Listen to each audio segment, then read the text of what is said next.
Welcome, everyone. Let's step into the flow of time as we turn another page of history. Wherever you are, whether you're settled in for the night or just taking a moment to rest, your presence is valued.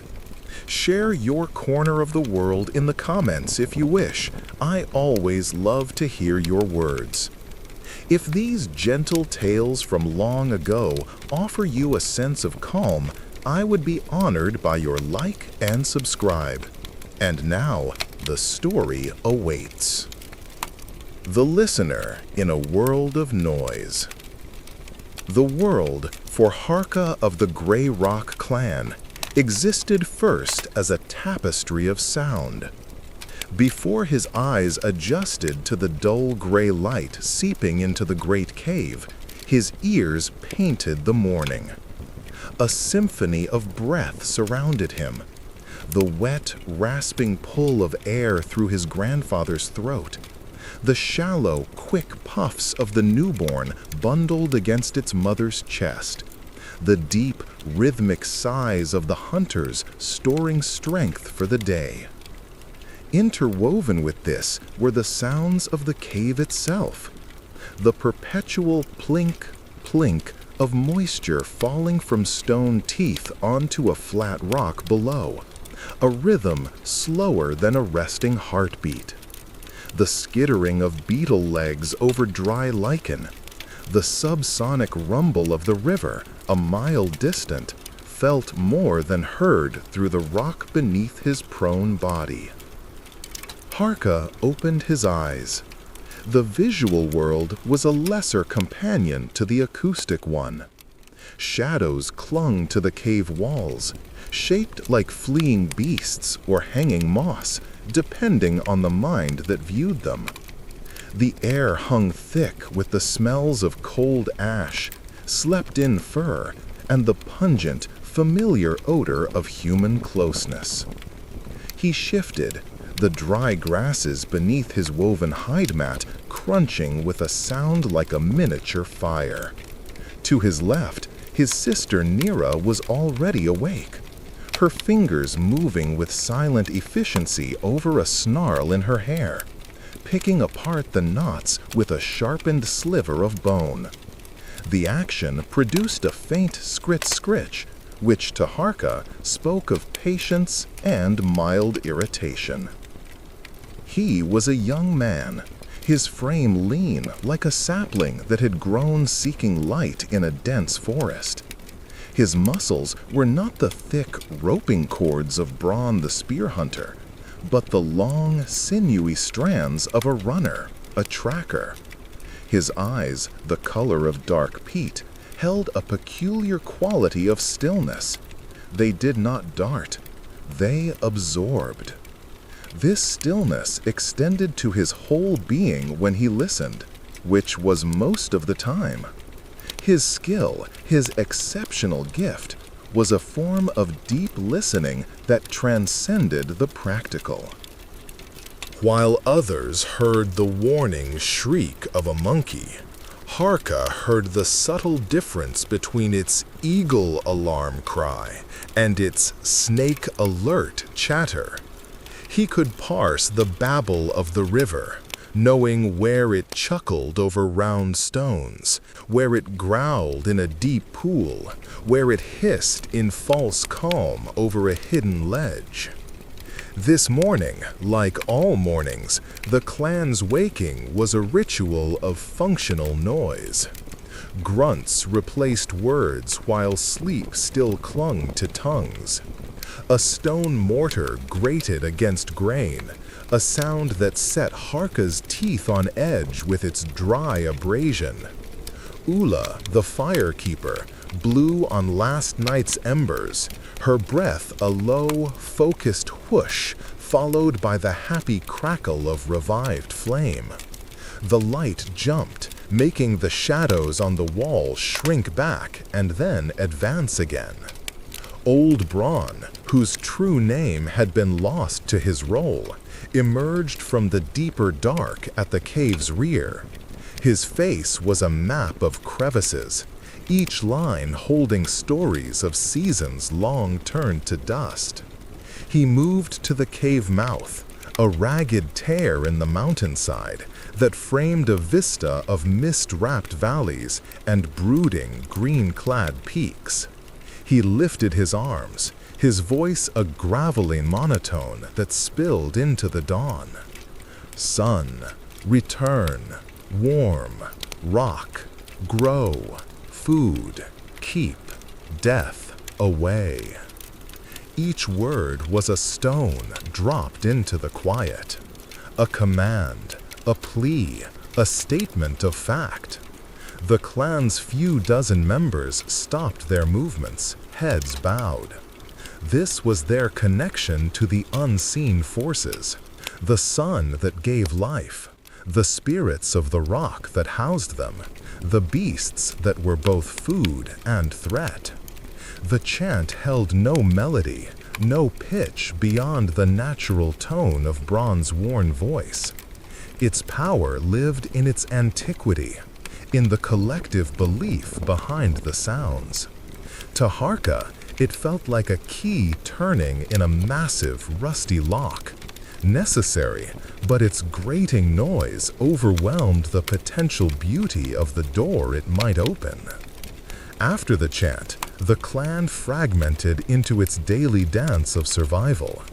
The hunters, Braun, the broad-shouldered Tor, and silent, intense Kale, gathered their spears, tipped with sharpened flint, bound by sinew.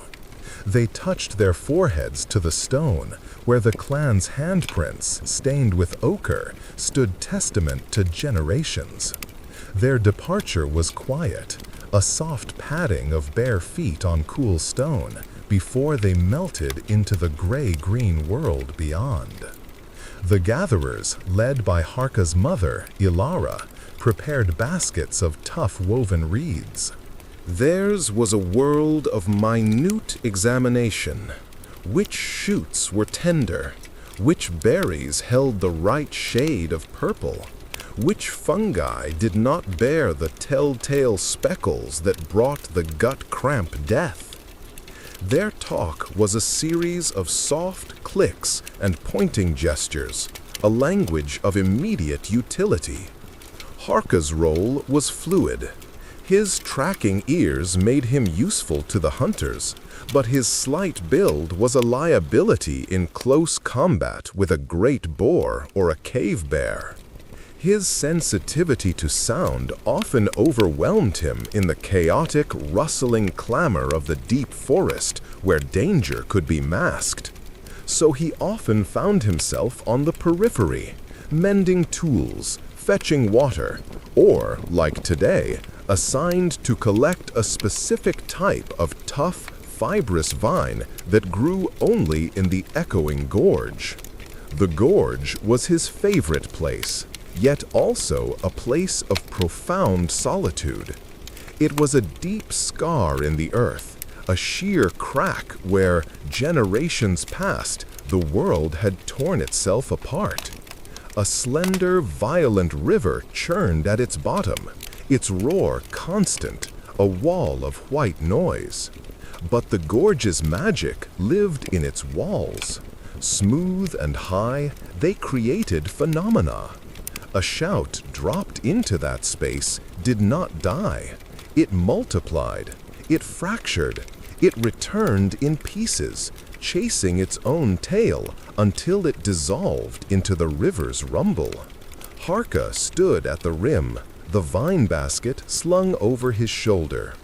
The climb down was treacherous, a known path of handholds and toeholds worn smooth by generations of his people. As he descended, the world changed. The open sky narrowed to a frayed ribbon of blue far above.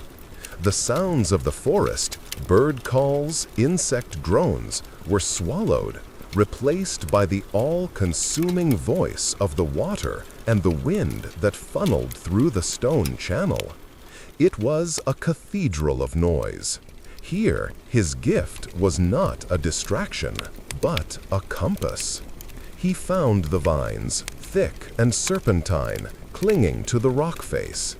He set to work, using a sharp-edged hand axe to hack through their woody stems. The chuck of the stone blade bit into the fiber, a clean, percussive sound. With each strike, the gorge answered, not an echo, not a simple repetition, but a transformation. The chuck flew across the abyss, hit the far wall, and bounced back as chuck, uck, ko, a decaying ripple of sound that blended with the next strike. Chuck, uck, ko, chuck, uck, ko. He fell into a rhythm, his body's labor becoming a drummer's beat. The gorge, his collaborator, took his simple noise and wove it into something complex, something layered. He experimented. A quicker strike. Chuck, chuck, chuck. The gorge replied with a stuttering, overlapping cascade. Chuck, chuck, uck, chuck, uck. A laugh bubbled up in his throat, a short, surprised sound he rarely made. He let it out, a sharp ha! The gorge seized it. Ha, ha, ha! The laugh flew, splintering, each fragment a lighter, higher ghost of the original, dancing with the river's drone before fading. A feeling, strange and warm, spread through Harka's chest. This was not communication. This was not a warning or a command. This was play. A conversation with the world that served no purpose other than the sheer, inexplicable joy of the sound itself. He stopped working, his breath coming a little faster. He tilted his head back towards the distant slit of sky. He took a deep breath, filling his lungs with the damp, cold air of the gorge. Then he let out a sustained tone. Not a word, just a sound. Ah. The gorge awakened. It threw his voice back and forth, across and between, stretching the ah into a choir of ahs, some long, some short, some blending into a shimmering chord that hung in the charged air. The sound vibrated in his skull, in his ribs. For a moment, he was not a lone gatherer in a dangerous place. He was a part of a tapestry, his own breath the thread, the ancient stone the loom. The moment shattered. A new sound entered the gorgeous symphony. Not his, not the river's. A high, piercing shriek of pure terror that came from above, from the rim. It was Nara, and the shriek contained a single, recognizable word, sharpened by panic. Harka! The gorge, so playful a heartbeat before, twisted her cry into a spiraling helix of fear. Harka, arka, ah. The sound was a cold dagger down his spine. The play was over. Survival, with its stark and simple language, had reclaimed him.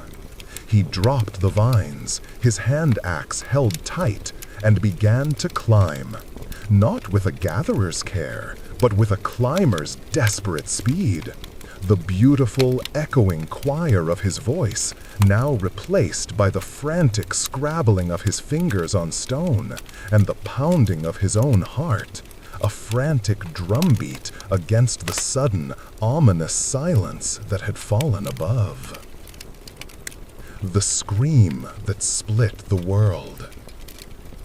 Panic had a taste, Harka discovered, a metallic tang, like biting a fresh flaked stone, flooding his mouth and throat. Nara's scream, multiplied and mangled by the gorge's walls, still seemed to vibrate in the very air, a phantom vibration under the river's renewed roar. His climb became a blind, instinctual scramble. The careful handholds he had memorized were now just obstacles between him and the world above. Rough stone scraped his palms, tore at the hide wrapped around his knees. His breath sawed in his chest, a harsh counter-rhythm to the thundering blood in his ears. He crested the rim, not with stealth, but with a desperate lunge, rolling onto the coarse ferns and leaf litter of the forest floor. His eyes, wide and searching, found Nera instantly. She stood frozen 20 paces from the gorge's edge, her body a rigid line of tension. She was not looking at him.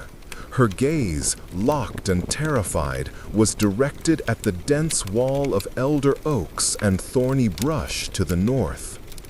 Harka followed her stare. At first, he saw nothing, only the dappled shadows, the gentle sway of fern fronds, the ordinary green gloom. He forced his breathing to quiet, a technique learned from hunting. He pushed the panic down into a tight ball in his gut. He let his ears, his primary sense, flood forward. The forest's daytime chorus was absent. No chatter of tree runners, no cooing of ground doves. This silence was a profound emptiness, a void where sound should live. It was the loudest warning the world could give. Then he heard it, not with his ears first, but through the soles of his feet. A faint, rhythmic tremor. Thump, thump. A slow, heavy compression of earth. It traveled up his legs, a message of immense weight. Then came the sound, a low, rumbling exhalation. Not a growl, but a sigh of vast, patient power. The sigh of something that knew itself to be the absolute master of this patch of earth. The air shifted, carrying a new scent to him, a musky, thick odor of damp fur, of old blood, of raw, wild power. It overpowered the green smells of the forest. A shadow within shadows moved. A section of the thorny brush, taller than 2 men, shuddered. From the darkness beneath the oak canopy, a shape resolved.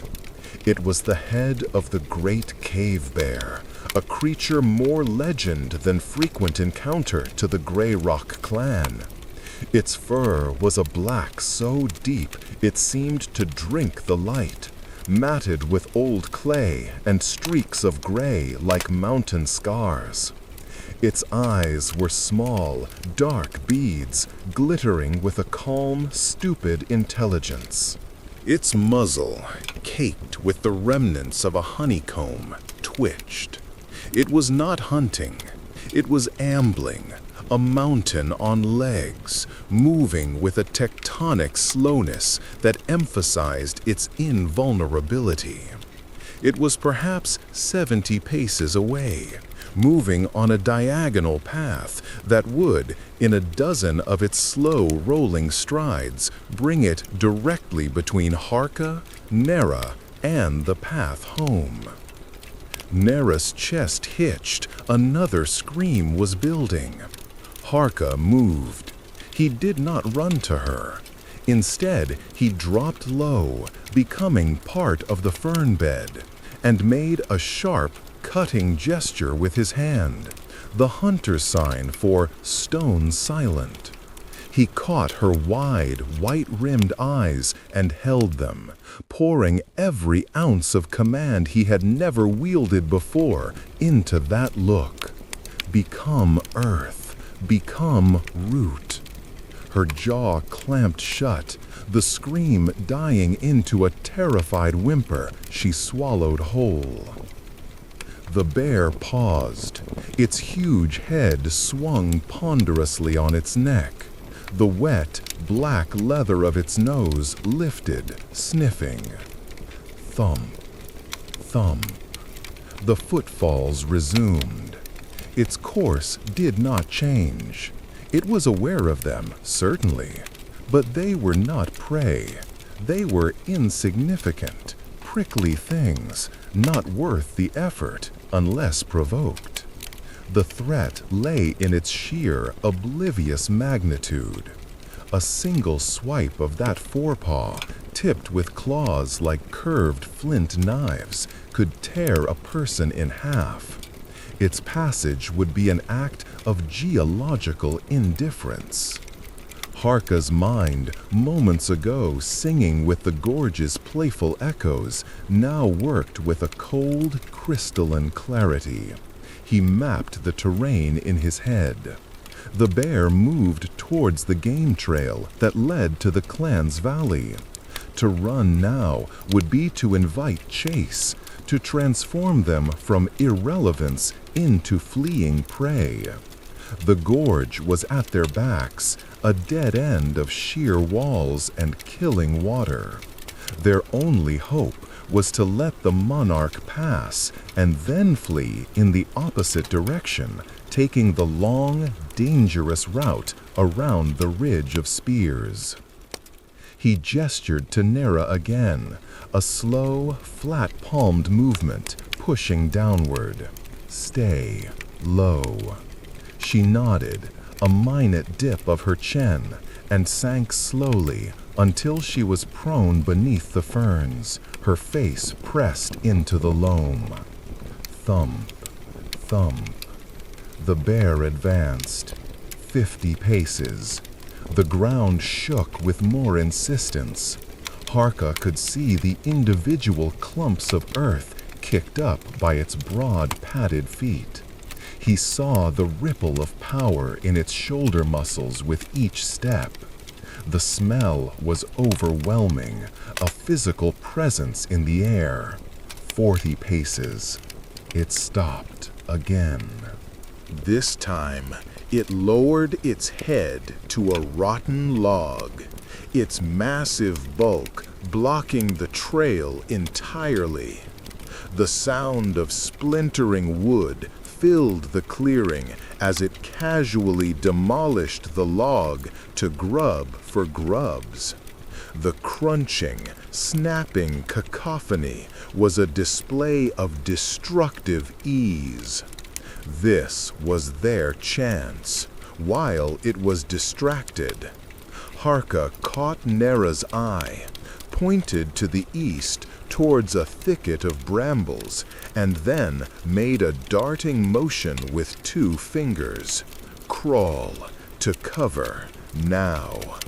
They moved. On bellies and elbows, they slithered like lizards away from the gorge, away from the bear, towards the prickly sanctuary of the bramble thicket. Every rustle of a leaf beneath them sounded to Harka like a thunderclap. Every dislodged pebble seemed to roll for an eternity. The distance to the thicket was only 30 paces, but it stretched like a vast open plain. He focused on the sounds behind them, the wet, crunching chewing, the snuffling, the deep, contented rumble from the bear's belly. Nera reached the thicket first, wriggling into a gap between the thorny canes. Harka was 2 body lengths behind. His hand axe, still gripped in his right hand, snagged on a root. He yanked it free with a faint thwick of parting fibers. The chewing stopped. The forest fell into a deeper silence. The absence of sound was a vacuum that pulled at Harka's soul. He froze, plastered to the ground. He did not dare look back.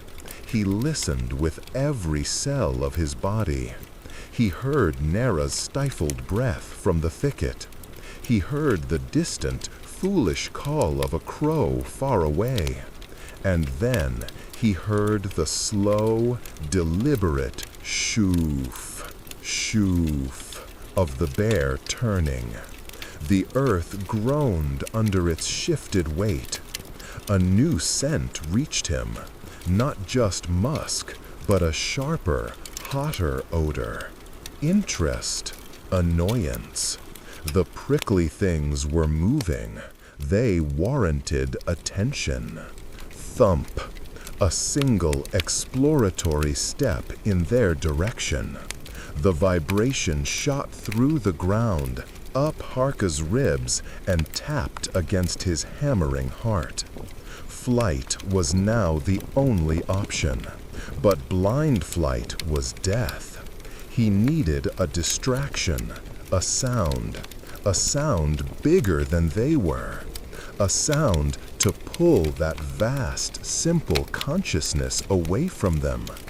His eyes darted wildly, the gorge, its echoes, but he was not in it. He was on the rim. The bear was between them and the gorge's edge.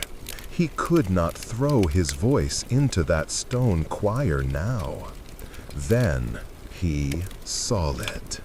Leaning against an ancient, lightning-blasted pine, not 10 paces to his left, was a deadfall. A massive, dried-out limb, thicker than his thigh, propped precariously on a rotting stump. It was a natural snare, waiting for a push. He looked at Nera, sallallahu alayhi wasallam, her terrified eyes fixed on him from the bramble shadows. He pointed to the deadfall, then to the bear, and finally made a running gesture towards home. His plan was clear, insane, and their only hope. He would create a crash. She would run. He did not wait for her nod. He moved. Abandoning stealth, he surged to his feet and sprinted not away from the bear, but parallel to it, towards the blasted pine. The movement triggered the beast. A deep, grating roar erupted from its chest, a sound that hit Harka like a physical blow, stunning his ears. The thump, thump, thump of its charge began, a sudden, terrifying acceleration of the Earth's heartbeat. Harka's world narrowed to the deadfall. The bear was a rolling avalanche of fur and fury to his right, closing the distance with horrifying speed. He could smell its hot breath. He reached the pine. He dropped his hand axe, planted both hands on the rough, sun-bleached wood of the deadfall limb, and threw his entire weight against it. For a heartbeat, nothing. The limb resisted, lodged tight. The bear was 5 strides away. Its shadow fell over him. He could see the glistening threads of saliva on its yellowed teeth. With a final, desperate scream that came from the very core of his being, a raw, wordless blast of air and terror, he pushed. The rotten stump gave way with a sickening crack. The deadfall limb fell. It did not simply drop. It slammed with the full force of its length and weight onto another large, flat stone that lay half buried in the forest floor. The impact was not a mere noise. It was an event. Kerthoom! The sound was a sharp, splitting crack, followed by a deep, resonant boom that rolled outwards. It was a sound of breaking bones, of falling trees, of mountains collapsing. It was, for one magnificent, primal instant, the loudest thing in the world. The bear, mid-lunge, skidded to a halt. Its small eyes blinked. Its head swiveled towards the source of this new, colossal phenomenon. The crashing limb, the shuddering stone, the echoing aftershock rolling through the trees, this demanded its full attention. This was a rival. This was a challenge from the forest itself. Harka did not hesitate. He snatched up his axe, turned, and ran towards the bramble thicket where Nira had already burst forth, fleeing down the path towards home. He did not look back. He ran with the wings of pure terror on his heels. The image of the bear's halted charge burned into his mind. But beneath the terror, another thought, small and bright, flickered. It was not the sight of the bear that had stopped the monster. It was the sound, the manufactured, colossal sound. He had not fought with a spear. He had fought with a noise, and he had won. They ran until their lungs burned like fire, until the familiar ochre-marked stones of the clan's valley rose before them. Only then, gasping and trembling, did they dare stop. The forest behind them was silent once more. The great bear, faced with a thunder it did not understand, had chosen the wiser path and returned to its kingdom of shadows. Nira looked at Harka, her face streaked with dirt and tears. You broke the forest," she panted, awe mixing with her residual fear. Harka, leaning on his knees, catching his breath, looked at his own trembling hands. They were not the hands of a mighty hunter, but they had moved a world to make a sound. He nodded, a new and profound understanding beginning to uncoil within him, deeper than any gorge, more resonant than any echo. "Yes," he whispered, the word barely audible.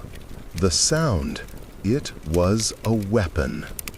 But in the secret chamber of his mind, where he stored the echoes, he thought, it was also more.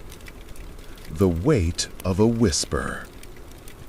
The return to the Grey Rock clan was not a triumph.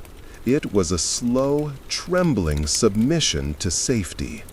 Harka and Nira stumbled into the home cave's mouth like creatures half-drowned, their chests heaving, their faces etched with a story the clan could read in an instant. The quiet industry of the afternoon fractured. Elara, their mother, dropped a basket of mending with a clatter of bone needles and rushed forward, her hands flying to their faces, their arms checking for wounds. Her touch was warm, real, an anchor. Words tumbled out from Nira, a jumbled torrent of gasps and fractured images. Bear, the great shadow, the gorge. Harka pushed the sky tree, the loud crack. It stopped. The clan gathered around, their faces solemn in the flickering firelight. Old Braun listened, his seamed face like weathered rock, his eyes, cloudy with years, fixed on Harka.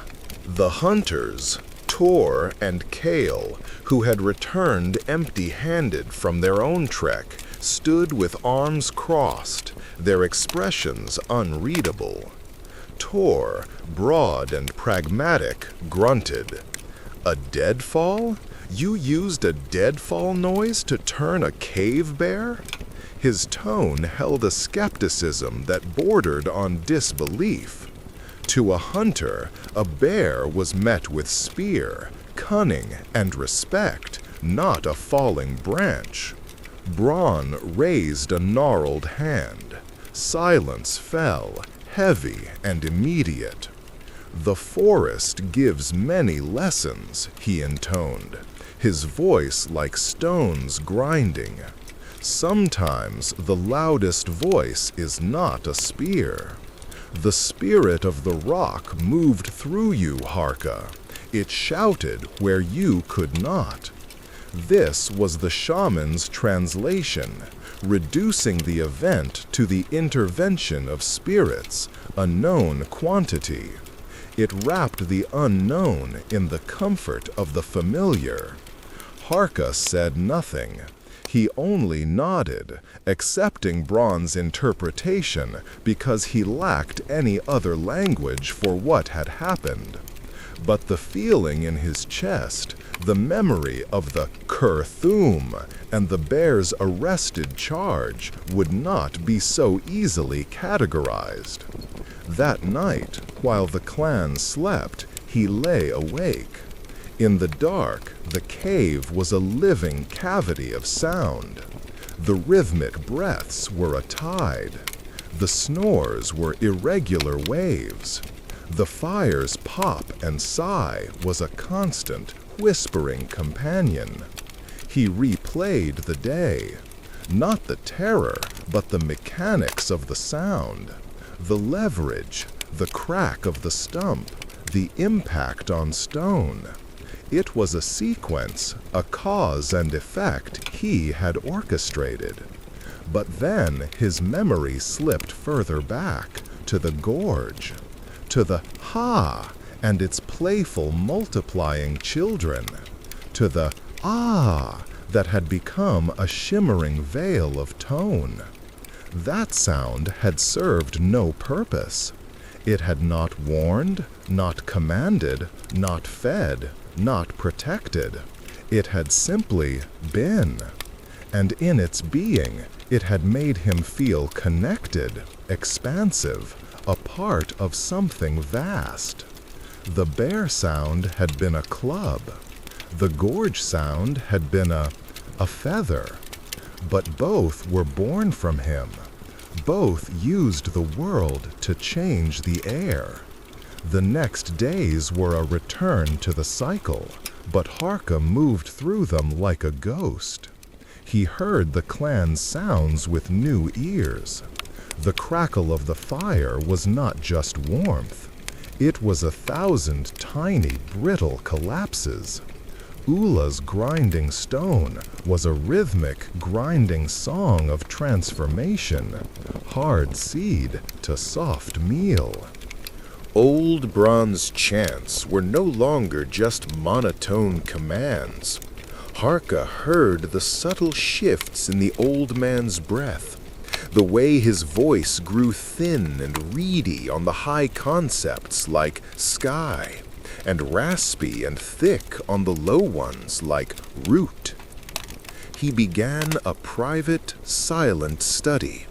While fetching water, he would drop a pebble of different sizes into a still pool, listening to the distinct ploink it made, observing the perfect circles that rippled outwards, a visual echo. He would tap his flint knife against a hanging stalactite in a remote cave tunnel, producing a clear, ringing ting that hung in the air, pure and lonely. He hummed very softly into the fur of his sleeping mat, feeling the vibration in his lips and teeth. His isolation grew. He was present but distant, his mind forever in the world of sound shapes and vibrations. Nera watched him with concerned eyes, but said nothing. The hunters treated him with a mild, indifferent pity. The listener had confronted a bear and been addled by it, a story with a predictable, sad ending. The turning point came 8 days after the bear. A spring storm, fierce and sudden, lashed the mountains. The clan huddled deep in the cave. Wind screamed at the entrance like a furious giant, and rain fell in a roaring curtain. Thunder, the sky's own deadfall, boomed and echoed through the valleys. With each peal, the clan flinched, children burying their faces in hides. Harka did not flinch. He sat upright, his body thrumming with a strange excitement. This was his gorge song on a scale he could never command. This was power and music fused into one terrifying, magnificent whole. After the storm passed, leaving a world washed clean and glittering, a wail cut through the dripping silence. It came from the small side cave where the very old and the very young were tended. It was Alara's voice, stripped bare of all strength, keening a single word over and over. "Lirin! Lirin!" Harka's baby brother, a tender child of 2 summers, had been coughing for days. Now, in the storm's damp aftermath, his small chest hitched with a terrible liquid rattle. His skin was hot as a sun-baked stone. His eyes were glazed, seeing nothing. Old Bron moved to the child's side, chewing bitter herbs and blowing the paste over Lirin's tiny form, chanting his monotonous prayers to the spirits of health. But the rattle in the small chest only grew tighter, a cruel mockery of rhythm. Harka watched from the periphery, a cold dread seeping into his bones. He, sallallahu alaihi wasallam, the despair in his mother's eyes, the grim resignation settling on Bron's face. This was a familiar enemy, the chest rattle sickness. It took us many as it spared. The clan's medicine, herbs, chants, spirit pleading, was a fragile barrier against it. As the day faded into a tense, fearful night, Lirin's breathing grew worse. Each inhale was a desperate, shallow sip of air. Each exhale a wet, shuddering trap. The sound was agony. It was the sound of a small life being slowly, inexorably smothered. Harka could bear it no longer. The helplessness was a stone in his throat. He remembered the bear. He remembered the power of a focused sound to change things. But this was not about fear. This was about rhythm. Lirin's own rhythm was failing, becoming chaos. Driven by an impulse deeper than thought, Harka moved. He knelt beside the sleeping mat, opposite his weeping mother. He ignored Bron's questioning glance. He closed his eyes, blocking out the sight of his brother's suffering face. He focused solely on the terrible, ragged rhythm of the breath. Rattle-sip, gasp, rattle-sip, gasp. He began to rock, very slightly, forward and back. He matched his movement to the struggling breath. Then, from a place beneath his stomach, from a memory so old it felt ancestral, he made a sound. Not a chant, not a word. A low, deep, vibrating hum. The hum was steady, a continuous line of sound like a strong, unbreakable thread. He pitched it to the same low tone as the deepest part of Lirin's rattle, not to mimic the sickness, but to meet it, to provide a solid ground for the chaos to cling to. He poured his fear, his hope, his useless love into that single, sustained note. He felt it vibrate in his own chest, in his sinuses. He hummed through Lirin's ragged gasps, unwavering. For long minutes, nothing changed. Ilara stared at him, her tears stilled by confusion. Bron watched, his ancient eyes narrowed to slits. Then A minute shift. Liren's next gasp, instead of hitting the chaotic silence, hit the wall of Harka's hum. The terrible hitch softened, just a fraction. Harka, his consciousness now merged with the sound, felt it. He instinctively softened the hum, made it more porous, like a net instead of a wall. He let Liren's breath move through it. Rattle sip. Gasp. He began to very gently, with infinite slowness, slow the pulse of his hum, not to drag the child's breath, but to suggest a new, calmer tempo, a tempo like a slow heartbeat, like the plink, plink of the cave water, a safe, known rhythm. An impossible thing happened. Liren's ragged breathing, fighting for life, began to sink, to entrain. It was not perfect. The rattle was still there, but the desperate, panicked gasps between rattles began to lengthen, to deepen. The tiny chest rose and fell with more intention, less spasm. Harka hummed for what felt like an age. He hummed until his own breath was steady and deep, a powerful living engine pulling his brother's failing rhythm into its wake. He hummed until the fire burned low and the cave was dark save for a single ember's glow. He hummed until Liren's breathing, still wet, still troubled, settled into a slow, steady pattern of sleep, the terror gone from his small face. Finally, when he was certain the new rhythm would hold, he let the hum fade, not stopping abruptly, but letting it dissolve into the quiet like mist into morning air. He opened his eyes. Ilara was staring at him, her hand over her mouth. Tears flowed again, but these were silent, awestruck. Braun had not moved.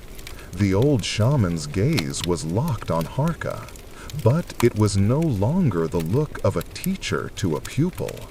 It was the look of a man standing at the edge of a cliff, seeing a new and terrifying landscape beyond.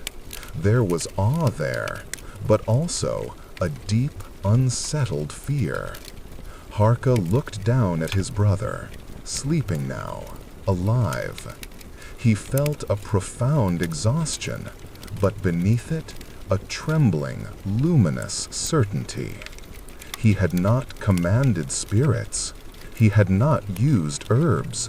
He had used sound. Not us a weapon this time, but us a thread to stitch a breaking rhythm back together.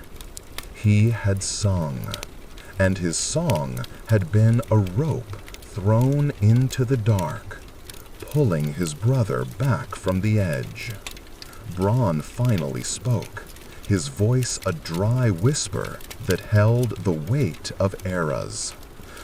What spirit spoke through you, Harka?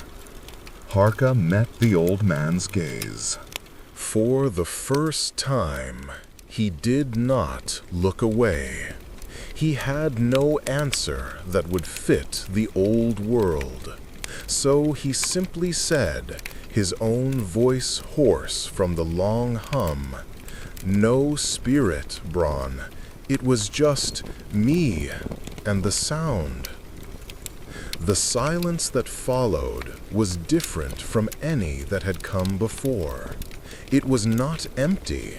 It was thick, charged, and crackling with the birth of something the Grey Rock clan had no name for. The crack in the old world. The silence that filled the cave in the wake of Harka's hum was a living entity. It pressed against the ears, thick and resonant, like the moment after a thunderclap, holding within it the fading ghost of the sound that had just sustained life. Ilara moved first, her trembling hand reaching out to stroke Liren's damp forehead, then to touch Harka's shoulder, a contact that conveyed a gratitude too vast for their limited language.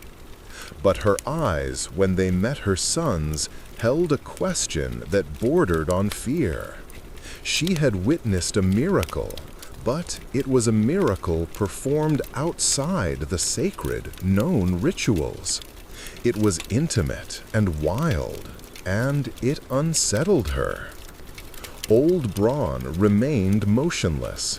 The firelight carved the crevices of his face into deep canyons of shadow. His eyes, those cloudy pools that had seen 60 summers pass, were fixed on Harka with an intensity that stripped away the young man's years, seeing not the quiet listener, but a sudden, unpredictable force. The shaman's authority was woven from tradition, from the slow accumulation of knowledge about herbs, bone readings, and the placating chants that negotiated with the capricious spirits. Harka's act was not negotiation. It was a direct, palpable manipulation of the physical world, using nothing but his own breath. It bypassed the spirits entirely. To Braun, this was not just new, it was heretical. It was a crack in the foundation of his world. Without a word, Braun pushed himself up with a grunt, his joints popping like dry twigs. He turned and retreated to his private niche at the rear of the cave, a space hung with dried herbs, bundles of bones, and the sacred, soot-blackened skull of a long-dead cave bear. The message was clear. The event was closed for discussion. The clan, taking their cue from his withdrawal, slowly dispersed back to their sleeping mats. But the ordinary night sounds, the rustles, the sighs, were muted, subdued by a collective unease. Only Nera came to Harka later, as he sat staring into the embers. She sat beside him, her shoulder touching his. For a long time, she said nothing, just shared the silence.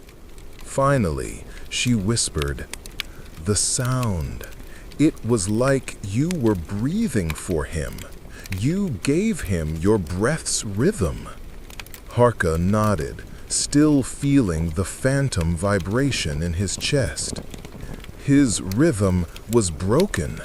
I offered him mine."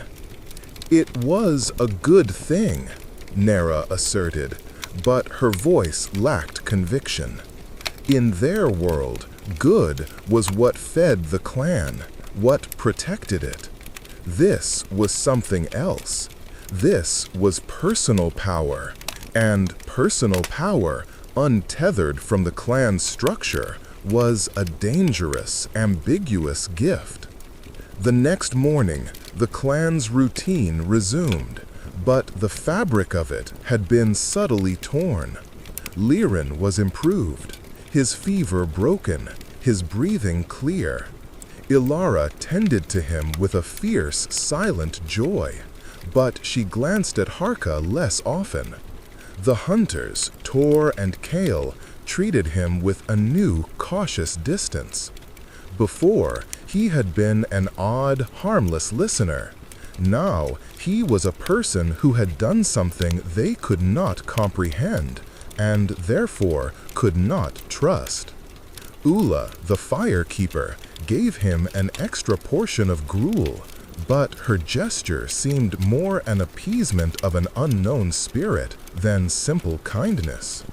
Bron's response was more deliberate. During the morning chant to the sun, his monotone seemed harder, more forceful, as if reaffirming the old ways against a silent challenge. Afterwards, he called Harka to him. "The child lives," Bron stated, his voice devoid of its usual gravelly warmth. "The spirits were merciful, but the manner of your aid, it is not the clan's way. Your skill is with your ears. Use them to listen for herds, for danger. Do not play with the breath of life. It is not a tool. It is a sacred trust, given by the Earth Mother. To shape it is to shape fate itself. You are not ready for such weight." The rebuke was clear, wrapped in the guise of wisdom. Harka bowed his head, the habit of deference ingrained since childhood. But inside, a rebellion sparked. "I did not play," he thought. "I answered." His breath was dying. My sound was a shore for his tide to wash against. He said nothing, but the silence between him and the old shaman was no longer the silence of pupil and master. It was the silence of two different worlds facing each other across a widening chasm. This isolation, instead of crushing Harka, became his crucible. He threw himself into his tasks, but his inner world was a frenzy of experimentation. If sound could steady a broken rhythm, what else could it do? He became a secret student of vibration. While scraping a hide stretched on a frame, he noticed the different tones produced by tightening or loosening the sinew cords. He would pluck them, listening to the low thwong of a slack cord and the high, sharp twang of a taut one. He stole moments to return to the echoing gorge, not to play now, but to test. He discovered that by shaping his mouth, he could change the ah into an ooh, and the gorge would reflect back an entirely different color of sound, darker, rounder, more mournful. He began to mimic the world around him with shocking accuracy. Sitting at the cave mouth at dusk, he would listen to the three-note call of the nightjar. After a few attempts, he could produce it perfectly, a tee-wick-woo that would make the actual bird pause in its own song, confused. He learned the warning bark of the fox, the cooing of the rock dove, the complex trill of the spring cicada. He did not do this to communicate with the animals, but to understand the architecture of their sounds, where the pitch rose, where it fell, how breath was used. One afternoon, while foraging alone for the iron-rich red clay used for the clan's handprints, he found himself in a small, high meadow. A stand of tall, slender river reeds, dried and hollow from the winter, swayed in the breeze. The wind blowing across their broken tops produced a random, whistling sigh. Harka stopped, captivated. He broke one of the reeds. It was light, a tube sealed at one node and open at the other. On impulse, he put the open end to his lower lip and blew across it, like he blew across a hot ember to ignite tinder. A sharp, startling toot erupted, ugly and brief. He jumped, then laughed at his own surprise. He tried again, adjusting the angle of his breath, the tension in his lips. The sound softened, became a clearer, more controlled tone. By covering the open end with his palm, the pitch dropped, becoming a deeper, mournful note. His heart raced. This was not his voice. This was something else. The reed was an extension of him, a tool that took his breath and gave it a new, piercing shape. He hid the reed inside his fur wrap. That evening, the clan faced a minor crisis. A pack of wild dogs, bold and scrawny in the lean season, had been circling closer to the cave, their yips and howls carrying a menacing edge. They had stolen a haunch of curing meat from a drying rack. Tor and Kael set snares, but the dogs were clever. A sense of vulnerability hung in the air. The dogs' howls after dark were a psychological weapon, fraying nerves, disturbing sleep.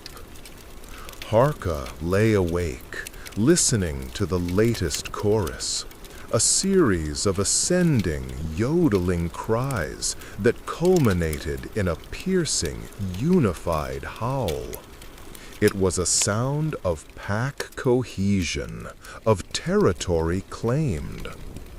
An idea, dangerous and fully formed, blossomed in his mind. He waited until the deepest part of the night, when the fire was banked and the clan's breathing was slow and even. Then, with the stolen reed hidden in his hand, he crept to the cave mouth. The moon was a sliver of bone in a sky dusted with cold stars. The dogs were at it again, their howls echoing from the eastern ridge. Harka took a deep breath, the cold air biting his lungs. He put the reed to his lips. He did not try to make a new sound. He listened, his gift focusing on the lead dog's howl, dissecting it. He heard the initial low growl, the rapid rise in pitch, the sustained, wavering high note, and the gradual fall. He filled his lungs and answered. The reed's voice was not flesh. It was sharper, brighter, more penetrating than any human throat could produce. He mimicked the howl's contour perfectly, but he did something more. On the sustained high note, he pushed more breath, forcing it louder, higher, until it became a shriek of pure predatory dominance that cut through the night like a flint knife. The effect was instantaneous. The dog's chorus choked off mid-howl. A stunned silence blanketed the valley. Then a single confused whine. Then nothing. Harka waited, his own blood roaring in his ears. He blew the reed again, this time not mimicking, but inventing, a series of short, aggressive barks, followed by a deep, guttural growl he produced in his own throat, a sound he imagined a mountain cat might make.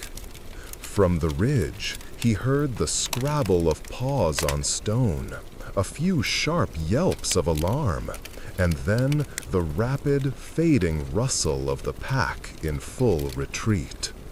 The silence that returned was absolute, and this time it was peaceful. He crept back to his mat, the reed clutched to his chest, a fierce, triumphant heat in his belly. He had not driven them off with spears or fire. He had spoken to them in their own language, and he had lied. He had claimed this territory with a sound that was bigger, fiercer, and more terrifying than their own. The next morning, the clan awoke to the unusual quiet.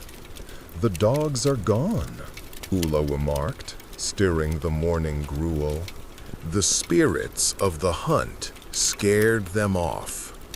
Tor grunted, peering out at the silent ridge. "Spirits don't leave tracks. Something else did. Bron's eyes, heavy-lidded and knowing, found Harka across the fire. The young man was carefully not looking at him, focused on his meal. But Bron had been awake in the deep night. He had heard the first shocking toot from the cave mouth. He had heard the mimic howl, the invented snarls. He had heard the dogs flee. The old shaman said nothing to the clan, but when Harka eventually dared to meet his gaze, Bron's expression was not one of anger or even fear. It was a look of grim, inevitable recognition. The crack in the old world had widened. The listener was no longer just listening. He was beginning to speak a new language. And Bron understood, with a sinking heart, that this new language had power. A power that could protect, yes, but a power that could also, one day, shatter everything they knew. The shaman's warning and the reed's secret. The days that followed the silencing of the dogs were marked by a fragile, watchful peace. The clan moved through their tasks with a lighter step, grateful for the quiet nights, but a new tension hummed beneath the surface, a current as palpable as the static before a storm. It flowed between Harka and Old Bron, an unspoken dialogue of glances and silences. The clan, sensitive to the moods of their elders, felt it. They gave Harka a wider berth, their interactions with him now tinged with a wary respect that was colder than their former indifference. Bron did not confront Harka openly again. Instead, he began to weave lessons into his evening tales, stories told in the flickering orange light while the clan sucked marrow from bones. His stories grew darker, more cautionary. Long ago, Bron's voice would rasp, filling the cavern, when the world was soft and the first people were still learning the sun's path.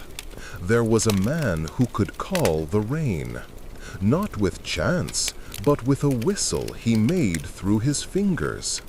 He would whistle and the clouds would gather. It was a great gift. The people never thirsted. Bron paused, his eyes catching the firelight, scanning the faces of the children, but ultimately resting on Harka's shadowed profile. But the man grew proud. He whistled not for the people, but for his own pleasure. He made rain to watch the flowers bow, to fill his private pool. He forgot the balance. The clouds came when they were not needed, and did not leave. The rivers swelled, the valleys flooded. The gift became a curse. The people who had loved him drove him into the drowning world with stones. The rain followed him, and he was never seen again. The moral hung in the smoky air. Power without wisdom, power detached from the clan's need, was a path to destruction. Harka listened, the story coiling around his heart like a vine. He understood the warning, but the memory of Lirin's steady breath, the victorious silence after the dog's retreat, these were not prideful acts. They were answers to a need. Yet he could not deny the thrill he felt when the reed responded to his breath, when the gorge answered his voice. It was a joy separate from utility, and that, he sensed, was what Bron truly feared. The reed became his secret companion. He hid it in a deep fissure behind a waterfall near the clan's bathing pool, a place of constant masking noise. When he could slip away, he would retrieve it. His experiments grew more sophisticated. He discovered that by cutting small holes along the reed's length with a sharp sliver of flint, he could change the pitch by covering them with his fingers. One hole gave a wavering bird-like chirp. Two created a sad, falling tone. He was no longer just mimicking, he was building. The tool was teaching him scales, intervals, the physical relationship between space and sound. One evening, returning from the waterfall with the reed's secrets buzzing in his head, he found Nara waiting for him on the game trail. She had a bundle of medicinal moss in her hands, but her posture was that of a sentry. "He knows, Harka," she said without preamble, her voice low. "Old Braun. He hears more than he lets on. He hears the worry in the clan's silence around you. He sees the light in your eyes when you come back from being alone. It's a different light." Harka stopped, the familiar guilt and defiance twisting inside him. "I am not harming anyone." "That is not the point," Nara said, her practicality a stark contrast to his inner turmoil. "The point is you are different, and different is dangerous. Different splits the clan. Remember the story of the two brothers who fought over a spear. The clan starved that winter because the hunters took sides and would not hunt together." She stepped closer, her eyes earnest. "Can you teach it? This sound-making?" The question stunned him. He had never considered it. The skill felt inseparable from his own listening, his own breath. I don't know." "It is not like napping flint. It is feeling." "Then you must be more careful," Nerak urged. "Or you must make it useful to everyone in a way they can understand, like you did with the dogs. But do it in the open. Secrets become wounds." Her words were a seed. He carried them back to the cave, where Braun was leading a ritual for a successful hunt the next day. The shaman was sprinkling ground owl bone over the hunters' spears, his chant a low drone. Harka watched, and for the first time he heard the chant not as meaningless monotone, but as a deliberate pattern of sound, intended to focus the mind, to bind the group's intention. It was functional, but clumsy. It hammered where it could have woven. An idea, born of Nera's challenge and his own secret knowledge, began to form. It was risky. It could be seen as a direct challenge, but it could also be a bridge. The next morning, Astor, Kael, and two younger men prepared to leave for a hunt targeting a herd of wild aurochs spotted in the distant valley. Harka approached. The hunters tensed, looking past him to Braun for guidance. "I would go with you," Harka said, his voice steady. Tor snorted. "Your ears are sharp, listener, but your spear arm is weak. The aurochs is not a dog to be scared by strange noises." "I do not bring a spear," Harka said. He held up his hands, empty. "I bring my ears and my voice. Let me come as a caller. I have learned the lay of the land near the salt lick where they gather. The wind comes from the east there. I can position myself downwind and make a sound that might stir them toward your ambush." It was a wild claim. Hunting strategy was the hunter's sacred domain, governed by tradition and Braun's readings of the signs. To suggest a new method was arrogance. Bronze stepped forward, his face unreadable. The spirits guide the herd. Our chants ask for their favor. Your noises would be an unknown thing. They could turn the herd away, or worse, stampede them through our men. Harka met the old man's gaze. The spirits guide, but we must also guide ourselves. I offer my skill to the clan's belly. Let it be judged by its result. A long, heavy silence followed. The clan had gathered, watching this unprecedented standoff. It was Ilara who spoke, her voice thin but clear from where she stood grinding grain. My son saved Liren with his breath. He saved our sleep from the dogs. Let his breath now try to fill our bellies. Her support from the heart of the family tipped the balance. Braun could not outright refuse without appearing fearful, without dividing the clan along the very lines Nira had warned of. His jaw tightened. He gave a single, curt nod. Go, but you follow Tor's command. Your sounds are his to allow or deny. The risk is on your head, listener.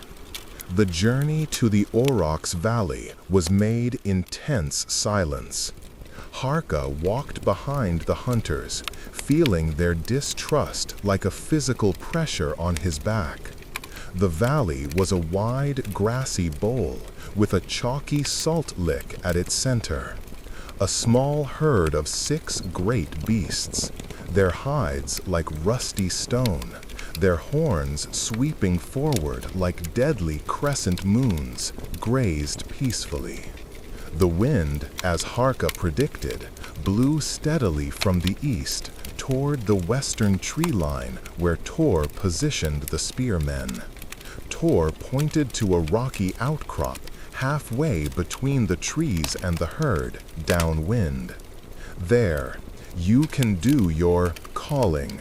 We will signal from the trees, a flick of a hide. That means we are ready. You make your sound. If you drive them toward us, good. If you drive them away, he left the threat unspoken, hefting his spear meaningfully. Harka nodded, his mouth dry. He carried no reed. Its sound was too alien, too sharp. This had to come from him. He crept to the outcrop, his heart hammering against his ribs. He lay flat on the sun-warmed stone, watching the massive beasts. He emptied his mind of fear, of Braun's warning, of Tor's threat. He became his ears. He listened to the herd. He heard the deep, contented tearing of grass, the soft snorts, the low, rumbling communication between a cow and her calf. It was a symphony of calm, powerful life. From the tree line, a hide flashed, pale against the green.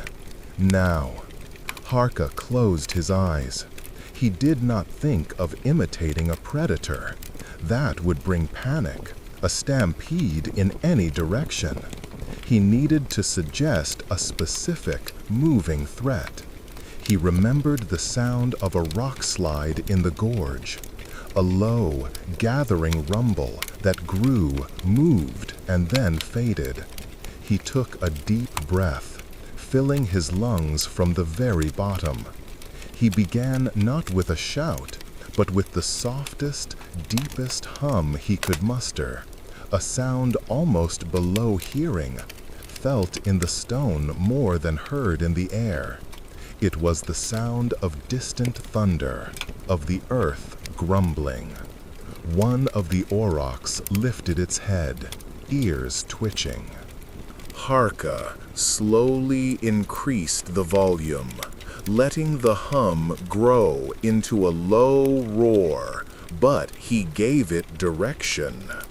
He pulsed the sound, making it seem to approach from the herd's east, from the open valley behind them. Roar, roar, roar.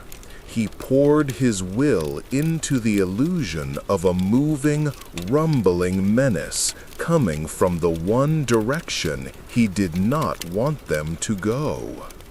The herd grew agitated. Heads came up. The great bull, a mountain of muscle, turned its formidable horns toward the east, toward the source of the strange ground-shaking noise. Harka then did something subtle. He shifted the tone. While maintaining the low, threatening rumble, he introduced a higher, clearer note into his throat, a pure piping tone that cut through the rumble like a bird call through wind. This tone he aimed west, toward the hidden hunters. It was not a threat. It was a beacon, a signal of open, safe passage. He created a sound sandwich, threat behind, clear path ahead.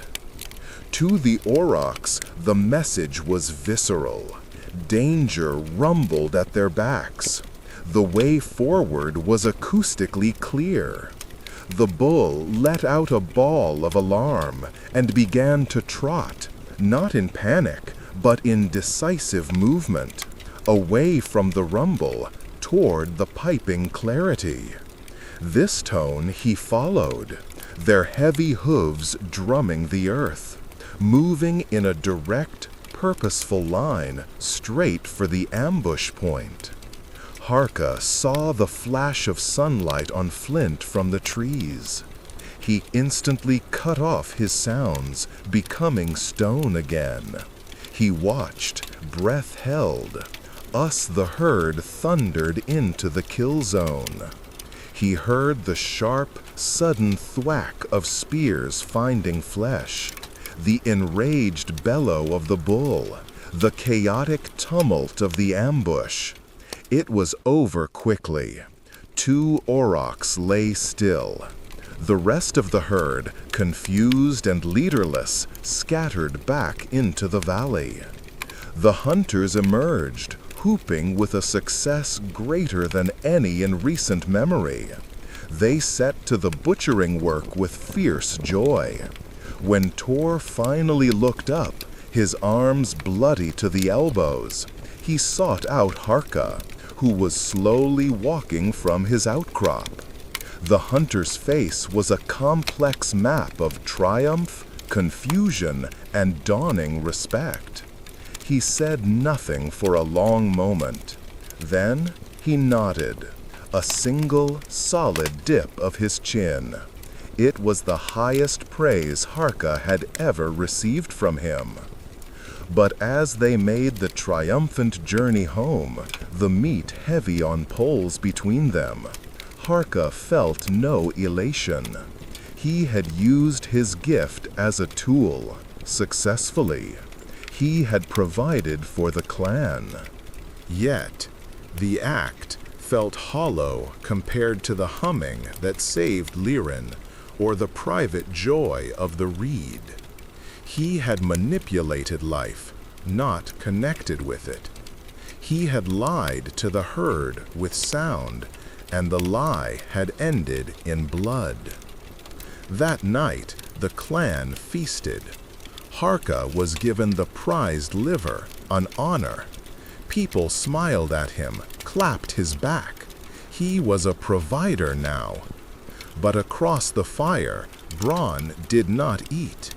The old shaman watched the celebration, his eyes on Harka, who laughed, but whose eyes were distant.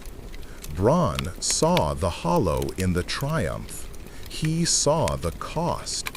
And when Harka finally caught his gaze, Braun's expression held no anger, no fear. It held a profound and weary sorrow. He had won the clan's belly, but in doing so, Harka had taken another step away from the world of spirits and into a world of his own making. The crack was now a chasm, and Bronn knew he could no longer stand on its edge. He would have to choose a side, or be left behind. The Feast of Hollow Victories. The feast was a riot of sensation that scraped against Harka's raw nerves.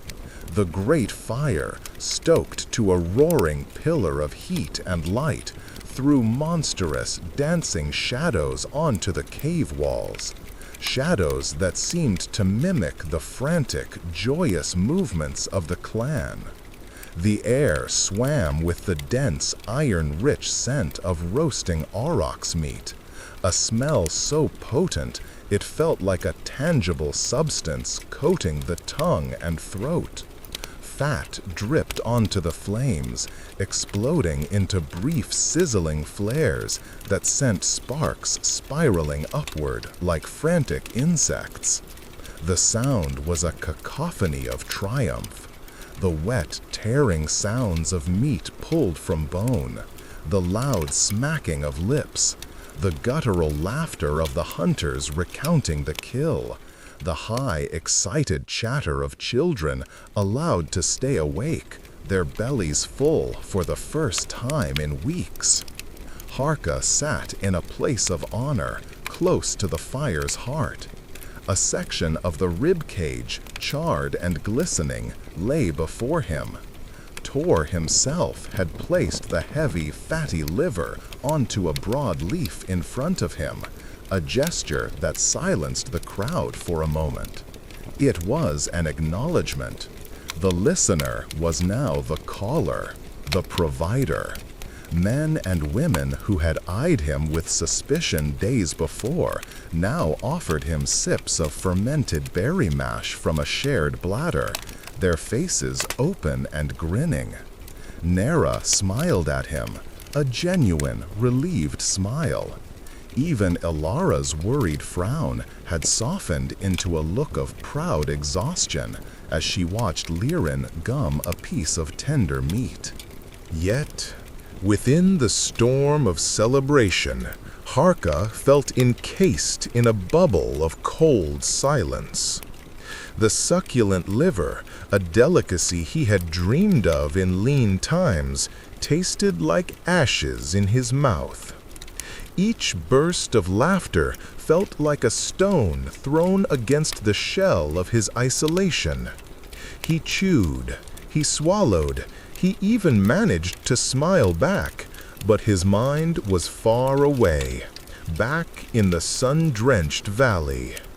He replayed the hunt not from the perspective of the triumphant humans, but from the ground of the grass, through the ears of the herd. The peaceful tearing of grass, the low rumble of his manufactured threat, a lie given voice, the clear, deceptive pipe that painted a path to slaughter. He saw the moment of the bull's decision, the trusting turn of the herd. He heard again the sickening thwack of the spears, a sound so different from the clean chalk of his axe on vine, or the resonant ting of stone on stone. This was a wet, final sound, the sound of his deception made manifest in ruptured flesh and spilled life. A hand clapped his shoulder, heavy and greasy. It was Kael, the silent hunter, his usually grim face loosened by food and fermented drink. "Your noise," Kael said, his words slightly slurred, but his eyes intense. "Good noise, meat noise." He gestured broadly at the feasting clan, at the piles of bone and rich fat. "This is your noise now." The words landed like a curse. Meat noise. Is that what he had done? reduced the beautiful, complex tapestry of sound, the sigh of the gorge, the hum that healed, the secret song of the reed, to a mere trick for filling bellies? He had wanted to build a bridge, but the bridge he built felt like a road leading only to the butchering ground. His eyes found old Braun across the fire. The shaman sat apart. Us was his right, but his isolation felt different. He was not eating.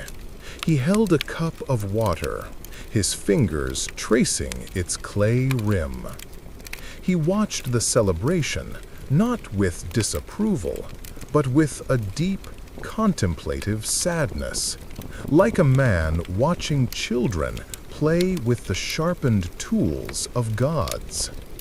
Their gazes met through the shimmering heat haze. In Braun's eyes, Harka, sallallahu alayhi wasallam, no condemnation for the successful hunt. He, sallallahu alayhi wasallam, understanding. Braun understood the hollowness in the victory. He understood the price of translating mystery into utility. The old man gave a slow, almost imperceptible shake of his head. It was not a denial of Harka's act, but a lament for the path it revealed. The feast wound down. Stomachs were distended, eyes grew heavy. Families retreated to their mats, the rich food pulling them into deep, satiated sleep. The fire burned lower. Harka remained, poking at the embers with a stick. The cacophony had dissolved into the familiar night sounds of the cave, the deep, rhythmic breathing of the sleepers, the pop of the dying fire. But now, to Harka's ears, even these sounds felt altered. The breaths were the breaths of the full, the secure. They were breaths purchased with his lie. He could stand it no longer. He needed to hear a sound that was not tainted. He needed the gorge or the waterfall or the pure, meaningless wind. He rose and slipped from the cave, past the dozing sentry, into the cool, silvered world outside. The moon was fuller now, a great white fruit in the sky, bathing the landscape in a ghostly luminescence. He did not go to his hidden reed.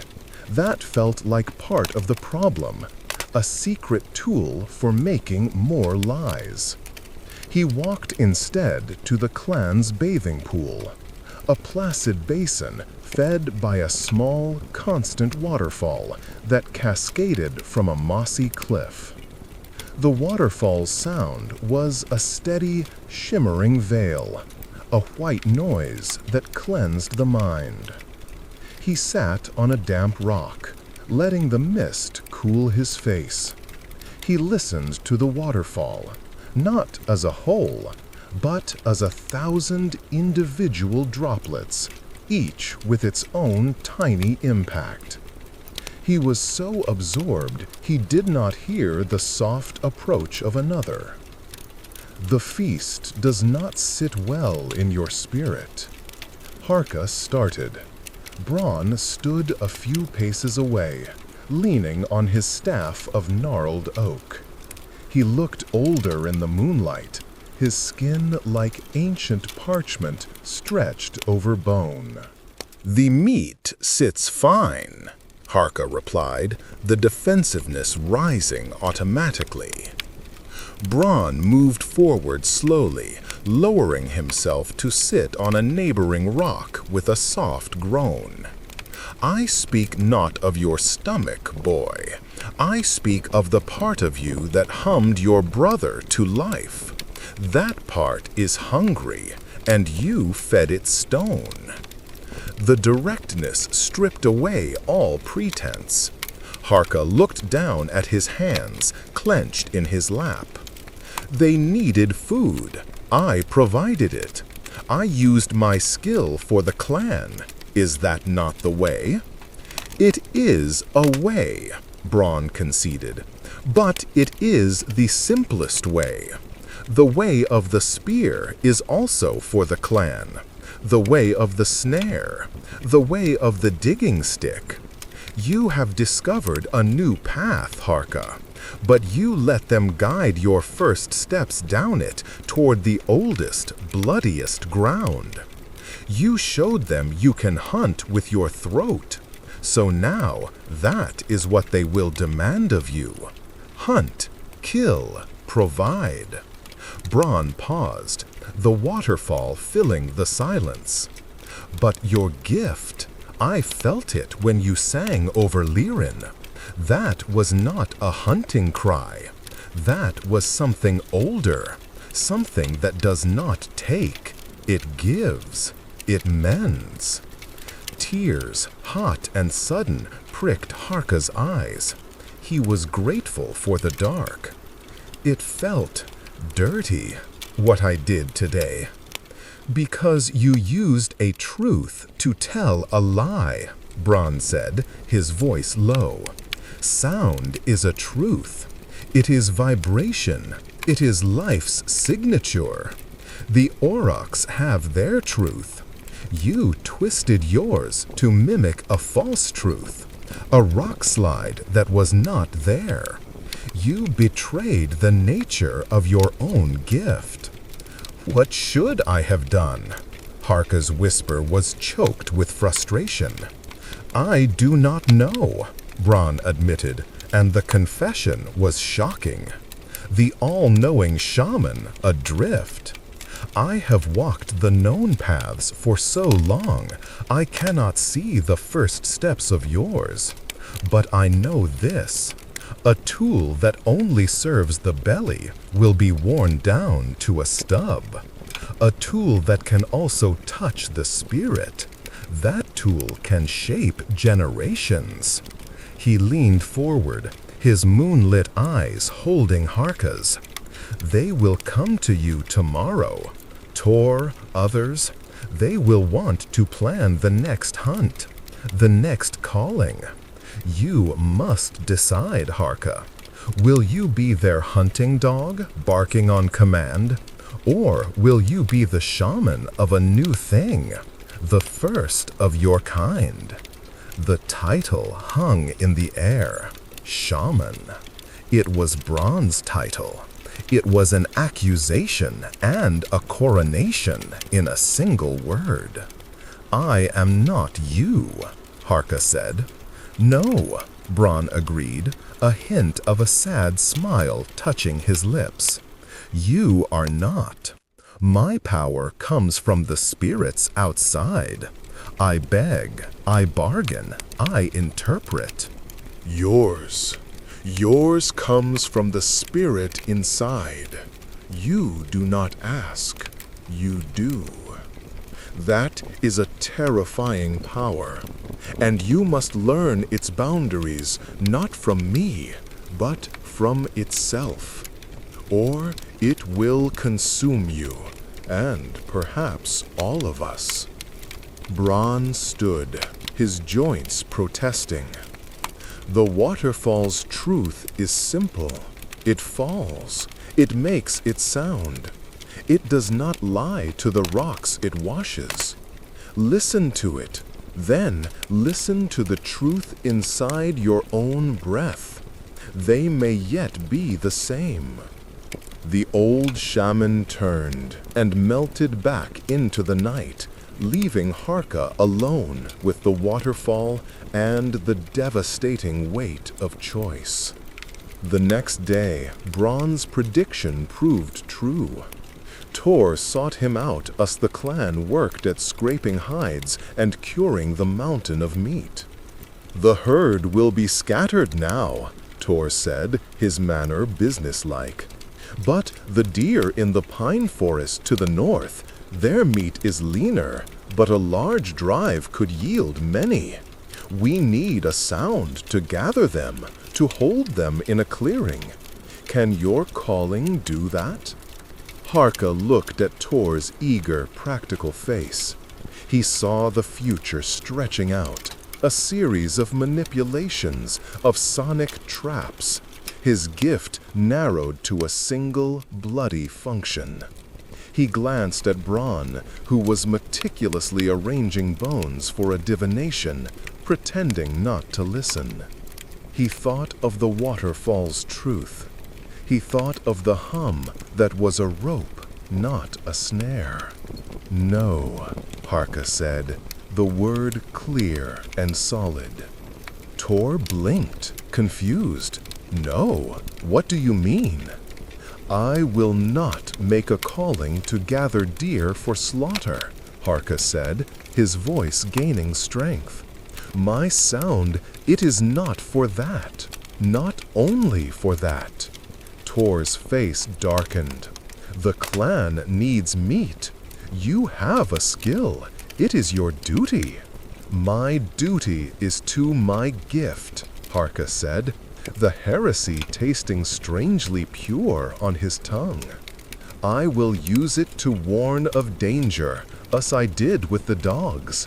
I will use it to heal, as I did with Lirin. I will use it to speak truths, not hunting lies."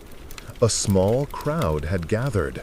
Kale stood beside Tor, his expression unreadable. Ilara looked worried. Nara watched, her hands still. Tor spat on the ground. "Truths? What truths fill a cooking pit? You eat because of our spears and our strength. You would let a gift rot because you have a tender heart? You are not a child, Harka." The confrontation was here. The chasm Bronn foresaw was opening at his feet. Harka felt a calm settle over him. "I will hunt with a spear. I will gather with a basket. I will do my part. But I will not turn my voice into a weapon of deceit for easy killing. That is my truth." He turned and walked away from the hunters, away from the central fire, toward the cave mouth. He felt their stares like physical blows, but he did not falter. He had chosen his path. He would not be the hunting dog. He would learn to be the shaman of a new thing, even if he had to walk alone into a silence deeper than any he had ever known. Behind him, Bronn, still bent over his bones, allowed himself a small, private smile. The first lesson of true power was learning when to say no. The boy had just taken a step far more profound than any hum or howl. He had chosen integrity over utility. And in that choice, Bronn finally saw Harka not a threat, but the fragile, precious seed of a future worth preserving. Exile at the hearth. The silence that followed Harka's declaration was not the peaceful quiet of the waterfall, nor the focused hush of listening. It was a dense, smothering absence of goodwill. He had not been banished from the cave, not formally, but an exile of a subtler, more profound kind took hold.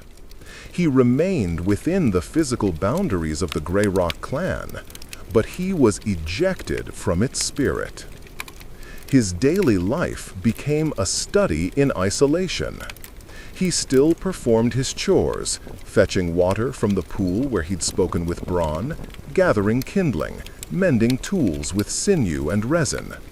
But the work was done in a bubble of non-engagement. When he approached the central fire to receive his portion of food, the conversation around him would stutter and die, resuming in lower tones after he moved away. The children who once pestered him to mimic bird calls were now gently pulled back by their mother's hands, their curious glances met with warning shakes of the head. He was no longer Harka the listener, or even Harka the odd. He was Harka who refused. Tor and the hunters ignored him completely, a dismissal more absolute than any argument. Their hunting party left without a glance in his direction, returning with modest takes of small game, their silence toward him a constant reminder of the feasts he had denied them. Kel, the silent one, once caught Harka's eye across a freshly scraped hide. For a moment, Harka thought he saw a flicker of something like understanding in the hunter's deep-set eyes, a recognition of the cost of principle. But then Cal looked down, his hands resuming their work, and the moment passed. Only 3 people bridged the silence. Ilara, his mother, brought him his food with a touch on his arm, her eyes filled with a pain that was harder to bear than anger. She did not understand his choice, but her love was a stubborn, unconditional force. Nira was his clandestine ally. She would sit beside him while he worked, speaking in a low voice about the small events of the clan: who had a cough, where the sweetest berries were ripening, the petty squabbles over sleeping spaces. Her conversation was a lifeline to normalcy, a thread of human connection he clung to. And then there was Braun. The old shaman's behavior was the most complex. He did not publicly support Harka. To do so would have been to invalidate the hunter's essential role and plunge the clan into irreparable conflict. But he engaged him differently. He began to ask Harka questions, not as a teacher to a pupil, but as one practitioner to another. One afternoon, as Harka sat chipping a stubborn piece of flint, Braun settled nearby, grinding a new batch of ochre with a smooth stone. "The child, Lirin," Braun began, his voice conversational. "The hum you used, it was steady, like a rock in a stream. But was it the steadiness that healed, or the tone? If you had hummed higher, like a bee, would it have worked?" Harka paused, the flint in his hand. He had not analyzed it, he had simply done it. He closed his eyes, recalling the feeling. "The steadiness was the anchor," he murmured. "But the tone, it had to be low. A low tone sits in the chest. It vibrates here." He placed a hand on his own sternum. "A high tone is in the head.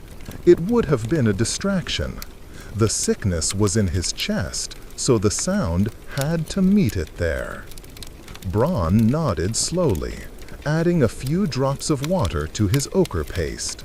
"So the sound must match the place of the wound, in the body, perhaps also in the spirit." He looked up. "And the hunting call, the rumble and the pipe, where did those sounds sit?" Harka felt a flush of shame. The rumble was in the ground, in their feet, a threat from below. The pipe was in the air, ahead, a false promise. They were not true to any place. They were tricks. "Interesting," Braun mused, not judging, simply observing. "A true sound has a home. A false sound is a Leylungder, a wanderer that deceives." He went back to his grinding, leaving Harka to ponder the concept of sonic truth. These conversations were Harka's only intellectual sustenance. They validated his internal journey while the external world rejected him. His experimentation continued, but it turned inward. Without the reed, without the goal of hunting, he explored the instrument of his own body. He discovered he could click his tongue against the roof of his mouth in different places to produce a range of percussive ticks and clacks. He learned to control the airflow through his nostrils to create a soft, breathy whistle. He practiced varying the pressure in his throat to move a single tone up and down in a smooth glide, like the cry of a hawk riding a thermal. He became a cartographer of his own vocal landscape. The cave, his place of exile, became his laboratory. When the clan was out foraging, he would stand in different parts of the cavern and vocalize, mapping the acoustics. He found a natural niche near the back where the walls curved in a parabolic shape. A sound made there was gathered and focused, projected outward with uncanny clarity. He found a flat stretch of wall that, when struck with a padded stick, produced a deep, resonant boom that seemed to come from the mountain's heart. One evening, a new crisis presented itself, not as an opportunity, but us a torment. Little Liren, fully recovered, was playing near the fire with a string of drilled shells. He tripped and fell, his forearm landing on the hot edge of a stone used for baking flatbread. The sizzle of flesh was a tiny, horrible sound. Liren's shriek of pain was instantaneous, a raw, piercing blade of sound that cut through the cave. The clan reacted with practiced efficiency. Elara swept him up.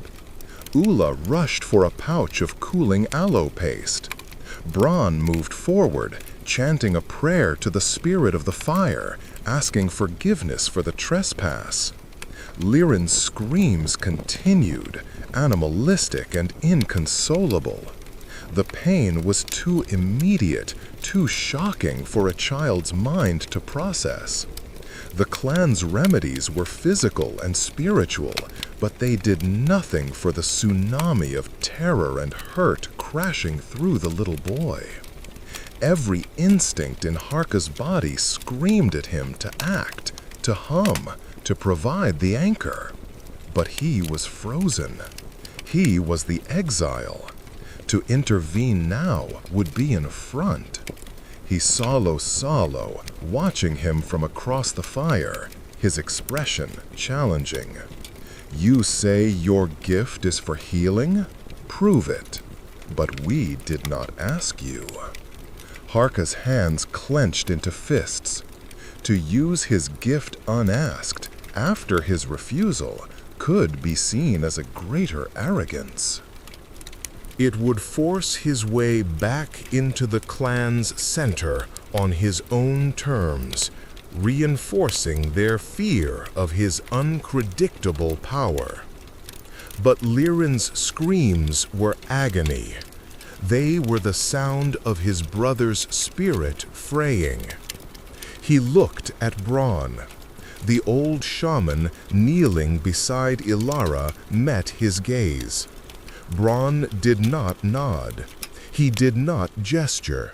He simply held Harka's eyes for a long second, and then very deliberately turned his attention back to the burn, his chanting continuing. It was not permission. It was abdication. This is not my domain anymore, the old eyes seemed to say. This is yours. Do what only you can do. The weight of the moment crushed Harka's hesitation. He did not approach the central fire. He walked instead to the acoustic niche he had discovered at the rear of the cave. He turned his back to the clan, facing the curved stone. He took a breath, seeking not the healing hum, but something to meet the specific, sharp quality of Liren's pain. He did not try to drown out the scream. He began to mirror it. He produced a high, wavering tone that matched the pitch of Liren's cry almost exactly, but he gave it a different shape. Where Liren's scream was all jagged, breaking peaks, Harka's tone was a smooth, continuous wave. It was an echo, but an echo transformed. The same raw material made fluid and controlled. He poured empathy into the sound, a sonic message that said, "I hear your pain. I am holding its shape. See, it can be held." Liren's screams hitched. The new sound, so similar yet so different, cut through his panic. He heard himself reflected, but changed. Harka, listening with every fiber of his being, softened his tone, gently bending the pitch downward, leading it from a scream toward a whimper. Liren followed. His own cries began to soften, to melt, tracking the path Harka's sound laid out for him. Harka continued, now transforming the tone into a descending series of sighs, like waves of hurt receding from a shore. The pain is here, and now it is leaving, here and leaving. Within a minute, Liren's screams had dissolved into ragged sobs, then into quiet hiccups as Ilara applied the aloe. The crisis had passed. The healing could begin. Harka let his own sound fade away. He remained facing the wall, his forehead pressed against the cool stone, spent. He heard the clan's murmurs behind him, a complex mix of relief, awe, and unease. He had acted, he had healed, but he had done it from the shadows, from a place of exile, using the cave itself as his instrument. He turned around. No one thanked him, but no one condemned him either. Tor looked away, busying himself with a spear shaft. Ilara held Liren, rocking him, her tears falling onto his hair. Her eyes met Harka's, and in them was a gratitude so deep it was sorrow. Braun simply nodded, once. The lesson was clear. Harka's path would not be one of leadership from the fire. It would be a path of intervention from the periphery. He was not a chief. He was a resource, like the hidden spring or the secret flint deposit, to be used in crisis, but otherwise left alone, viewed with a mixture of dependence and distrust. That night, as he lay on his mat, Harka understood the shape of his life to come. He was both essential and ostracized. His gift had saved his brother twice, but it had cemented his own solitude. He had chosen integrity, and the price was a permanent loneliness at the very heart of his tribe. The adventure he had embarked upon was not one of conquest, but of endurance. His legacy would be written not in songs of triumph, but in the silent spaces between the cries of pain he learned to soothe. A lonely shaman singing truths only the wounded and the stones could understand. The Wanderer's Lament. Spring surrendered to the swollen, green-gold dominance of summer. The world grew loud with life, a raucous, buzzing, chirping, screeching cacophony that pressed against the mountains.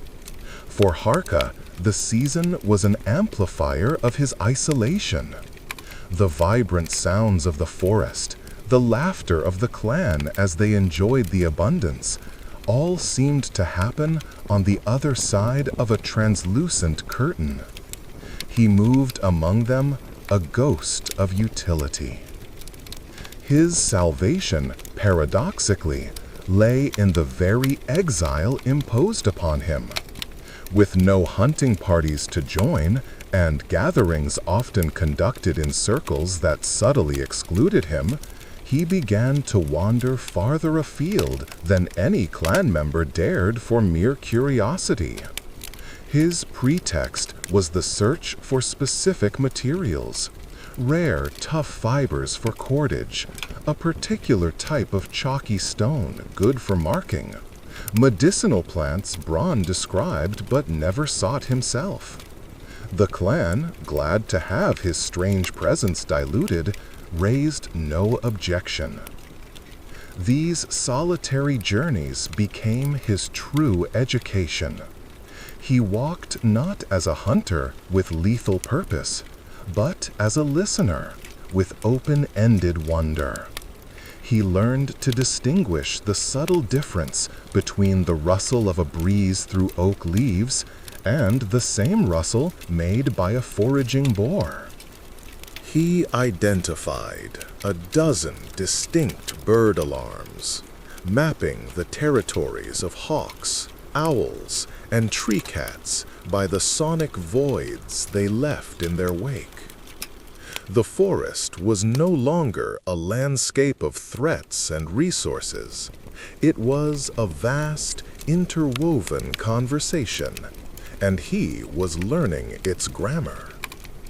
One blisteringly hot afternoon, he pursued a rumor of a blue clay deposit Bronn mentioned for sealing wounds. The trail led him beyond the ridge of spears, into a narrow, steep-sided valley the clan called the Valley of Winds. It was a place of ill omen in stories, where the spirits of the air were said to be trapped and angry, their wails the source of the constant, mournful drafts. The clan avoided it. Harka, with nothing to lose but a life he felt increasingly detached from, entered. The geography was immediately strange. The valley was a labyrinth of towering, wind-sculpted stone pillars and deep, shadowy crevasses. And the sound, it was not a wail, it was a symphony. The wind, funneled and split by the stone maze, created an endless, evolving drone. It was a bass note, a great exhalation of the earth itself. But as Harka crept deeper, his senses hyper-alert, he began to pick out the harmonics. A narrow crack in a pillar whistled a piercing, pure tone that rose and fell with the wind's pressure. A rounded hollow in a cliff face moaned a low, resonant bass. A field of reed-like grasses, trapped in a sunlit bowl, rattled a percussive, shimmering counterpoint. The valley was not cursed. It was an instrument, a colossal, natural instrument played by the breath of the world. A profound reverence stole over him. This was the gorgeous echo song writ on a geographic scale. He spent hours there, not daring to add his own voice to such majesty, simply sitting with his back against a sun-warmed rock, eyes closed, letting the Aeolian orchestra wash over him. He felt his own smallness, not as a humiliation, but as a relief. His troubles, the clan's rejection, the weight of his gift, all were insignificant motes in this timeless musical wind. When he finally emerged as the sun bled into the west, he felt cleaner than he had in moons. He carried no blue clay.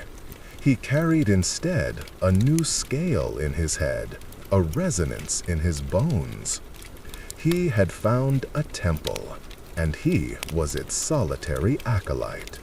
The following day, another wanderer came to the Grey Rock clan. He arrived at noon, a silhouette against the bright cave mouth, causing a ripple of alarm that quickly settled into cautious curiosity. He was not of any nearby tribe they knew.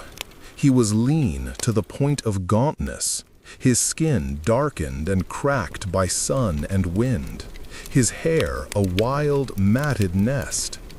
He wore leggings of a strange, finely tanned hide, and around his neck hung a necklace of what looked like human finger bones and wolf teeth.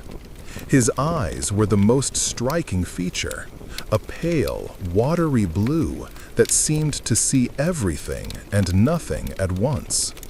He introduced himself as Fen, a walker of the long path.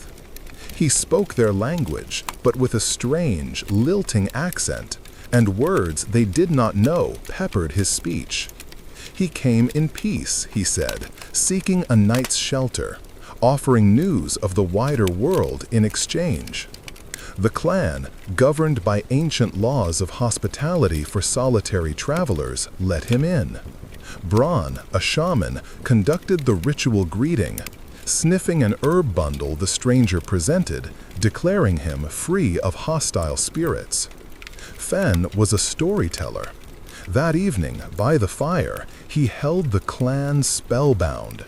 He spoke of lands where rivers ran so wide you could not see the other side, of mountains that breathed fire and smoke, of people who lived not in caves, but in huts made of the skins of giant hairy beasts. He spoke of star patterns unknown to them, of a great salt lake with water you could not drink. His tales were fantastical, terrifying, exhilarating. Harka listened from his accustomed place in the periphery, but unlike the others who were captivated by the images, Harka was captivated by Fen's voice. The man did not speak in their flat, pragmatic tones. His voice rose and fell like the terrain he described. He would drop to a conspiratorial whisper to draw them in, then boom like thunder to describe a stampede. He used clicks of his tongue for the scuttling of giant insects, a low growl for the approach of a cave lion. He was, Harka realized with a jolt, performing. He was using sound, not just words, to paint his pictures. He was, in his own way, a caller too. When the tales ended and the clan settled into sleep, Harka noticed Fen did not immediately lie down. The wanderer sat by the dying embers, staring into them, his blue eyes reflecting the red glow.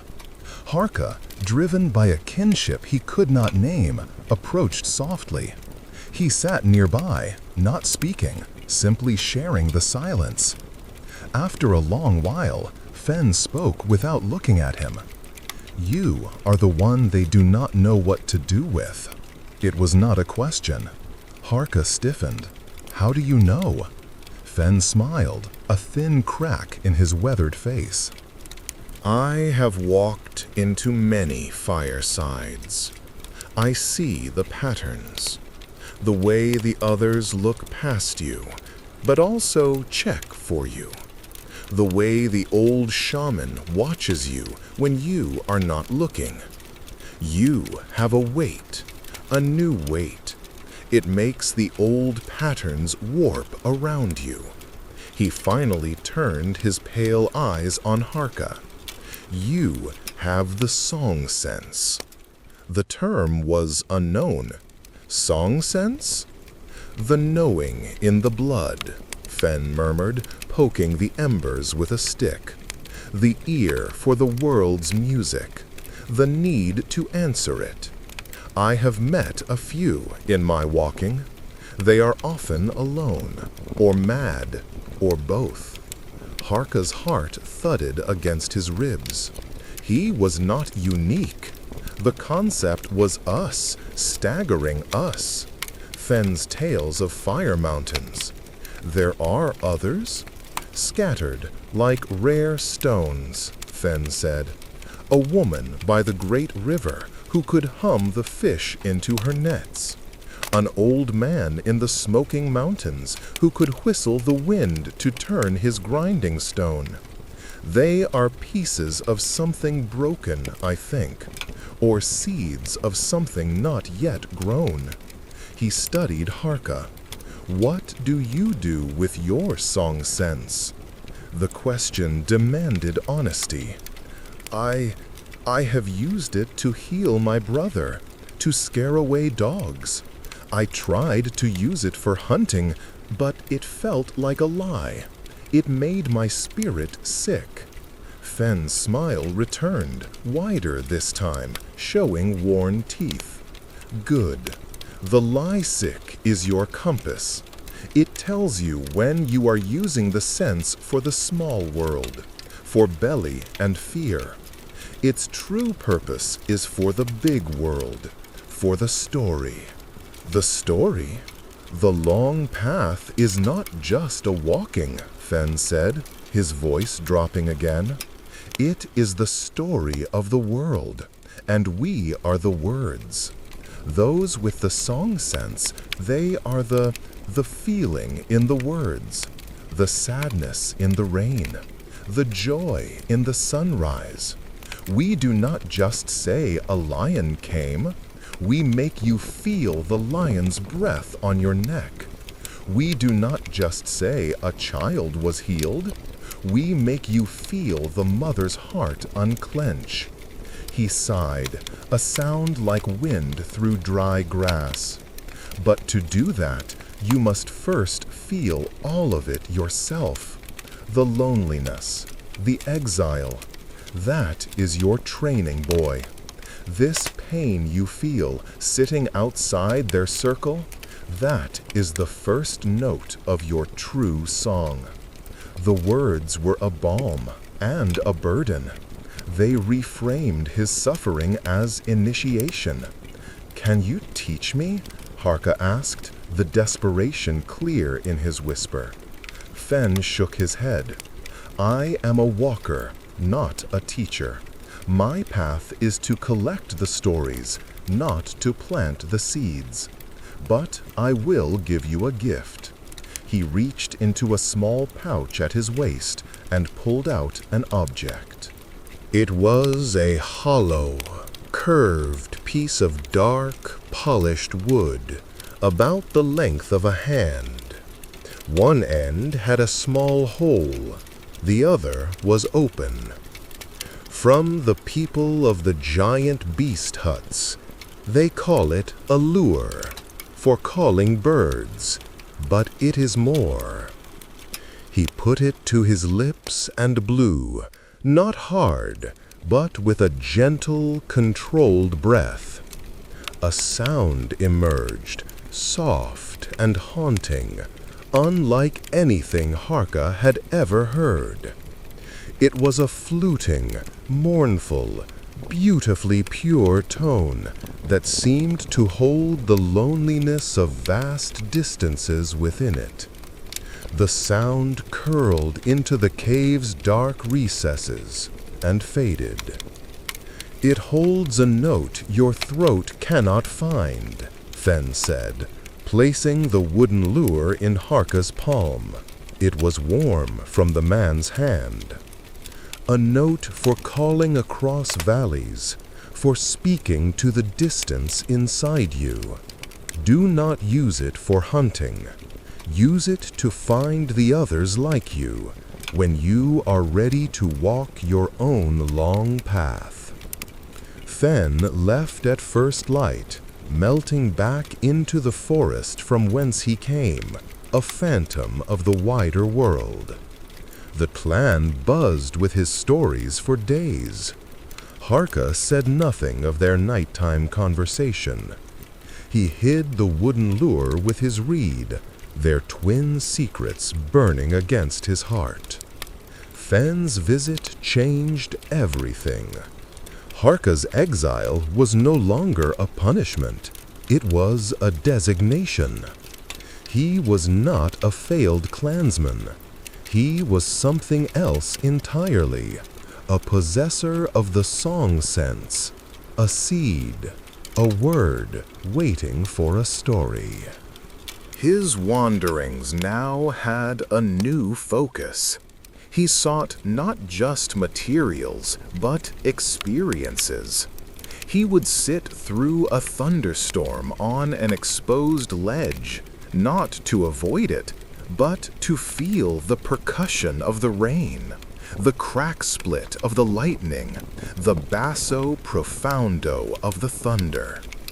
He would find a bee's nest and listen for hours to the complex, vibrating hum of the hive, a sound of perfect, furious industry. He wept when he found a dead fawn, and the sound of his own weeping became a subject of study, the way grief broke the voice into particles. He was composing a library of feeling inside himself, translating emotion into sound memory.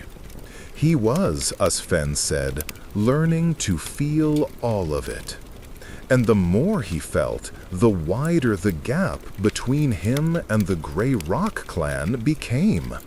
Their concerns were immediate, tangible. His were vast, intangible, humming in the wind and the wood and the hollow of a tiny polished lure he had yet to dare blow outside the waterfall's masking roar. He was no longer just in exile. He was in training, and his graduation would require a departure far more final than any social shunning. The Library of Feeling. The summer sun, a furious white eye in a bleached sky, baked the mountains.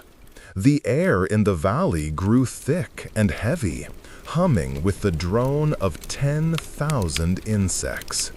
For the Grey Rock clan, this was a time of sweaty labor and plentiful, if sluggish, game. For Harka, it was a season of intense, solitary curation. Fen's words had ignited a purpose that transformed his perception. Every moment, every sensation was no longer simply lived. It was collected, analyzed, and filed away in the vast, silent archive of his being. He was building a library of feeling, and his body was the reading room. He began with the elemental textures of emotion. One morning, when a warm, gentle rain fell, he stood on a broad, flat stone outside the cave, letting the droplets patter on his upturned face and bare shoulders.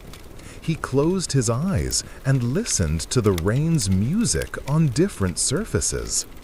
On the taut, stretched hide covering the cave entrance, it was a low, steady thrum, thrum, thrum, a sound of comforting enclosure. On the broad leaves of a nearby fern, it was a sporadic, bright pit-pat, a sound of playful surprise. On the bare stone at his feet, it was a hard, scattered tick-tick-tick, a sound of impersonal time passing. He absorbed them all, associating the thrum with his mother's presence, the pit-pat with Nira's laughter, the tick-tick with the inexorable, lonely passage of his own days. He sought out contrasts. He would climb to a high, windy bluff and face the gale, letting it whip his hair and sting his eyes, forcing his mouth open to let the torrent of air roar over his vocal cords, creating a raw, involuntary shout that was instantly stolen and shredded by the wind.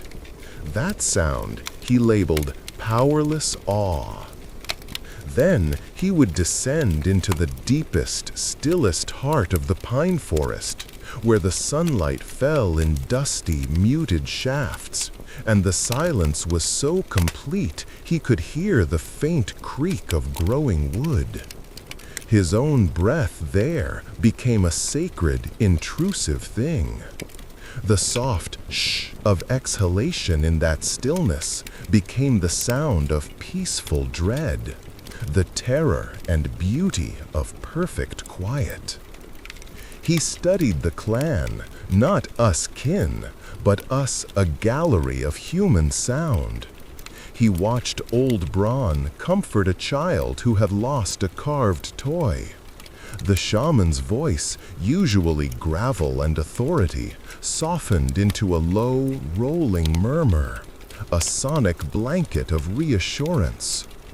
Harka stored that murmur us paternal solace.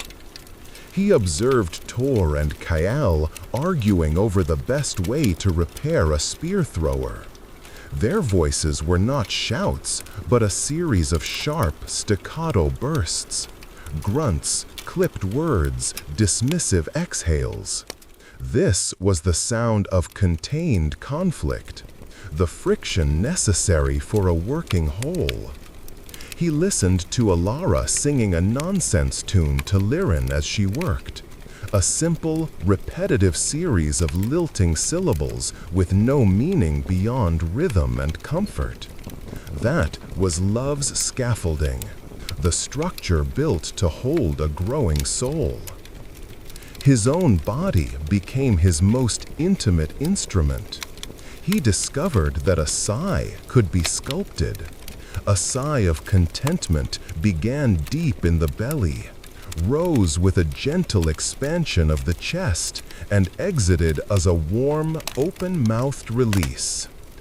A sigh of frustration originated higher, trapped in the solar plexus, and was expelled through the nose in a short, sharp burst. He practiced the physical mechanics of a swallowed sob, the catch in the throat, the clenching of the diaphragm, the silent tremor.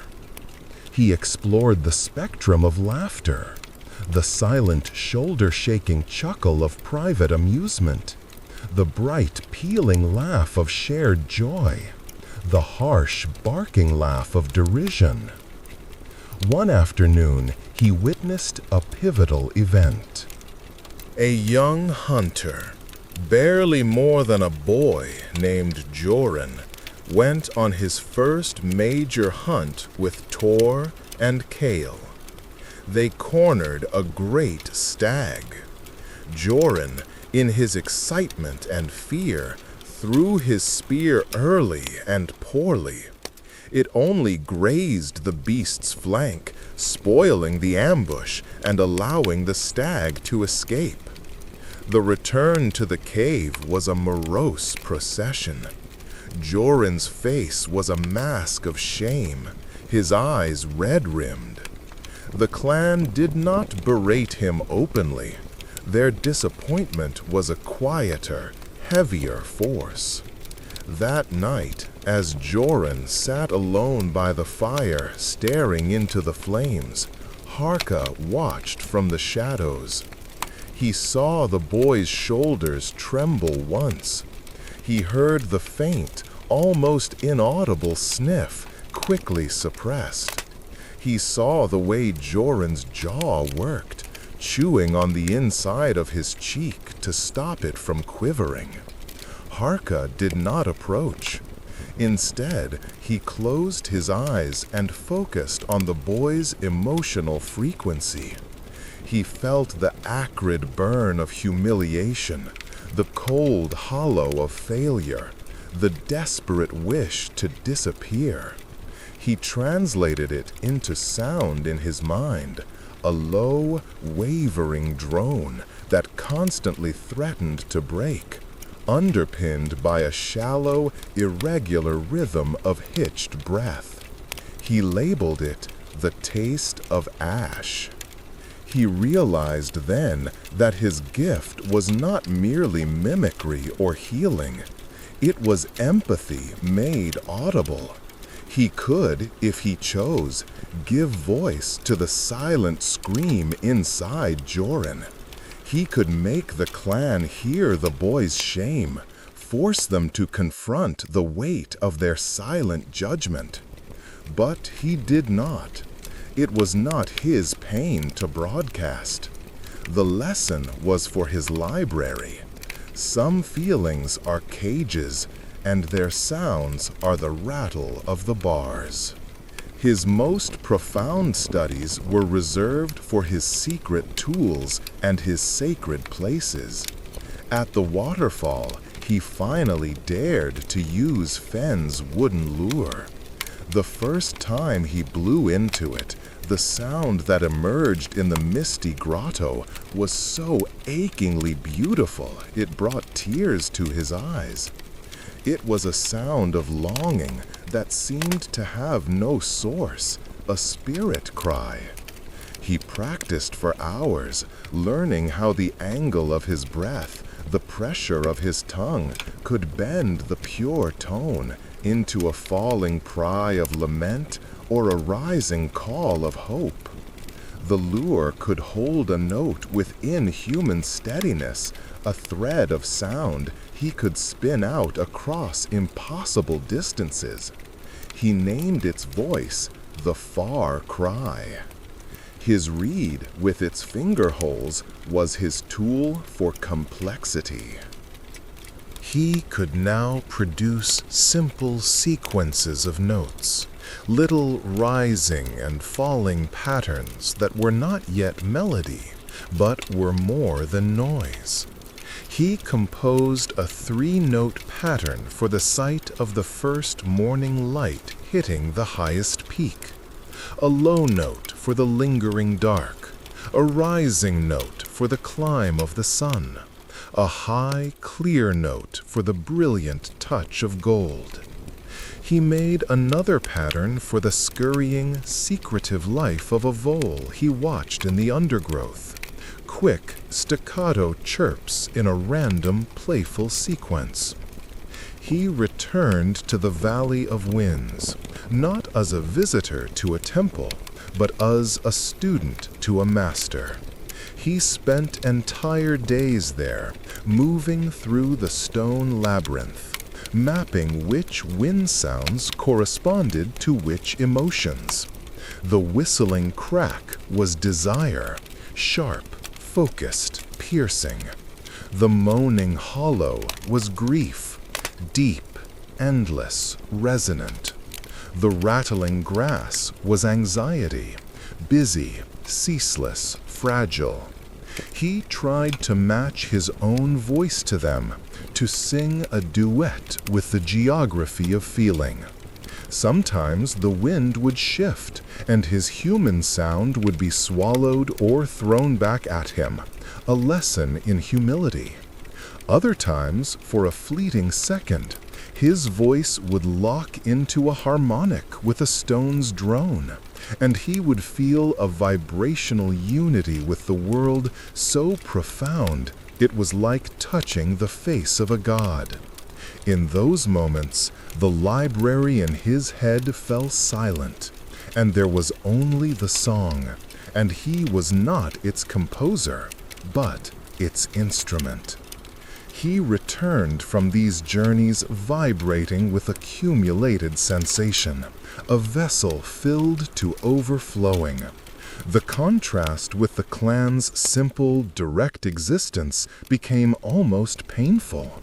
He saw their lives as a series of short, declarative sentences. I am hungry. I am tired.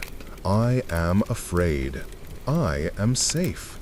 His inner world was an epic poem of shifting shades, a symphony of nuanced feeling for which they had no notation.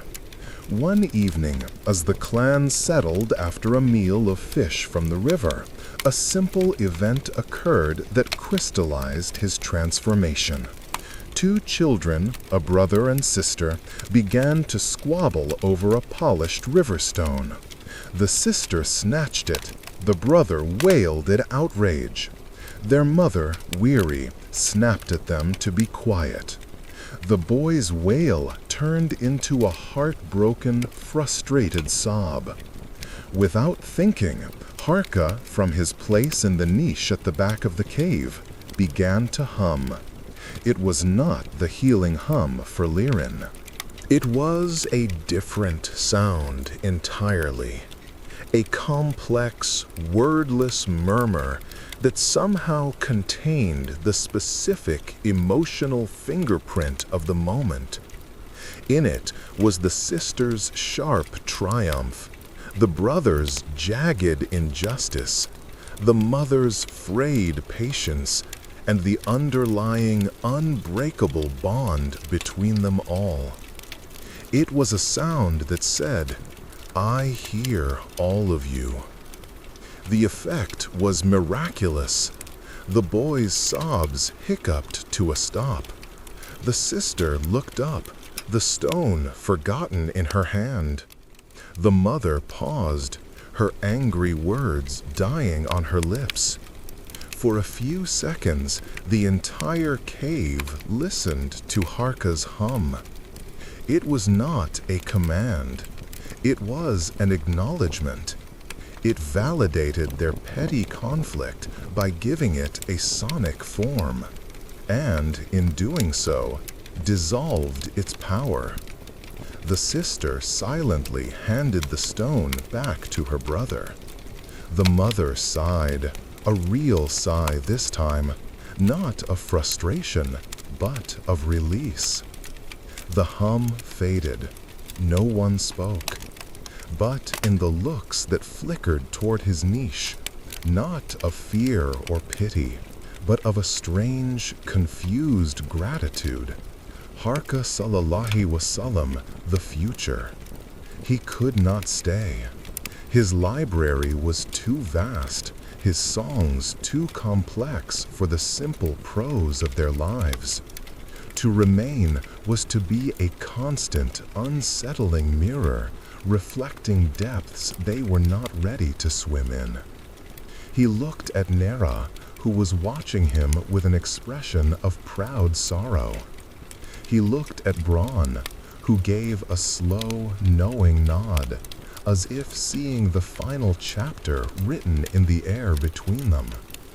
He looked at his mother, Elara, who instinctively pulled Lirin closer, sensing an impending departure in the very sound that had just brought peace. The wanderer Fen had called him a seed. The Valley of Winds had been his schooling. The clan had been his first fragile audience. His library was complete enough. It was time to stop collecting feelings and begin the true work, to find the story they were meant to tell. The long path was calling, not with Fen's distant tales, but with the silent, urgent pressure of a song that had outgrown its first small cave. He would leave, not in anger, not in defeat, but as a fully realized instrument walking into the wind, seeking the orchestra he was born to join. The farewell that was not a sound. The decision to leave, once crystallized, settled upon Harka with the quiet finality of a stone sinking into a deep pool. It did not ripple with drama or angst. It simply was, a truth as solid and unassailable as the mountain at his back. He gave himself 3 days. Not to prepare materially. He would take only a hide satchel with his flint knife, a sling, a coil of sinew, the fire-making stones, and the two precious instruments hidden in their separate pouches, the carved wooden lure and the holed reed. He gave himself 3 days to say goodbye in the only language left to him, the language of silent presence and sonic gifts. The first day he devoted to Nera. He found her at the riverbank, pounding wet clay on a flat rock to mend a crack in a water jug. He sat beside her, not speaking, and picked up a lump of cool, gray clay. He began to work it with his fingers, not aiming for utility, but for form. As she worked her practical repair, he sculpted. He shaped the clay into a small, crude, but recognizable figure. A woman with a strong nose and hair indicated by careful grooves, one hand raised as if in greeting or farewell. It was Nera. He infused the act with all the gratitude he had for her steadfast alliance, for her practical wisdom, for the lifeline of her conversation in his darkest exile. When the figure was done, he set it on the sun-warmed rock between them, a wordless testament. She looked at it, then at him, her eyes glistening. She nodded, once, a sharp dip of her chin that meant she understood everything. She took the figure, cradling it in her palm, and carefully placed it in her own leather pouch. No words were exchanged. None were needed. The second day, he sought out his mother. Ilara was in the cave's rear, sorting through dried herbs stored in woven baskets, their scents pungent, sweet, earthy, creating a complex olfactory cloud around her. Harka did not try to help. Instead, he sat with Liren, who was now a robust, chattering toddler. He took the boy onto his lap and began the simplest form of his gift. He clicked his tongue in rhythmic patterns. Click, click, clickety-click. He made popping sounds with his lips. Pop, pop, whoosh. He hummed a silly, bouncy little tune that had no origin but the joy of a child's squirming delight. Liren giggled, a sound like bubbling water, and tried to mimic the clicks, producing wet, sloppy sputters. Ilara watched from the corner of her eye, her hands slowing in her work. This was Harka's farewell to her, a demonstration that the gift that had once saved this child's life could also conjure pure, uncomplicated joy. He was showing her the light side of his power, the side that was not strange or threatening, but us natural as a mother's lullaby. He was giving her a memory to hold on to, one untainted by fear or conflict. When Liren finally wriggled away to chase a beetle, Ilara turned fully to Harka. Her face was a battlefield of emotions, but love was the victor. She reached out and cupped his cheek, her palm rough and warm. She said nothing, but her touch was a lexicon of motherhood, pride, fear, sorrow, and an unconditional blessing. He leaned into it, sealing the moment. The third day, he waited for the right moment with old Bron.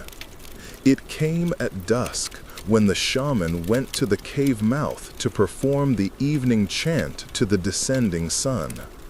Harka did not join the clan who gathered loosely behind. He stood to the side, watching. Bron's voice rose, the familiar monotone invocation. Sun, leave, return, promise, keep, dark, hold, fear, away. When the last syllable faded and the clan murmured their assent and began to disperse, Harka approached. Bron did not look at him. his eyes on the violet bands tightening around the western peaks. "You go," the old man stated, not a question. "At first light," Harka confirmed. "The path is long, the world is hungry. I have my ears and my song sense." He used Fenn's term deliberately. Bronn finally turned, his ancient eyes searching Harka's face. "The sense is a fire. It can warm, it can cook. It can also burn the hand that holds it and the house that shelters it. You have learned the warmth. You have felt the sick burn of misuse. Remember both. I will." Bronn reached into the folds of his fur wrap.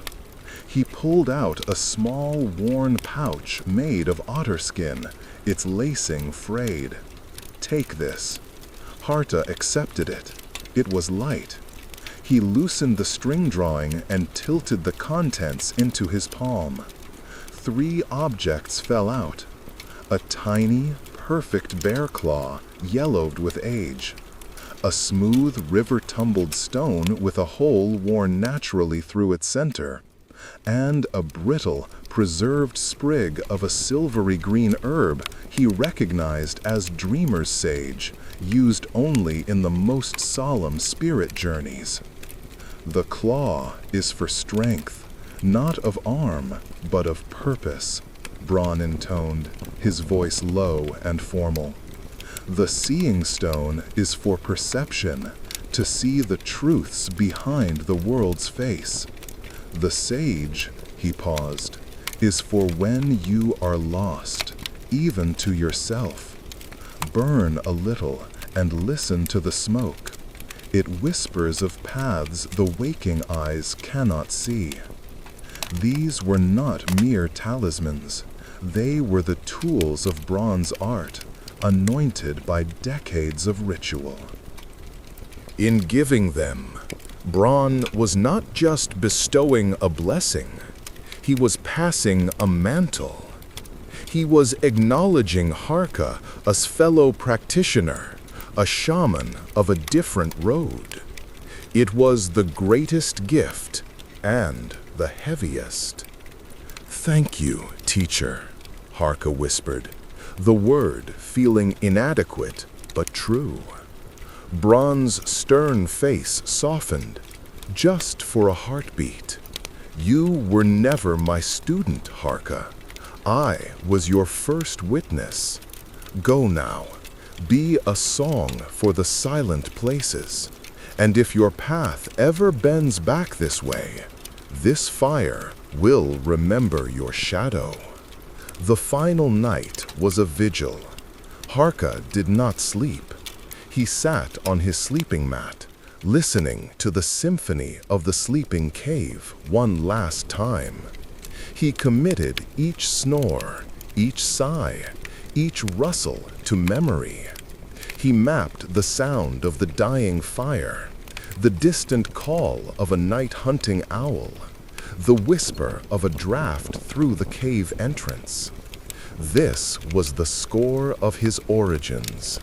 He would carry it within him, the foundational bass note of everything he might become. As the first faint smear of gray lightened the blackness at the cave mouth, he moved. He shouldered his small satchel. He glanced at the shapes of his sleeping family. Ilara's curled form, Liren's tiny sprawl, Nera's quiet mound. He looked at Bronn's niche, where the old man's breath came in slow, measured draws. Awake, Harka knew, and pretending not to be. He walked out of the cave.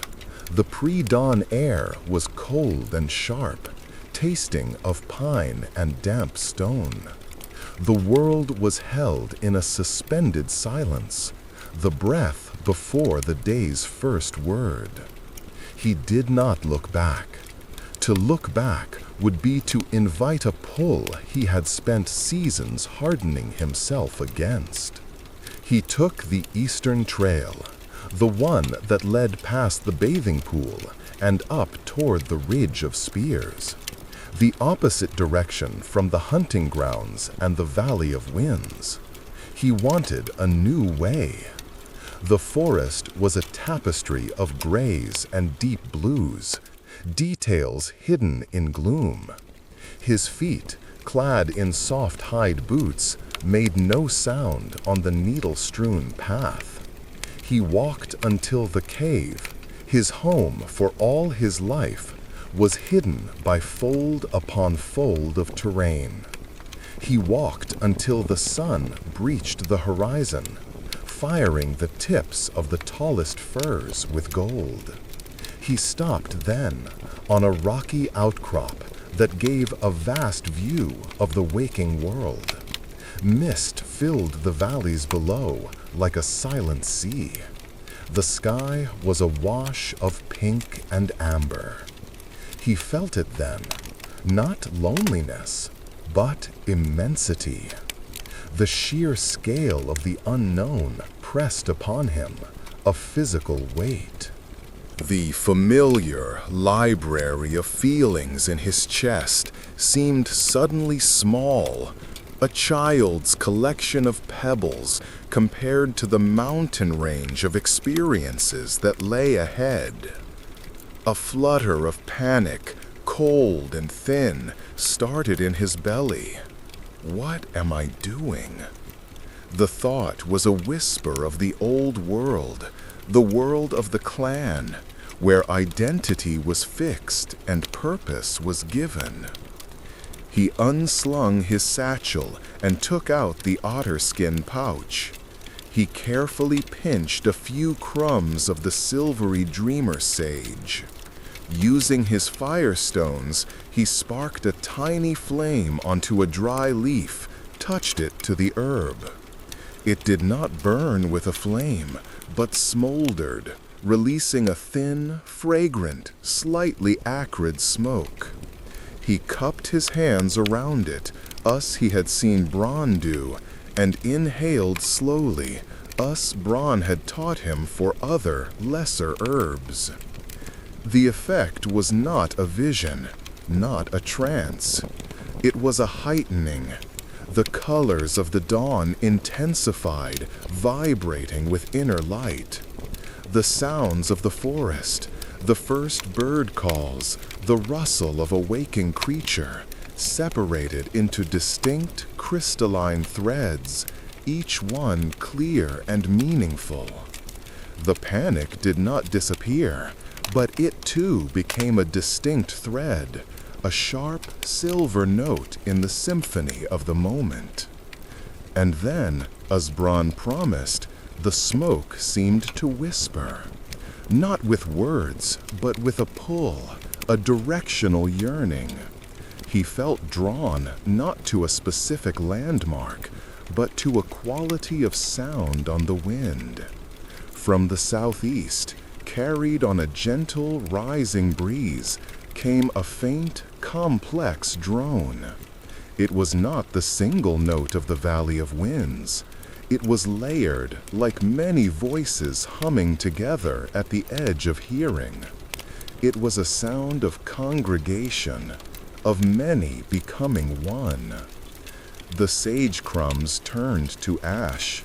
The heightened senses receded, but the memory of the drone and the pull toward it remained etched in his mind as clearly as a trail blazed on a tree. He stamped out the ash, carefully returning the pouch to his satchel. The panic was gone, replaced by a steady, resonant purpose. He had his direction, southeast, toward the hum of many voices. He took one last look at the land behind him, the known world. He did not see the cave, but he felt its presence, a fading warmth at his back. Then he turned fully to the southeast, to the rising sun, to the distant, promising drone. He did not sing. He did not hum. He simply opened his mouth and breathed in the new air, a long, deep draft of the unknown. His farewell was complete. It had been a symphony of silence, touch, and small, perfect sounds. Now, the first note of his journey proper could finally be played. Now, the first note of his journey proper could finally be played. He adjusted the strap of his satchel, felt the solid shapes of the reed and the lure against his hip, and stepped forward. The path was no longer a trail. It was a staff line on an empty sheet of sky, waiting for his melody to begin. The hum on the horizon. The first days of the long path were a lesson in mundane survival, stripped of the clan's communal buffer. Harka's world contracted to an immediate circle of need: water, food, shelter, safety. His ears, trained for nuance and emotion, were repurposed as essential scouts. The gurgle of a hidden stream meant life. The absence of birdsong could mean a predator's presence. The specific crunch of undergrowth told him the size and number of creatures moving nearby. He was alone, and his gift, once a source of alienation, became his most loyal companion and vigilant guardian. He moved southeast, guided by the memory of the layered drone from the sage smoke vision. It was not a constant sound. Some days the wind brought nothing but the rustle of leaves and his own footsteps. On those days, doubt crept in. Had he imagined it? Was he chasing a phantom, led astray by an old man's herbs and his own desperate need for purpose? He would then use Fenn's lure. At midday, or in the quiet of dusk, he would find a high place, put the polished wood to his lips, and send the far cry out over the landscape. That pure, lonely tone that seemed to yearn for an answer.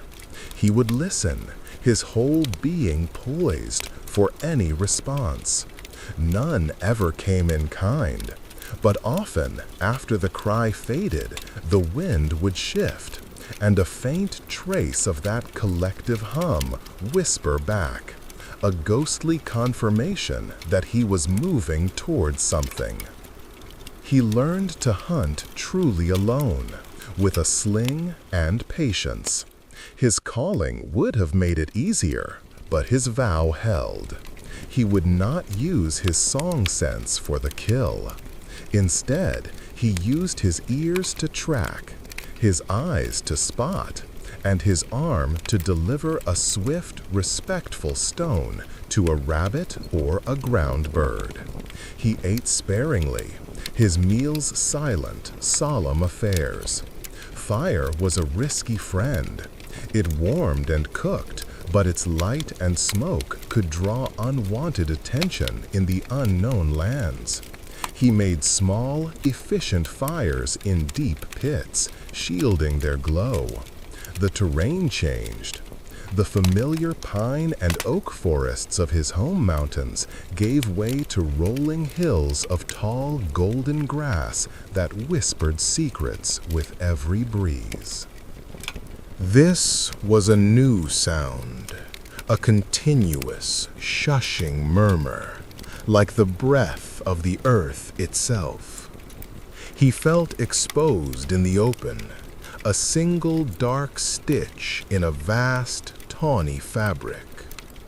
Here, his listening was for the swish of grass that was not caused by wind, the low, slinking approach of a great cat, or the sudden, thunderous charge of a startled herd of wild horses, whose hooves made a sound like a rock slide given rhythm. One afternoon, in the heart of the grasslands, he found his first sign of other humans. It was not a camp, but a marker. A stack of stones piled taller than a man on the crest of a hill. On the topmost stone was a crude painting in red ochre, a spiral that turned inward upon itself. It was not a symbol of his clan. It felt old, intentional. A message, but in a language he did not know. Was it a territorial claim? A spiritual sign? A waymarker for others? He circled it, his senses alert. He heard no hum here, only the wind and the grass.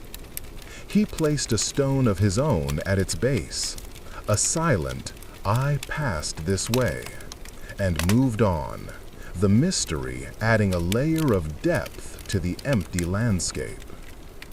Days blended into a cycle of walking, listening, surviving. The loneliness was a physical ache, a hollow space in his chest where the rhythms of the clan had once beat. He filled it with sound. He talked to the wind, describing what he saw. He hummed maps of the terrain to himself. He held long, silent conversations with the sun and the moon, using only the pressure of his attention. He began to understand Finn's description of walkers. To stay sane in solitude, you had to become a conversation of one.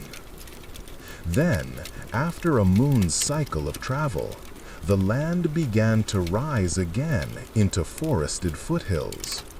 The air grew cooler, damper, and the hum returned, no longer a faint trace on the wind, but a palpable vibration in the air itself. It was deepest at dawn and dusk, a low, resonant drone that seemed to emanate from the very bedrock. It was not menacing, but profoundly alive, a sound of immense, slow power. He was getting closer. One evening, as he made a careful camp in a small cave overlooking a dark, placid lake, he decided to use his reed. He had practiced in secret for so long. Here, with only the water and the trees as witness, he could play without fear of judgment or consequence. He took it from its pouch, felt the familiar arrangement of holes. He did not try to mimic or compose. He simply breathed into it, letting his fingers fall where they may, responding to the vibe of the place, the still water, the sighing pines, the distant, ever-present hum. A simple melody emerged. It was a 5-note phrase, rising in question, falling in resignation, then ending on a sustained, hopeful note. It was the sound of his journey, the question of the path, the ache of the solitude, the stubborn pulse of hope. He played it once, twice. The notes floated over the black mirror of the lake, clean and true. From across the water, a response. Not an echo, not an animal cry, a perfect, identical repetition of his 5-note phrase played on a different instrument. The sound was warmer, mellower, deeper in tone than his reed, but the sequence was exact. Harka froze, the reed halfway to his lips again, his heart a frantic drum against his ribs. He scanned the dark tree line on the far shore. Nothing moved. The night was silent, waiting. He played again, the same phrase, but this time he held the final note longer, letting it tremble. Again, from the far shore, the answer came. The same phrase, the same held final note. An invitation mirrored. This was no accident. This was communication. This was another like him. Another with the song sense. A thrill, electric and terrifying, shot through him. He had found one, or one had found him. He stood, slipping the reed back into its pouch. He had no way to cross the lake in the dark. He built up his small fire, a beacon. He spent the night awake, every sense straining, the hum of the land now feeling like a welcoming chorus, a backdrop for this newfound duet. He was no longer a solitary seed. He had found another branch of the same strange tree. At first light, with mist coiling over the lake like smoke, he began to circle the shoreline, searching for a crossing or a sign. Near the northern end, he found it, a simple raft of lashed logs, partly pulled onto the bank, clearly made by human hands. And on the trunk of a nearby birch, a new symbol was carved. Not a spiral, but a series of 3 concentric arches, like sound waves radiating from a point. He pushed the raft into the water, poling across with a long branch. The far shore was denser forest, the trees older, their trunks thick and bearded with moss. The hum was stronger here, a constant, low-frequency presence he could feel in his teeth. He followed the sound, his steps cautious but urgent. The forest opened into a clearing, and there, in the center, sat a woman. She was older than Harka, perhaps of an age with Nira, but where Nira's strength was practical and grounded, this woman's strength seemed drawn from the air itself. She was thin, her face sharp and intelligent, her hair a wild cascade of black streaked with early gray. She sat cross-legged before a strange arrangement. A large, hollow log lay on the ground, and across its open mouth were stretched several lengths of gut, of varying thickness, each secured to a wooden peg at the other end. Beside her lay a curved, polished bone.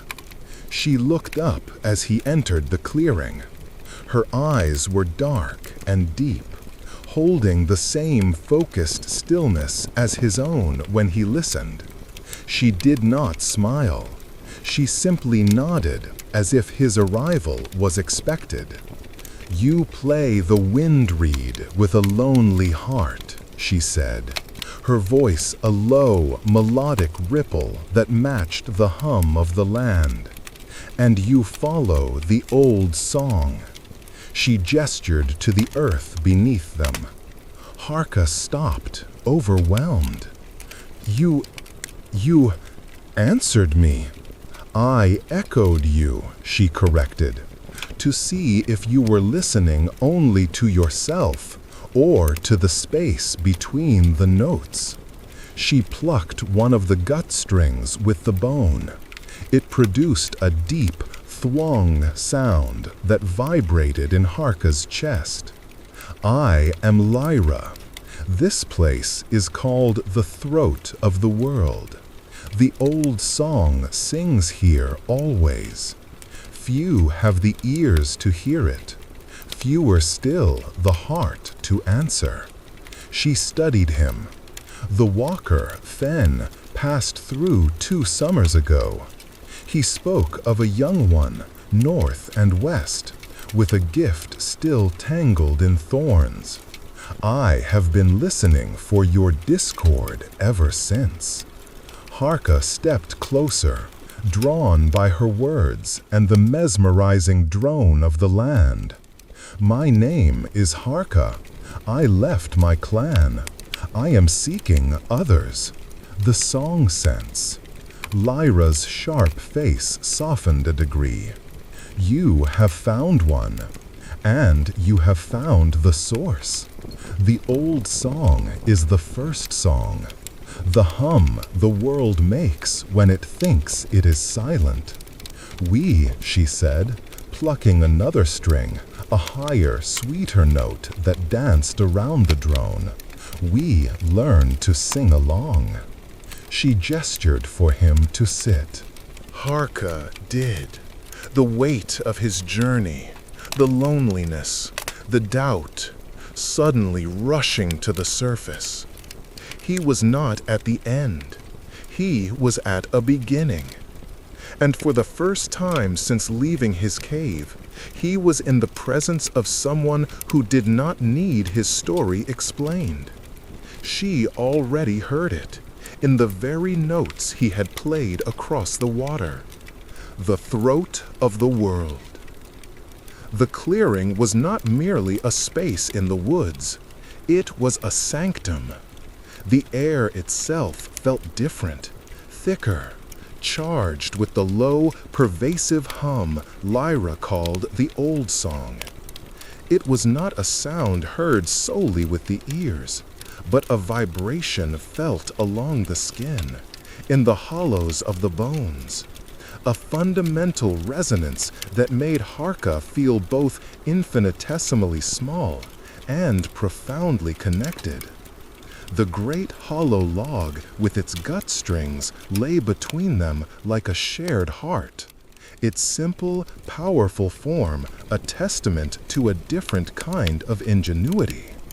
Lyra watched him absorb the space, her dark eyes missing nothing. "You hear it in your chest," she stated. "A good sign. Some who stumble here only hear it as a headache, a pressure in the skull. They flee. You sat down. So, the thorns Fen spoke of, you have begun to untangle them?" Harka found his voice, which felt frail and reedy against the environmental drone. I learned what my gift could do, and what it should not do. I used it to hunt. It felt like a lie. A flicker of approval crossed Lyra's face. The first truth. The song is not for taking. It is for meeting, for conversing. She plucked 2 strings in succession, a low note and a higher one. The sounds did not clash. They created a tense, questioning interval that hung in the humming air. That is the sound of your conflict. The old life pulling one way, she plucked the low string again, the new path pulling another, the high note.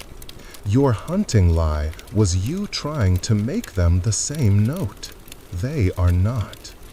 Her understanding was so immediate, so musical in its logic, that it bypassed Harka's intellect and spoke directly to her spirit. "What is this?" he asked, gesturing to her instrument. "This," Lyra said, running a reverent hand along the smoothed wood of the log, "is a listen then speak. I did not make it to impose my will. I made it to have a deeper conversation with the old song." She plucked a string, let it vibrate, then tilted her head, listening. The land answers. Sometimes it shifts the note. Sometimes it adds a harmonic. I learn its moods, its seasons. It learns my presence. Your wind reed and your far cry lure, they are questions shouted into the wind. This is a dialogue. Harka's mind reeled. His entire practice had been one of monologue or manipulation, imposing his sound on the gorge, on Liren, on the herd, on the dogs. The concept of his gift as a means for reciprocal conversation with the world was a door swinging open into a new universe. "Can you teach me?" The words left his lips, the same plea he had made to Fen, but this time laden with the weight of his journey's end and its true beginning. Lyra considered him for a long moment. "I am not a teacher of technique. I am a curator of attention. I can show you how to listen deeper. The rest, your own song sense must learn to speak. You may stay, you may listen, you may ask questions of the song. But you build your own listen then speak, not copy mine. Your dialogue will be your own." It was a more demanding offer than any apprenticeship to a toolmaker or hunter. It was an invitation to a solitary study within a shared sacred space. Harka accepted with a nod. Lyra's existence was one of sublime, disciplined simplicity. She lived in a low, turf-covered hut woven into the roots of a giant cedar at the edge of the clearing, almost invisible until you were upon it. She foraged, fished in the lake with quiet efficiency, and tended a small, hidden garden of herbs and tubers. Her life was a slow, conscious rhythm attuned to the pulse of the throat of the world. Harka built a simple lean-to on the opposite side of the clearing, respecting the sanctity of her space. His first task, as instructed, was not to make an instrument, but to listen. For days, he did nothing but sit in the clearing, eyes closed, and map the old song. He discovered it was not monolithic. It had textures. At dawn, it was a clear, rising tone, full of potential. At noon, it was a steady, confident drone. At dusk, it deepened, became contemplative, mournful even. When clouds gathered for rain, the song's pitch lowered, thickened with anticipation. When a storm broke, the song did not disappear. It became the canvas upon which the thunder painted its percussive strokes. He learned to differentiate the song from the sounds layered upon it. The wind in the pines was its breath. The chatter of squirrels was its commentary. The crack of a falling branch was its punctuation. But beneath it all, steady and eternal, was the foundational hum. After a week of this silent immersion, Lyra approached him as he sat motionless by the lake shore at twilight. "What is the song saying now?" she asked, her voice barely a whisper. Harka did not open his eyes. "It is remembering the day, letting go of the light. It is a sound of acceptance, of turning inward." Lyra was silent for a moment. "Good. You hear the feeling. Now, tomorrow, you begin to gather, not with a purpose, but with an openness. Walk the forest, touch the trees, the stones, the water.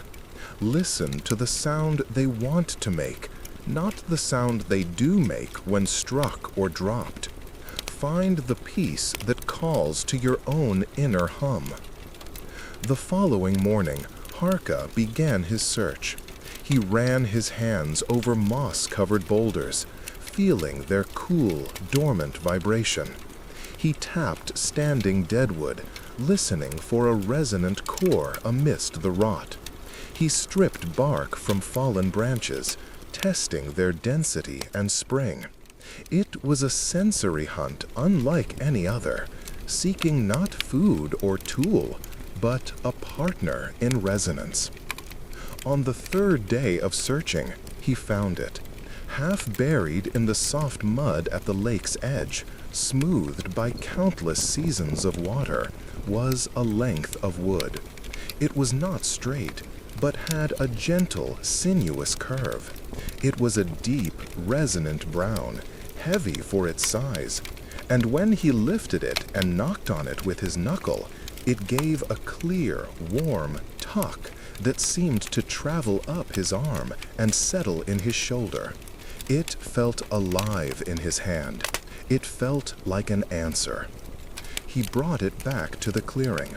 Lyra examined it, running her fingers along its grain. "Alder," she murmured, "water-loved, good for carrying sorrow and joy with equal clarity. It has chosen you. Now you must learn its voice." His education became practical, physical, and deeply intuitive. Under Lyra's guidance, he began to hollow the alder log, using fire and careful scraping with stone and shell. The process was meditative. He would work for a time, then stop, hold the log to his ear, and tap it, listening for the change in its internal resonance as the void within grew. He was not creating an instrument. He was revealing the sound already sleeping inside the wood. Lyra taught him about tension and release. She showed her how to prepare deer gut, twisting and stretching it into strong, elastic strings. "The string is a bridge," she explained, tying a gut cord to a peg and stretching it between 2 points on a practice stick. "It carries the energy of your touch." She plucked it, a dull twang, and translates it into voice. She tightened the string, plucked again. The pitch rose. Tension is possibility, but too much. She tightened it until the gut fiber squeaked in protest, and the bridge snaps. The conversation ends. He learned about acoustics from her, listen, then speak.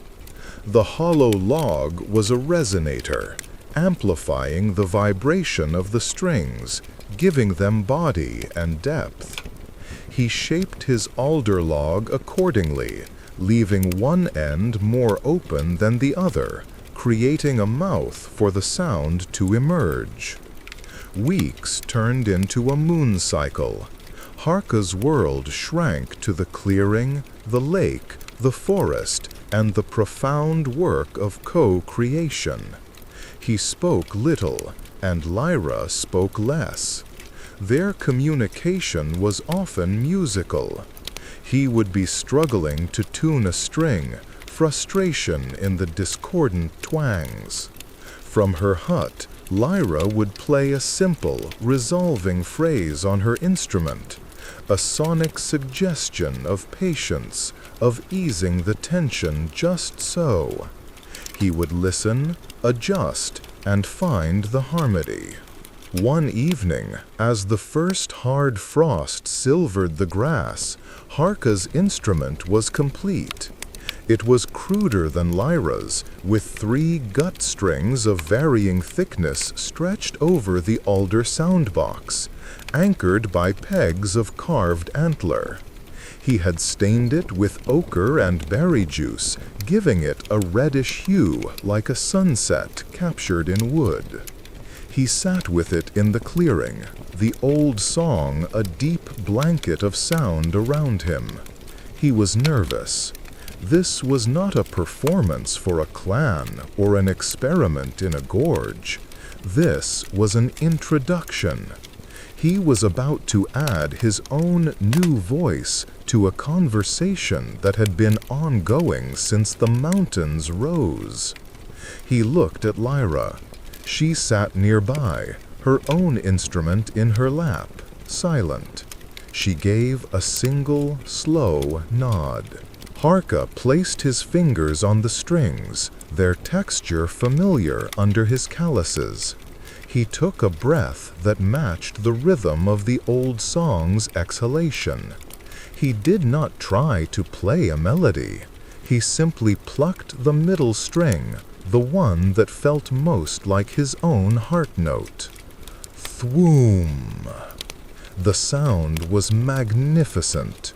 It was deep, clear, and rich, vibrating through the log and into his thighs where it rested.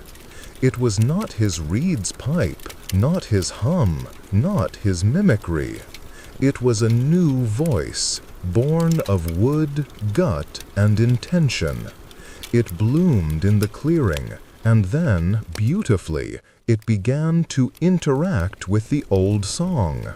The ambient hum seemed to flex, to wrap around the note, supporting it, blending with it. For a few sacred seconds, Harka's note and the world's note were one. As the sound decayed, leaving a silence that was more profound for having been broken so perfectly, Harka felt tears course down his cheeks. It was not sadness. It was the overwhelming relief of homecoming. This was why he had been born with his ears, his gift, his lonely heart. To sit in this place and add his voice, not as a demand, but as a respectful, harmonious part of the whole. Lyra did not speak. Instead, she lifted her bone pick and played a response. A soft, three-note arpeggio that climbed like a vine seeking sunlight.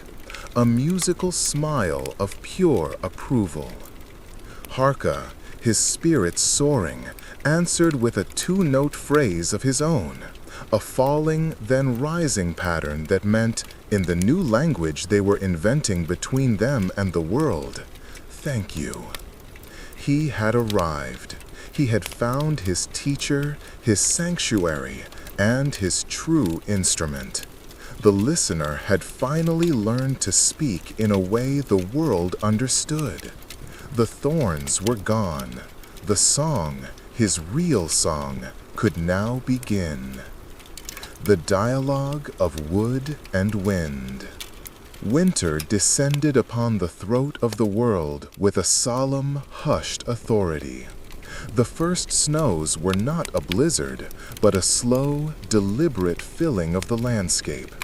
Each flake a silent note in the season's stark composition. The lake froze at its edges, a skin of milky, crackled glass that sang a high, pinging song when struck by falling icicles.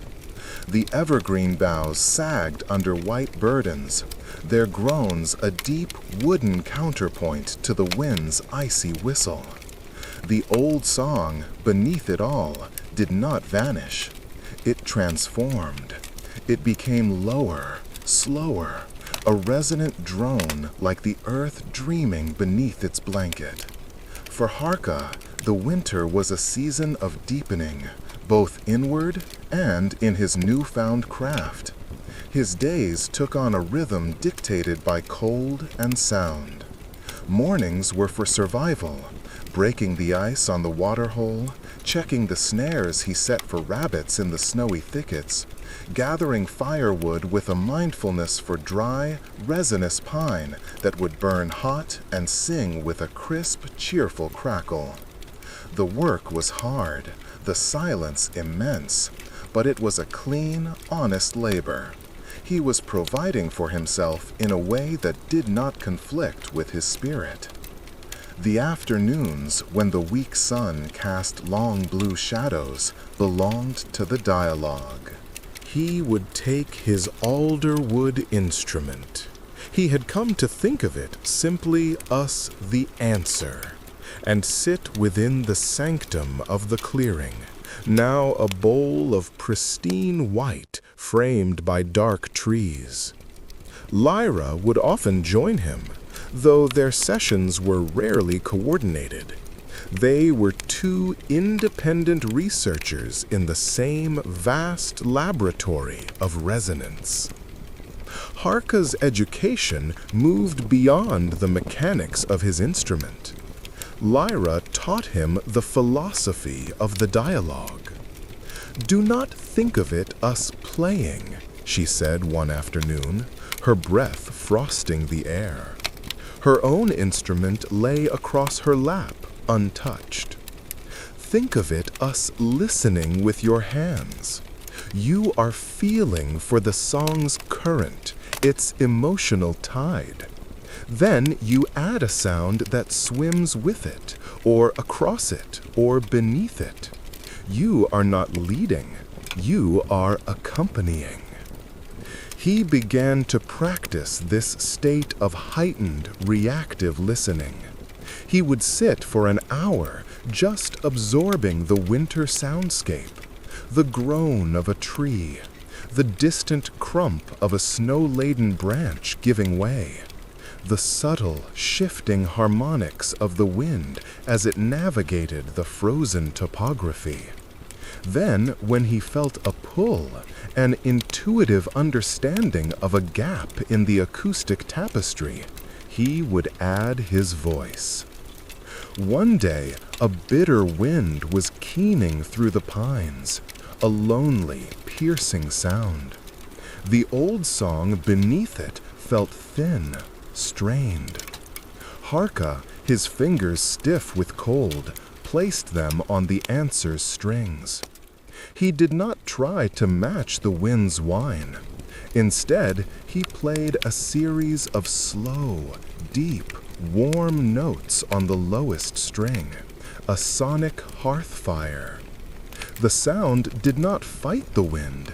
It provided a foundation for its loneliness to rest upon. The wind seemed to hear it. A few moments later, the keening dropped in pitch, softened, as if the very air had found a measure of comfort. Lyra, listening from her hut, gave a soft hum of approval, the highest praise she offered. He learned the emotional palette of his 3 strings. The lowest, thickest gut produced the ground note, security, sorrow, depth.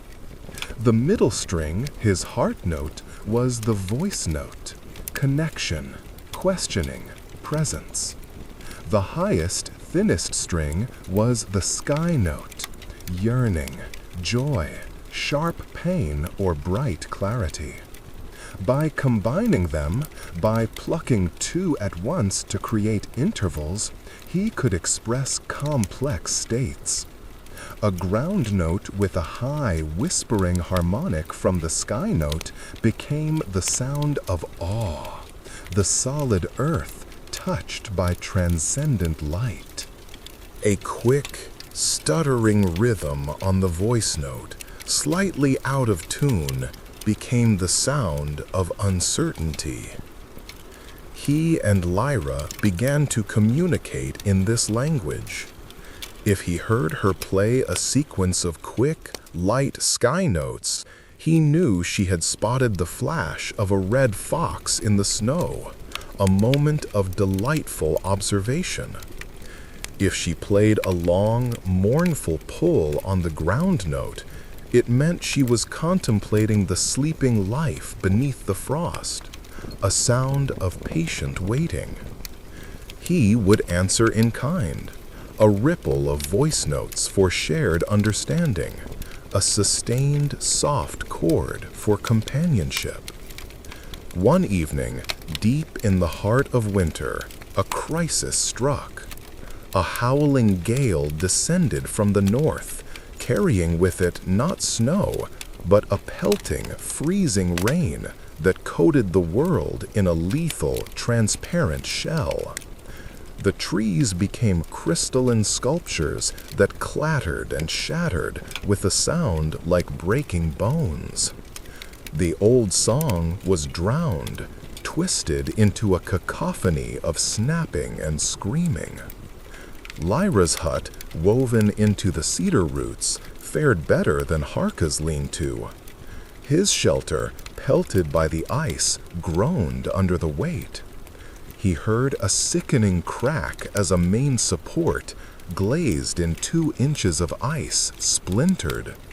The roof of hides and branches sagged, threatening to collapse. He scrambled out into the blinding, painful stings of the ice storm. The world was a chaos of violent, sharp noise. He could not hear his own thoughts. Panic, the old enemy, rose in his throat. The fear of exposure, of being unmade by the indifferent fury of the elements. Then, through the maelstrom, he heard a sound. Not from Lyra's hut, but from within the storm itself. It was a note, impossibly clear and steady, cutting through the dissonance. It was Lyra. She was outside, in the storm, playing her listen then speak. Harka fought his way toward the sound. He found her standing in the center of the clearing, a stark figure coated in a glassy sheath, her instrument held against her body. She was playing not a melody, but a single, unwavering note on her ground string. It was a note of profound, unshakable calm, a declaration of here, a sonic anchor in the hurricane. She was not trying to fight the storm's sound. She was providing an alternative point of focus, a still center around which the chaos could rage without consuming the spirit. The ice cracked on the trees, the wind shrieked, but her note persisted, a pure golden thread in a tapestry of gray violence. Harka understood.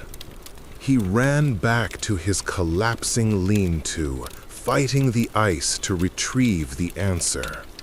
He returned to the clearing, standing not beside Lyra, but a few paces away, facing a different direction. He lifted his instrument, his fingers slipping on the icy strings. He listened for a moment, finding the frantic, skittering rhythm of the ice pellets on his frozen hide cloak. He matched it, not with a single note, but with a rapid, staccato plucking of his sky note, 1,000 tiny, bright pings that mirrored the storm's attack, but framed it, gave it a rhythmic structure. Then he wove in his own ground note, harmonizing with Lyra's unwavering tone, strengthening the anchor. They stood back to back, not literally, but acoustically, 2 pillars of ordered sound in the disorder. He played the fear, the chaos, the cold, but he played it within a framework of their shared, deliberate calm. They were not victims of the symphony. They had become its conductors, integrating the storm's fury into their own composition. The storm raged for hours. They played until their lips were numb and their fingers bled, the gut strings tearing at their skin. They played until the freezing rain turned back to snow, the wind's scream dropping to a weary sigh. They played until the last note of the storm was a final heavy clump of snow falling from a branch, and the old song, bruised but intact, re-emerged from the silence like a creature rising from a deep dive. They lowered their instruments. The world was transformed into a glittering, silent, painful diamond. Lyra turned to him, her face etched with exhaustion and something like triumph. She did not speak. She simply raised her bone pick in a slow, solemn salute. Harka, his whole body trembling with cold and spent effort, managed a nod. In that shared, wordless ordeal, they had crossed a threshold. They were no longer just individuals practicing a craft.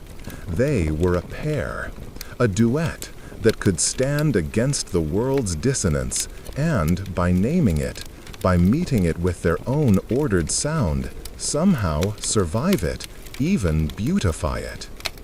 They spent the next days repairing Harka's shelter, moving him into a more secure nook in the rocks Lyra knew of. The work was done in a comfortable, profound silence. The storm had been their final exam, and they had passed. Now they were not student and curator. They were fellow musicians in the world's oldest orchestra. The winter, which had threatened to be a time of bare survival, had become a forge, tempering their individual songs into something stronger, something collaborative. The dialogue was no longer just between human and world. It was between two humans through the world. And in that, Harka discovered a new, profound note in his library of feeling: belonging. The seed of the first choir. The thaw came not as a victory, but as a slow, weeping surrender. The snow retreated in dirty, granular patches, revealing the muted browns and grays of the sleeping earth. The ice on the lake groaned and split with sounds like distant thunder, then gave way to open water that reflected a sky the color of a faded bruise.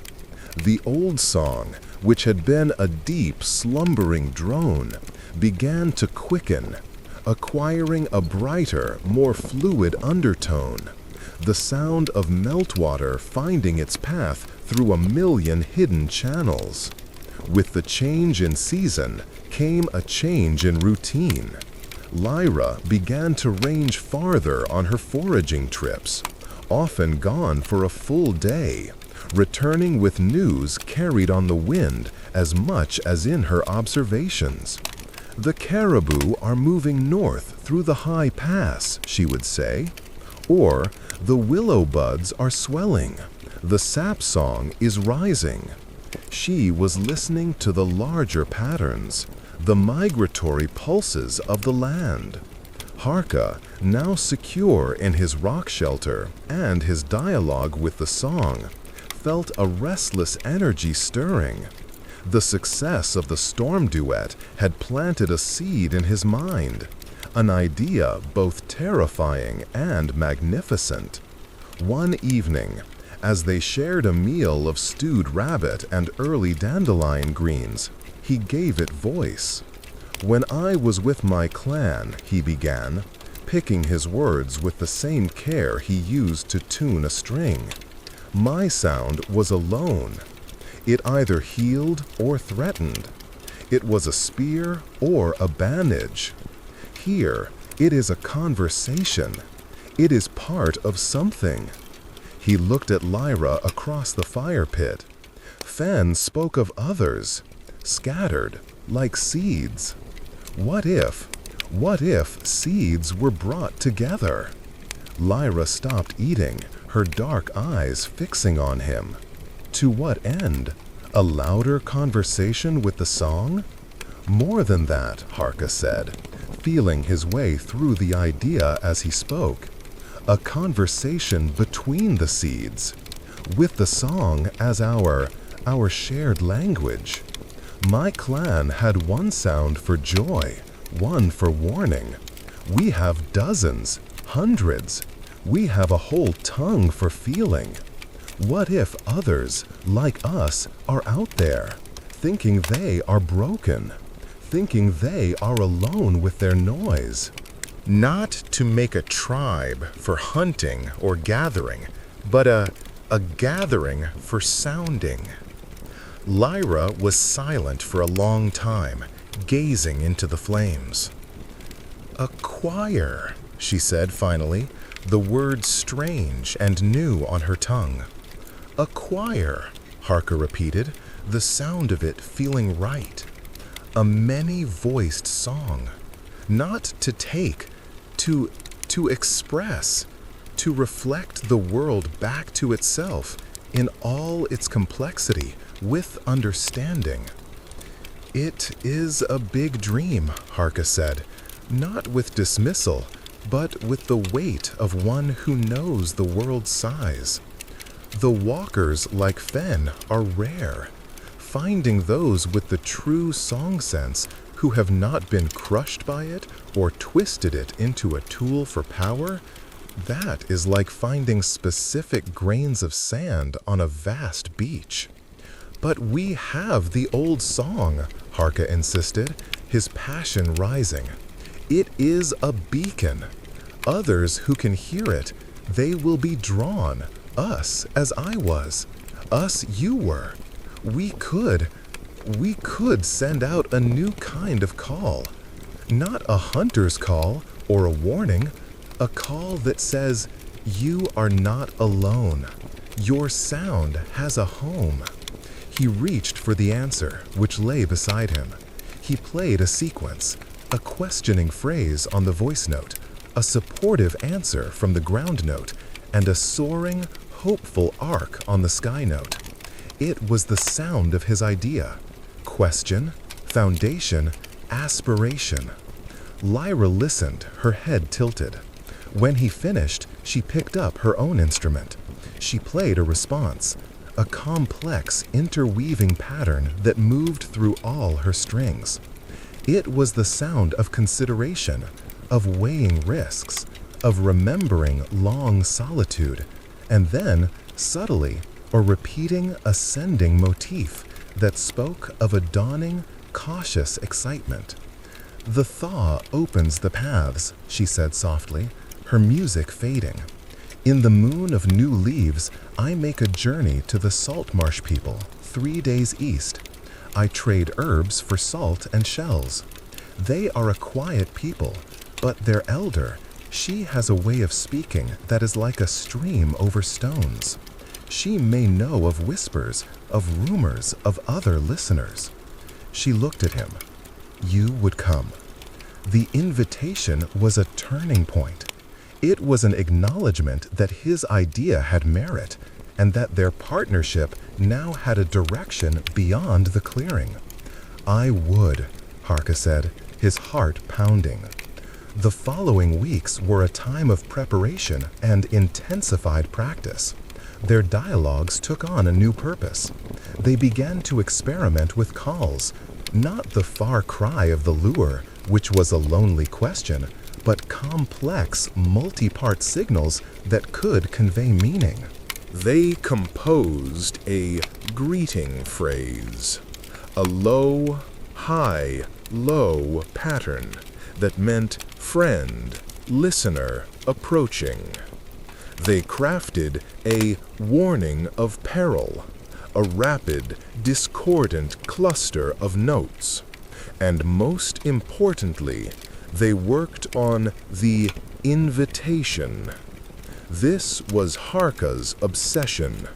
It had to be beautiful enough to attract, but strange enough to only be understood by those with the gift. It had to contain loneliness, hope, and the fingerprint of the old song.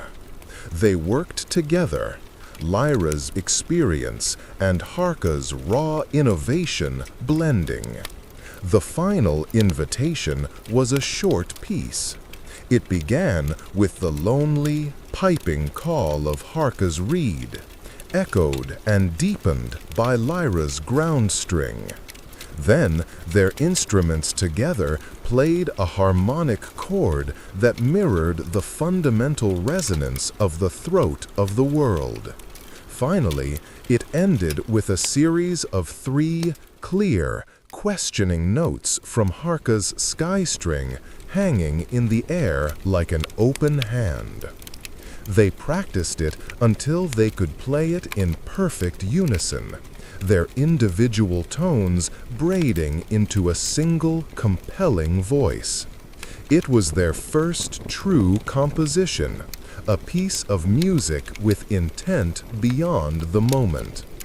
The day before their departure, Harka went to the lakeshore alone. He took out Fen's wooden lure. He had not used it since arriving, its purpose superseded by his instrument. But now it had a new role. He put it to his lips and played the far cry, that pure, lonely tone, out over the water. Then, before its echo died, he played their new invitation on the answer, the notes ringing clear in the crisp spring air. He listened.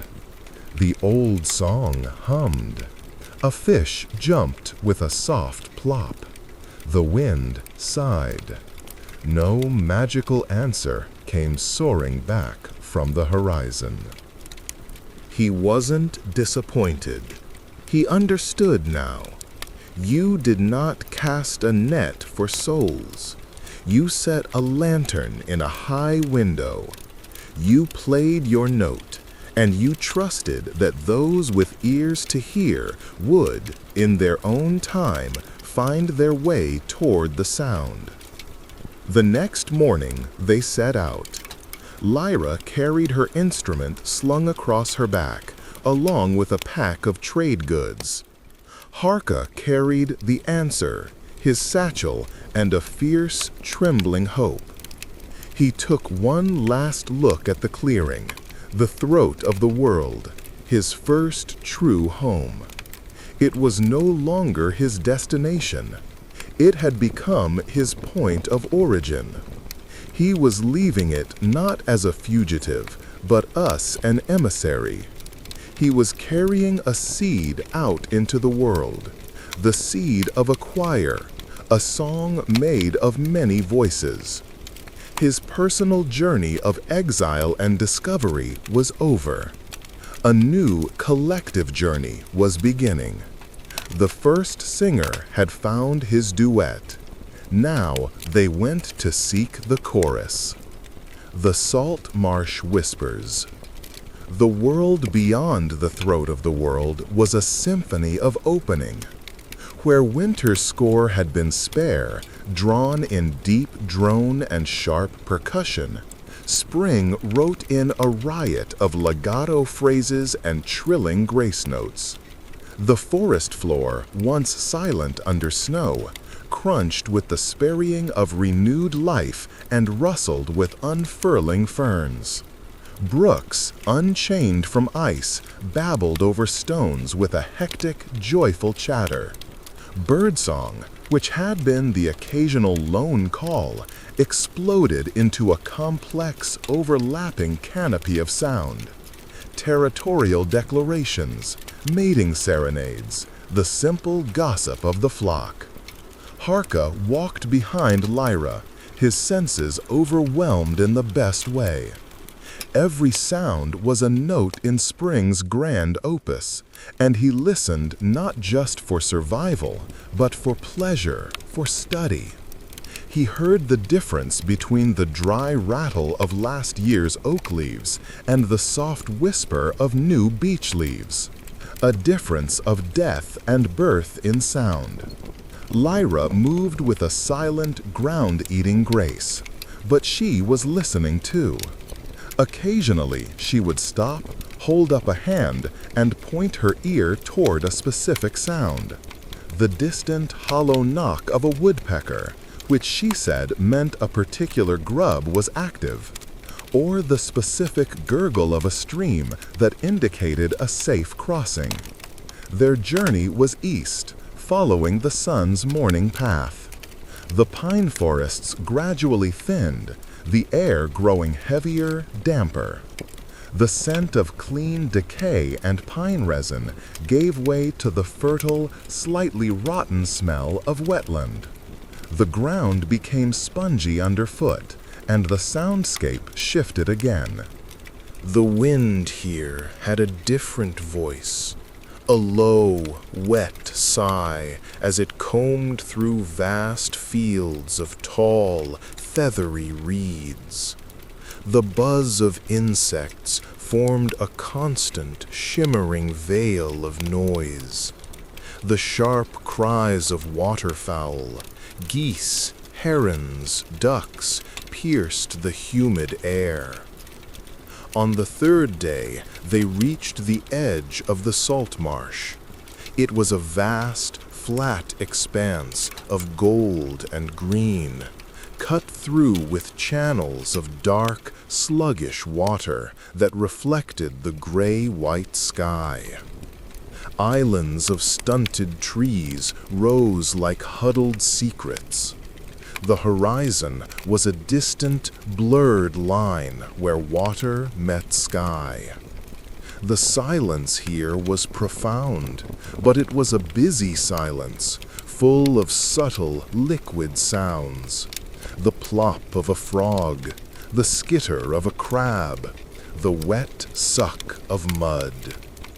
Lyra led him along a hidden path, a series of barely submerged hummocks and firmer banks known only to those who traded here. They moved in single file, their steps careful. Harka felt exposed in this wide, open world after the embrace of the forest and mountains. The old song was here too, but transformed.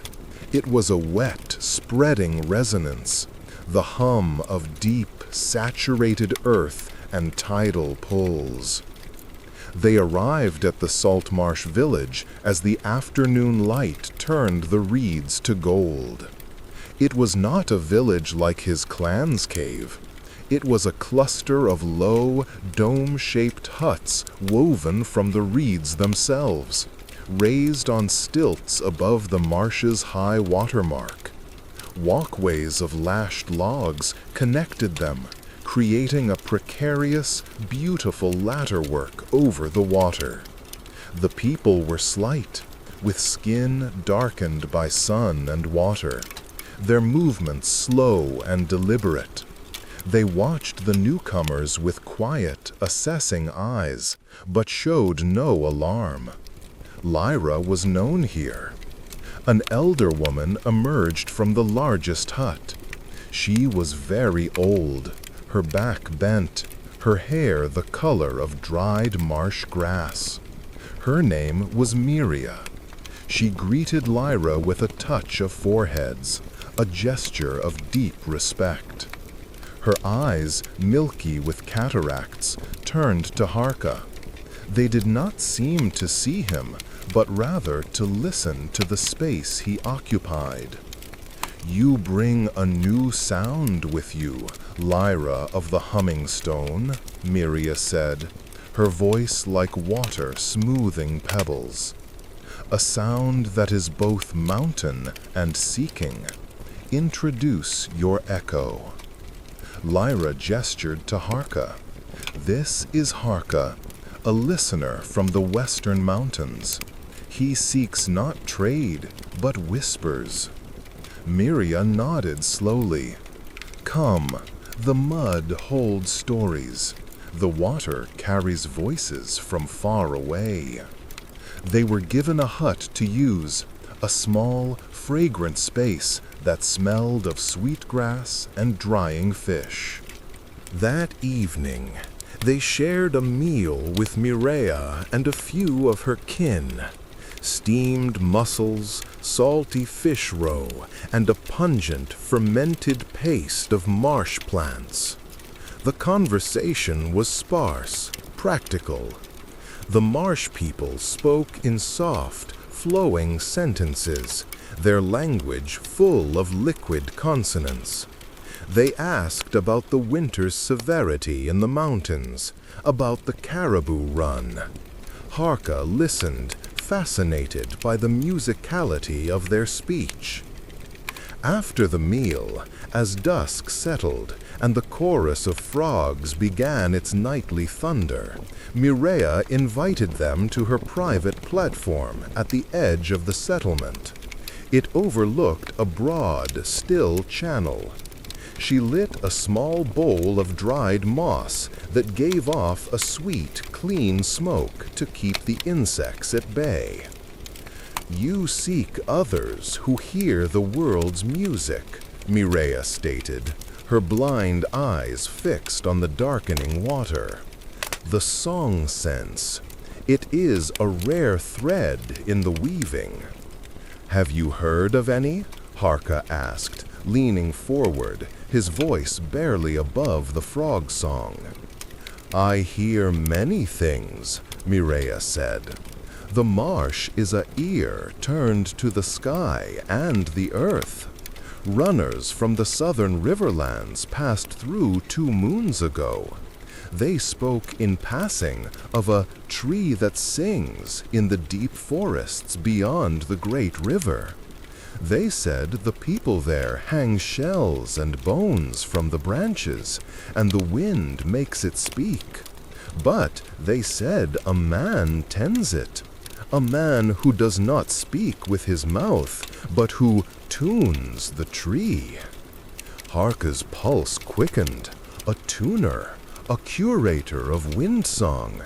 It was a different expression of the sense, but kin to his and Lyra's. "East and north," Mireia continued, "where the land rises into cold hills, there are tales from the reindeer herders of a woman who can call the mist. They say she sings, and the fog gathers, hiding their herds from wolves. They call her a spirit, but the description, it is of a woman whose voice makes the air thick. A caller of weather, a singer affecting the physical world, another thread." "And the walker, Fen," Mireia said, a knowing smile touching her lips. "He passed this way last autumn. He drank my tea and told me of a young man in the west who had just refused to be a hunting dog. He said to listen for a new note on the wind." She turned her milky gaze toward Harka. "I hear it now. It is a good note, strong, but it is only one note." "We wish to find the others," Lyra said, "to bring the notes together." Mireia was silent for a long time, the frog chorus swelling around them. "A gathering of song scents," she mused. It could be a beautiful healing, or a terrible weapon. Sound can bind or break. You must have a purpose stronger than curiosity. Harka thought of his clan, of the lie of the hunt, of the healing of Lirin, of the storm duet. "Our purpose," he said, choosing his words with care, "is to learn the world's true song and to answer it with understanding, not to command it, to be its voice where it has none, to reflect its joy, soothe its pain, share its story. Alone, our sounds are just noises. Together, maybe we can make meaning." Mireia listened, her head tilted. The frogs seemed to listen too, their cacophony hushing for a moment. "The purpose is good," she said finally. "It is a purpose of reeds, not of spears. Reeds bend, they make shelter, they make music. They do not pierce."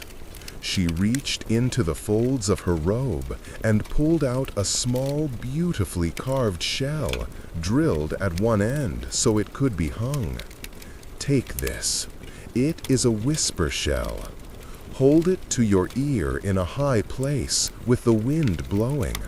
Sometimes it catches fragments of other whispers, other songs from very far away. It is not a map.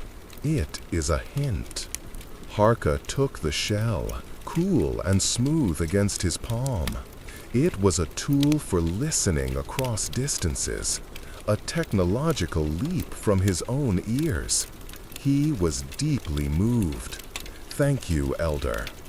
"Do not thank me," Mireia said softly.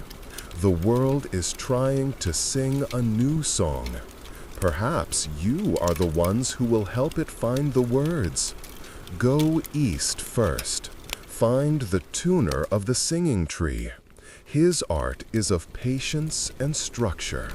He will be a good first thread for your weaving. The next morning, as they prepared to leave, Mireya's people gave them gifts for the journey. Packets of dried salty fish, cakes of pressed seeds, and a small pot of rendered fat that would not spoil. As Harka shouldered his pack, a young marsh boy, no older than Lirin had been, approached him shyly. The boy held out a single, perfect white feather from a marsh egret. Harka knelt. The boy didn't speak, but pointed to Harka's instrument, the answer, then to the feather, then to his own ear, and finally swept his hand out toward the vast eastern horizon. The meaning was clear. Take this lightness for your music, and listen for the far places. Harka took the feather and carefully tied it to the neck of his instrument with a strand of sinew. It was a blessing, a wish for his song to travel far and true. They left the salt marsh, the wet sigh of the reeds fading behind them.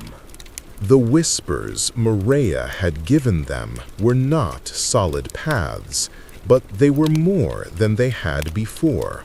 A direction, east, a goal, the singing tree, and the first fragile sense of a network, a web of scattered listeners waiting to be connected. Harka held the whisper shell to his ear as they climbed the first low hill away from the wetlands. He heard the rush of his own blood, the wind's passage. But for a fleeting second, he thought he heard, buried deep within the roar, a faint crystalline pattern of notes, like rain falling on a forest of glass leaves. It was gone before he could be sure. He didn't need to be sure. The seed of the choir had been watered. The first whispers had been heard. Their duet was now a quest, and the horizon ahead was no longer an empty space, but a canvas awaiting the first brushstrokes of a collective, world-spanning song. The forest of glass leaves. East of the salt marsh, the land began to buckle and rise into a region of rumpled forested hills. The air lost its wet heaviness, regaining the clean, resin-scented sharpness of woodlands. But these were not the familiar pine and oak of Harka's homeland. These trees were strangers. Great stands of birch, with bark like peeling parchment, whispered secrets in the wind. Groves of ancient, broad-canopied trees, with leaves the size of a man's hand, created a deep cathedral gloom below, their silence profound. The old song here was a layered thing. The high, papery rustle of the birch, the deep, guttural groan of the old giants, the chatter of unfamiliar birds with calls like splintering wood. Lyra moved with a renewed sense of purpose, her eyes constantly scanning the forest architecture. Mireya's direction, find the tuner of the singing tree, was a riddle wrapped in a rumor. They followed the general eastward pull, but the search was passive, a matter of attentive wandering. They would stop at streams where trails crossed, listening for the talk of other travelers on the wind. They would approach isolated hunting camps or foraging families with caution, offering a share of their salt marsh fish in exchange for news. Lyra did the talking, Harka the listening. The stories they collected were fragments, often contradictory. An old trapper spoke of a crazed man who argues with the wind deep in the Blackwood, a place of such tangled density that light itself seemed trapped. A family of root diggers mentioned a spirit grove where metal berries hung from branches and chimed in a storm, but they warned it was guarded by ill-tempered forest sprites. The most consistent thread came from a pair of fur traders heading south. They spoke of the tinkling forest near the headwaters of the Serpent River. Not a place for sensible people, one grunted, adjusting the load of pelts on his back. The wind there sounds like breaking ice. Some say a ghost lives there, hanging bones from the trees to mourn its dead. Tinkling, chiming, breaking ice. The descriptions prickled the hair on Harka's neck. They spoke of a music of collision, of hard, clear tones. A world away from the warm drone of the throat of the world or the wet sighs of the marsh. It was a new sonic color, and he felt a magnetic pull toward it. They altered their course toward the rumored headwaters of the Serpent River. The forest grew darker, the canopy closing out more of the sky. The undergrowth thinned, starved of light, and the ground was a soft mattress of centuries of fallen leaves. Sound behaved differently here. It was absorbed, muffled, making their own footsteps seem treacherously loud. Then, one afternoon, they heard it. It began as a faint, high-pitched ping carried on a gust of wind. Then another, a different pitch, like a drop of water hitting a stone bell. Then a whole scatter of them, a glittering cascade of sound that seemed to come from everywhere and nowhere. The forest's usual rustles and creaks were joined by this ethereal, metallic choir. They followed the sound, their steps slow and reverent. The trees began to change. Among the familiar trunks appeared strange, slender trees with smooth gray bark and leaves that were not green, but a silvery, reflective gray. They clattered softly against each other with a sound like dried bones. And hanging from their branches, from the branches of the older oaks and beeches as well, were thousands of objects. Harka stopped, breath catching. It was a gallery of found sound. There were shards of flint and obsidian tied with sinew so they clacked together. There were animal bones, ribs, vertebrae, bird skulls, drilled and suspended. There were shells from distant seas, stones with natural holes, bundles of dried seed pods. And there were pieces of a strange, dark, pitted stone that rang with a pure, high tone when the wind set them spinning. This was the source of the glass rain sound. In the center of this vast, sonic tapestry stood a man. He was tall and painfully thin, his frame looking as though the wind that played his forest might blow him away. His hair was a wild shock of white, though his face, etched with fine lines, was not ancient. He wore a patched tunic of uncured hides, and his arms were raised, his long fingers adjusting the length of a sinew thread from which hung a cluster of fox teeth. He was utterly absorbed, his head cocked, listening to the discordant jangle as the wind toyed with his arrangement. He was not arguing with the wind, as the trapper had said. He was collaborating with it, a sculptor whose medium was chance and resonance. Lyra touched Harka's arm, a signal to wait. They stood at the edge of the tinkling forest, observers. The man, the tuner, finished his adjustment and stepped back. A stronger breeze swept through the clearing. The objects responded. The bones clacked in rhythm, the stones pinged and punked, the shells hissed, the silver leaves rattled. It was not a melody, but a complex, random, pointillous soundscape, a portrait of the wind's momentary passage. The tuner closed his eyes, a smile of profound satisfaction touching his lips. He was not hearing chaos, he was hearing the composition of the air. Only when the breeze died did he seem to sense their presence. His eyes snapped open. They were a piercing, intelligent blue, startling in his weathered face. He showed no fear, only a sharp, assessing curiosity. He looked at Lyra's instrument, then at Harka's, the egret feather swaying gently. His gaze lingered on the instruments, then returned to their faces. "You hear it," he stated. His voice was surprisingly soft, but clear, like one of his stone chimes. Most who stumble here cover their ears and run. They call it the madness place. He took a step closer, his movements bird-like, precise. You carry makers of sound, not takers. Your hands are stained with ochre and resin, not just blood and dirt.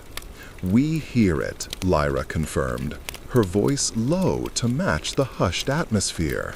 We are listeners. I am Lyra of the throat of the world. This is Harka. We seek the tuner. The man tilted his head. I am known as Corvus. Tuner is a word others use.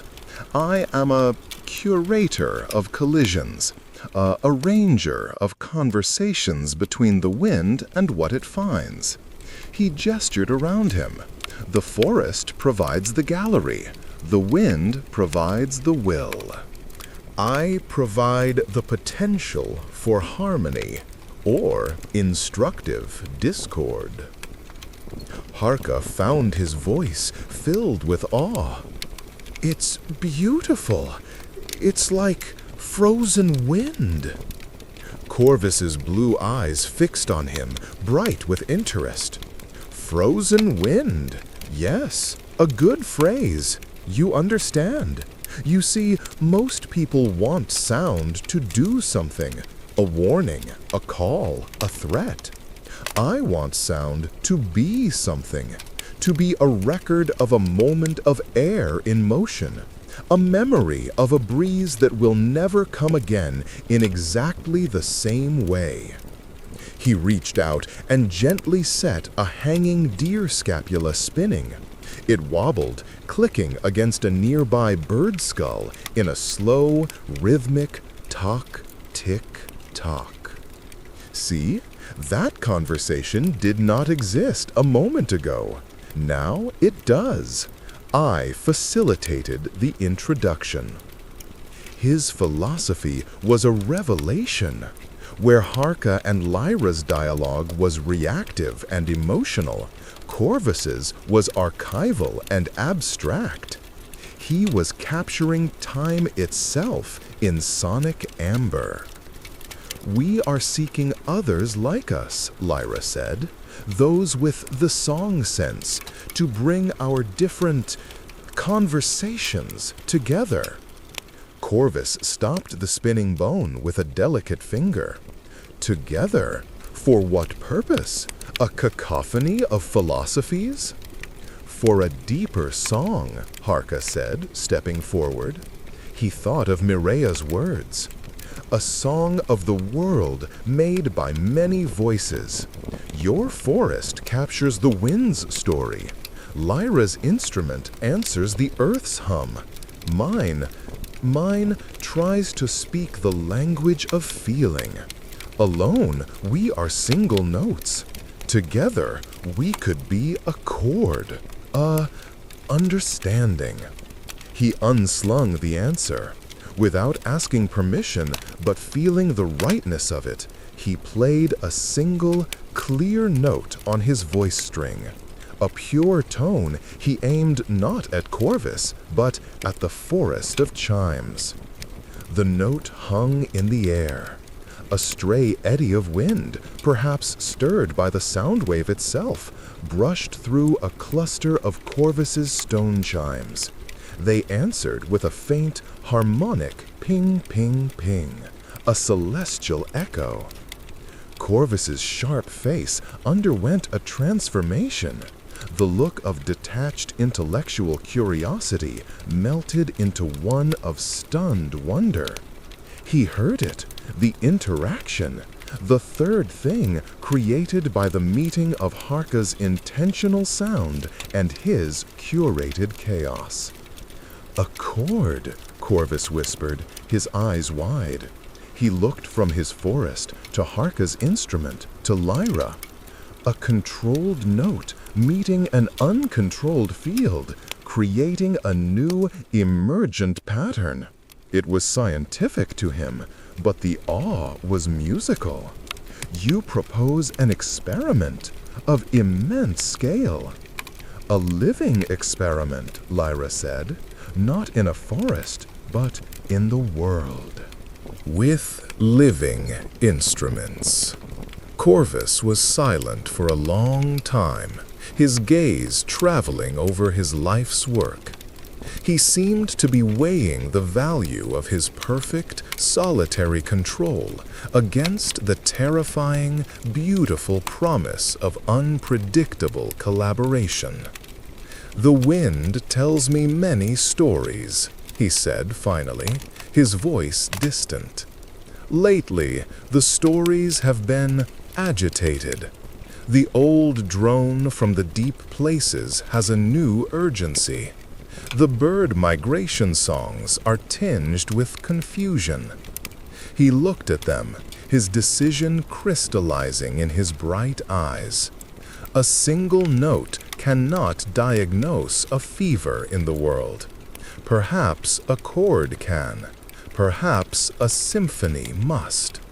I will come. My forest will keep its conversations without me, but I must bring my tools. He turned and walked toward a small, neat shelter woven into the roots of a giant oak.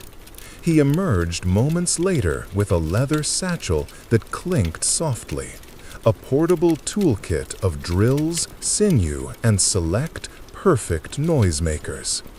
He also carried a long, straight staff of dark wood, from which dangled a few of his most prized stone chimes. It was his walking instrument, his mobile slice of the tinkling forest. As they left the glittering, chiming clearing behind, the sound of it fading into the general rustle of the woods, Harka felt a surge of triumphant hope. They were no longer a duet. They were a trio, a curator of earth songs, a translator of feeling, and now an archivist of the wind's fleeting voice. The choir was finding its first disparate voices. The journey was no longer just a search. It was a gathering. And the world, with its agitated drone and confused birdsong, seemed to be waiting for them to make sense of it all. The caller of the mist. With Corvus, the dynamic of their journey shifted. The quiet understanding between Harka and Lyra was now triangulated by a presence of intense, analytical energy. Corvus walked with a predatory alertness, not for game or threat, but for sonic material. He would dart off the path to pick up a particularly shaped stone, tap it with a smaller stone from his pouch, listen to its ring, and either pocket it or discard it with a soft grunt. He questioned everything: the purpose of the egret feather on Harka's instrument, aerodynamic disruption, or symbolic payload, the specific harmonics Lyra could draw from her gut strings. Is the overtone series dictated by tension alone, or does the resin treatment affect the harmonic envelope? His language was strange, but his curiosity was pure and infectious. He was also a living database of geographic rumor, having listened intently to every traveler who passed near his tinkling forest.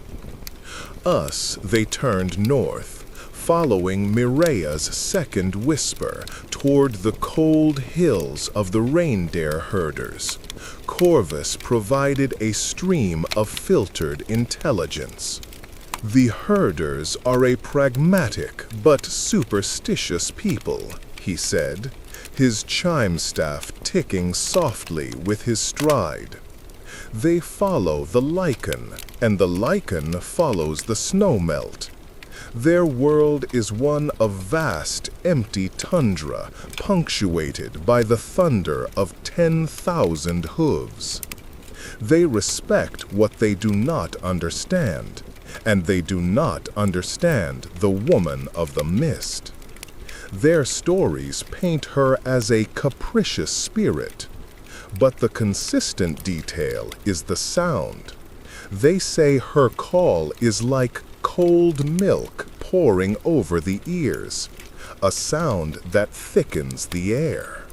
The landscape confirmed their new direction. The dense forests gradually opened into parklands, then into rolling, treeless hills covered in a tough, gray-green grass that hissed like a serpent in the constant wind. The sky here was enormous, a vast bowl of scudding clouds. The old song was different again, a wide, open drone of wind over endless space, a lonely, exhilarating sound that spoke of distances that could swallow a lifetime. They found the reindeer herders at a seasonal crossing of a wide, shallow river, its water milky with glacial silt. The herd was a moving brown carpet on the horizon. A low thunder felt in the chest more than heard. The people lived in conical tents made of stitched hides, their belongings piled on simple sledges. They were a hardy, weathered folk, their eyes perpetually squinted against the wind and sun. The sky here was enormous, a vast bowl of scudding clouds. The old song was different again, a wide, open drone of wind over endless space, a lonely, exhilarating sound that spoke of distances that could swallow a lifetime. They found the reindeer herders at a seasonal crossing of a wide, shallow river, its water milky with glacial silt. The herd was a moving brown carpet on the horizon, a low thunder felt in the chest more than heard. The people lived in conical tents made of stitched hides, their belongings piled on simple sledges. They were a hardy, weathered folk, their eyes perpetually squinted against a wind and sun. The herders viewed the trio with a suspicion deeper than the marsh people's quiet assessment. A woman with a log, a man with a decorated board, and a thin stranger with a staff of ringing stones. They were an oddity bordering on threat. Lyra, with her innate authority, approached the eldest herder, a man named Ornok, whose face was a web of cracks from a lifetime of squinting into bright, snowy distances. "We seek no trouble," Lyra said, her voice carrying over the wind. "We seek only news. We hear of a woman who calls the mist." Ornok's eyes narrowed. He spat on the ground, a gesture against bad luck. "The Fog Witch. She lives in the Valley of Ghosts, a day's walk north, where the river springs from the stone. It is a cursed place. The mist does not leave. It eats sound. Men who go in do not come out, or they come out addled. Their words make no sense. He looked at their instruments. You make sound. She drinks sound. You are going to feed her. We wish only to speak with her, Harka said. Ornak snorted. She does not speak. She sings. And then you cannot see your own hand. He turned away, a clear dismissal. Do not follow our herd. You bring strange winds. They camped a respectful distance away that night. The herder's warning hung in the cold air. She drinks sound. The concept was chilling to Harka, for whom sound was life itself. Was this mist caller not a fellow listener, but a predator of vibration, a void? Corvus, however, was fascinated. A phenomenon where sound directly affects the condensation of water vapor, a bioacoustic influence on microclimate? If true, it is a profound expression of the song sense. The voice not us symbol, but us a physical catalyst. The next day, they moved north, toward a line of jagged gray hills. The air grew colder, sharper. The wide drone of the tundra wind was funneled into gullies, becoming a mournful, focused howl. And then they saw it, a valley shrouded in a permanent, opaque blanket of white. It clung to the land like a sleeping beast, spilling sluggishly over the lowest passes but never dissipating. This was the Valley of Ghosts. The absolute silence that emanated from it was unnerving. It wasn't an absence of noise, but an absorption. The wind's howl died at its edges. No bird call came from within. It was a sonic void. Lyra stopped, her expression grave. This feels hungry. Harka felt it too. A pull, not of curiosity, but of dread. His every instinct said to avoid this place where sound went to die. Corvus, ever the scientist, took a stone from his bag and threw it in a high arc toward the mist. They watched it vanish into the white. They listened. No sound of it striking the ground or rock ever reached them. It was swallowed whole. Remarkable, Corvus whispered, his academic thrill battling a primal unease.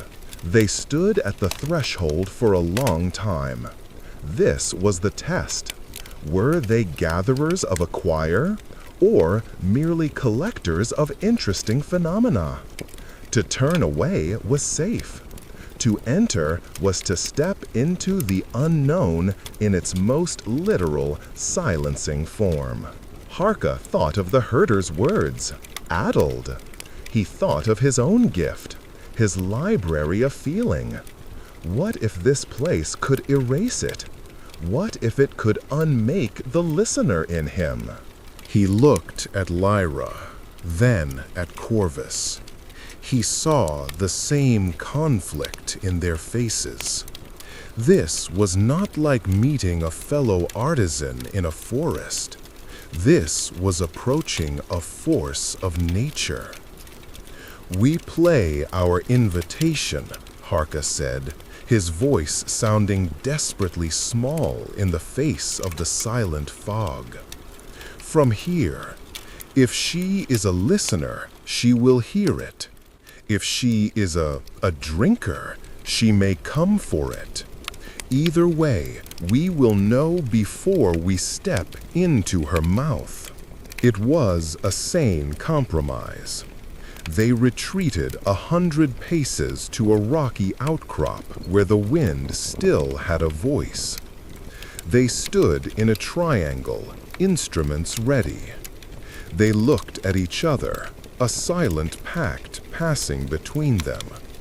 Then they began. The familiar invitation unfolded into the cold air. Harka's lonely reed call, the harmonic chord of earth song, the questioning sky notes. The music, which had always felt so powerful and hopeful, now seemed frail, a tiny lantern held up against an ocean of fog. They finished. The last note was torn away by the wind. Silence. The mist did not part. No answer came. Disappointment, heavy and cold, settled in Harka's gut. Had they been wrong? Was it just a story? Then the mist moved. It did not retreat. It flowed. Like a slow, sentient tide, it began to pour from the mouth of the valley, creeping toward them over the rocky ground, swallowing sound as it came. The wind's noise died where the mist touched. The world became eerily, oppressively quiet. Panic clawed at Harka's throat. It's coming for the sound. It's coming for us. Hold, Lyra commanded, her voice strained but firm. She lifted her instrument and played a single, strong, unwavering ground note, a sound of defiance and solidity. The mist reached the edges of their outcrop. It swirled around their ankles, cold and damp. Harka's own breath seemed muffled. He could hear his heart pounding, a dull thud in the sudden acoustic vacuum. And then, from within the heart of the advancing fog, a sound began. It was not a song. It was a sigh, a deep, resonant, sorrowful exhalation that seemed to come from the earth itself. It was the sound the mist would make if it had a voice. It was a sound of profound loneliness, of endless, damp isolation. The sigh wove around Lyra's ground note, not attacking it, but merging with it, exploring it. The mist stopped its advance, coiling around them now, a dense, silent blanket. A figure materialized from the white, as if coalescing from the vapor itself. She was wrapped in layers of gray and white fur, her hair long and pale as frost. Her skin was nearly translucent, her eyes a startling, pale blue that held no pupil, just a shimmer like light through ice. She was beautiful and terrifying. She looked at them, her head tilted, with the same listening posture they all shared. She opened her mouth, and again the sigh emerged. But this time it shaped itself around words, the sound forming the air before it left her lips. Her voice was the mist given speech. You play the world's lonely notes, she breathed, each word a separate cloud of sound that hung in the air. Why do you bring them to my silence? Harka found his voice, though it felt smothered. We are gathering the notes to make a chord. We were told of a caller of the mist. A faint, sad smile touched her lips. I do not call it.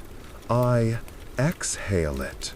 My sadness is so deep, the air weeps for me. She gestured to the valley behind her. This is my grief, made visible, made quiet. It drinks the noise of the world, because the world's noise is too sharp for my pain. She looked at Harka, her icy eyes seeming to see into his library. You hold many feelings. How do you not drown in them? In that moment, Harka understood. She wasn't a predator. She was a wound. Her song sense was a feedback loop of sorrow, her emotion physically manifesting, silencing all else to create a sanctuary for her grief. She was the most powerful and the most trapped of them all. He didn't answer with words. He lifted the answer and played. He played the sound he had labeled the taste of ash, Joran's shame, his own exile. He played it softly, letting its desolate texture bleed into the mist sigh. The woman, her name was Lyrel, she would later tell them, drew in a sharp, shuddering breath. A tear, cold as a dewdrop, traced a path down her cheek. You know this note?" she whispered. Harka nodded. Then he slowly, carefully transitioned. He played the notes of the storm duet with Lyra, the fear, the chaos, but most of all, the shared strength, the defiant calm. He played the harmonic chord of the throat of the world. He played the hopeful question of their invitation. Us he played. A miraculous thing happened. The mist around them began to thin, not retreating, but becoming luminous, letting the weak sunlight through in pearlescent shafts. The crushing silence lifted, just a little, allowing the sound of his music to ring clear and true. Lyrel listened, her pale eyes wide with a wonder she had likely not felt in years. She heard in his music not just the pain she knew, but the antidotes, solidarity, purpose, hope. When he finished, the mist was a gentle, glowing veil around them. The sonic void was gone. "Your silence is a fortress," Lyra said gently. "But a fortress is also a prison. Your song can be more than a sigh. It can be a bridge." Lyrel looked at the thinning mist, then at her own translucent hands, as if seeing them for the first time. "A bridge," she breathed. "I have been alone with my breath for so long. I forgot it could touch another." She made her decision. She turned and walked back into the valley. For a heart-stopping moment, Harka thought she was leaving, but she returned minutes later with a small pack.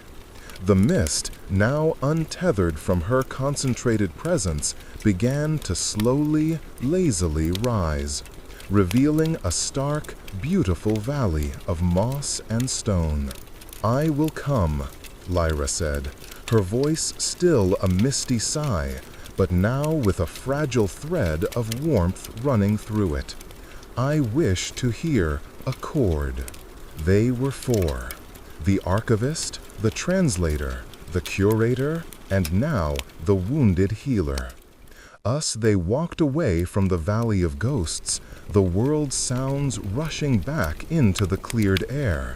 Harka realized the true purpose of their choir was taking shape. It wasn't just to make music, it was to heal the musicians.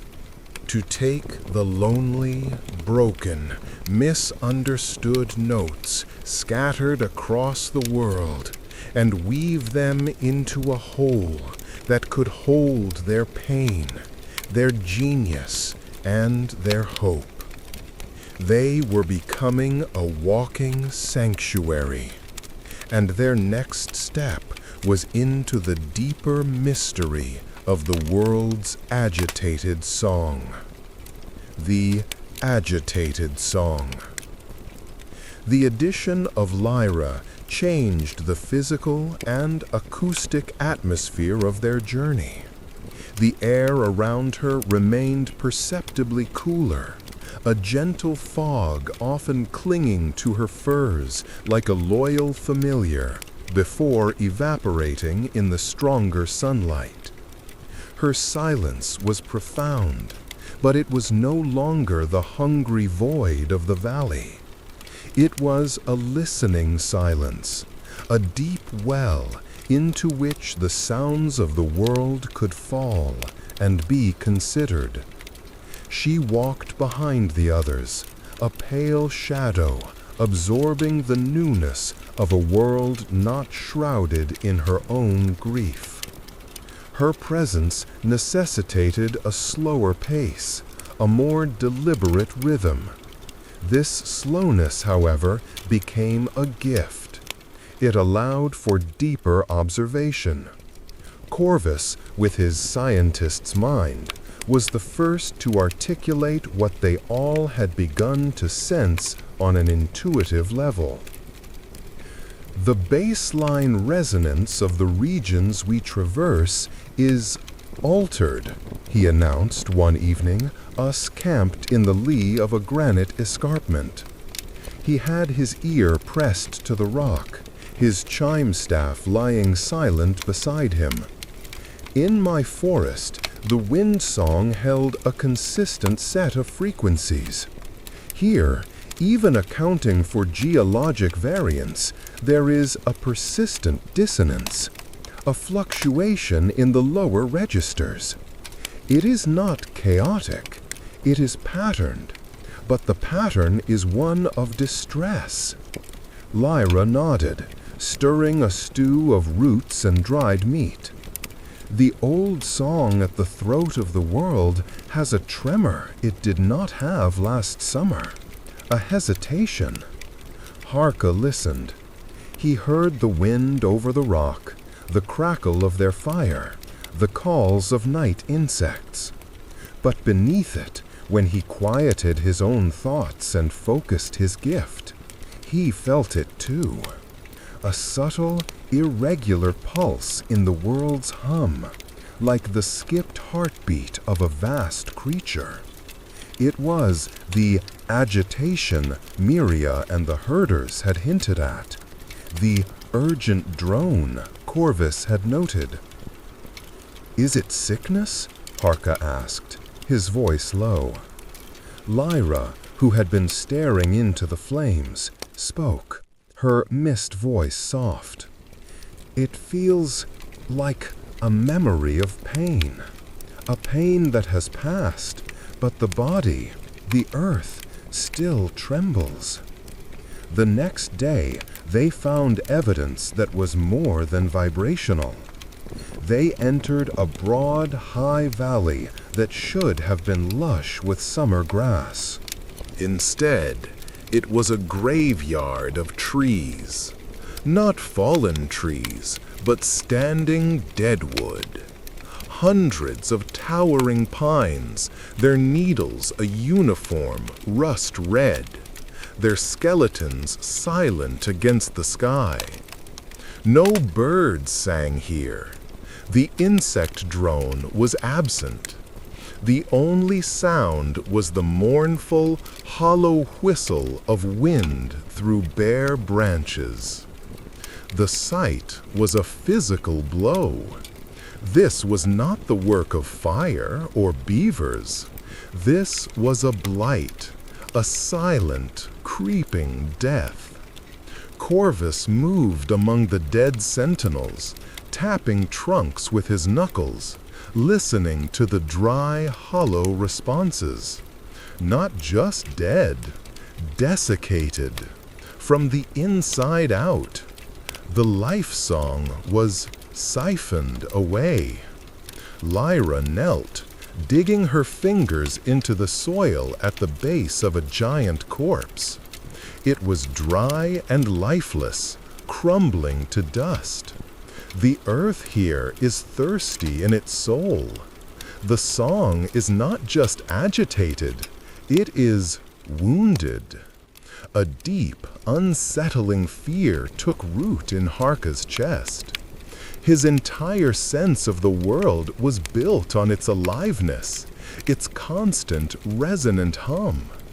This valley was a void, an acoustic and spiritual crater. The agitated song wasn't just a curiosity. It was a symptom of a dying patch of the world. Lierl walked to the center of the dead zone. She closed her eyes and did something she had not done since joining them. She sang, not a sigh of grief, but a low, searching hum, similar to Harka's healing hum, but wider, cooler, probing the emptiness. The sound spread out, but instead of bouncing back with the warmth of life, it was swallowed, dissipating into the sterile air like water into sand. She opened her eyes, her pale face etched with a new sorrow. There is no memory here to answer, only absence. They hurried through the dead valley, the silence pressing on them like a weight. That night, camped in a healthier stand of trees at its far edge, the mood was somber. The grand dream of a choir for expression felt suddenly naive. What if the song they were meant to sing was not one of beauty, but a lament, a warning? We must find the source of this wound, Lyra said, her voice firm. Not just gather voices, but understand the illness. A healer must first diagnose. But how? Harka asked, the scale of the problem dwarfing him. The world is vast. The sickness could be anywhere. Corvus had been unusually quiet, fiddling with a new acquisition, a piece of the dead pine that rang with a dull, flat tone. The agitation is a wave, he said slowly.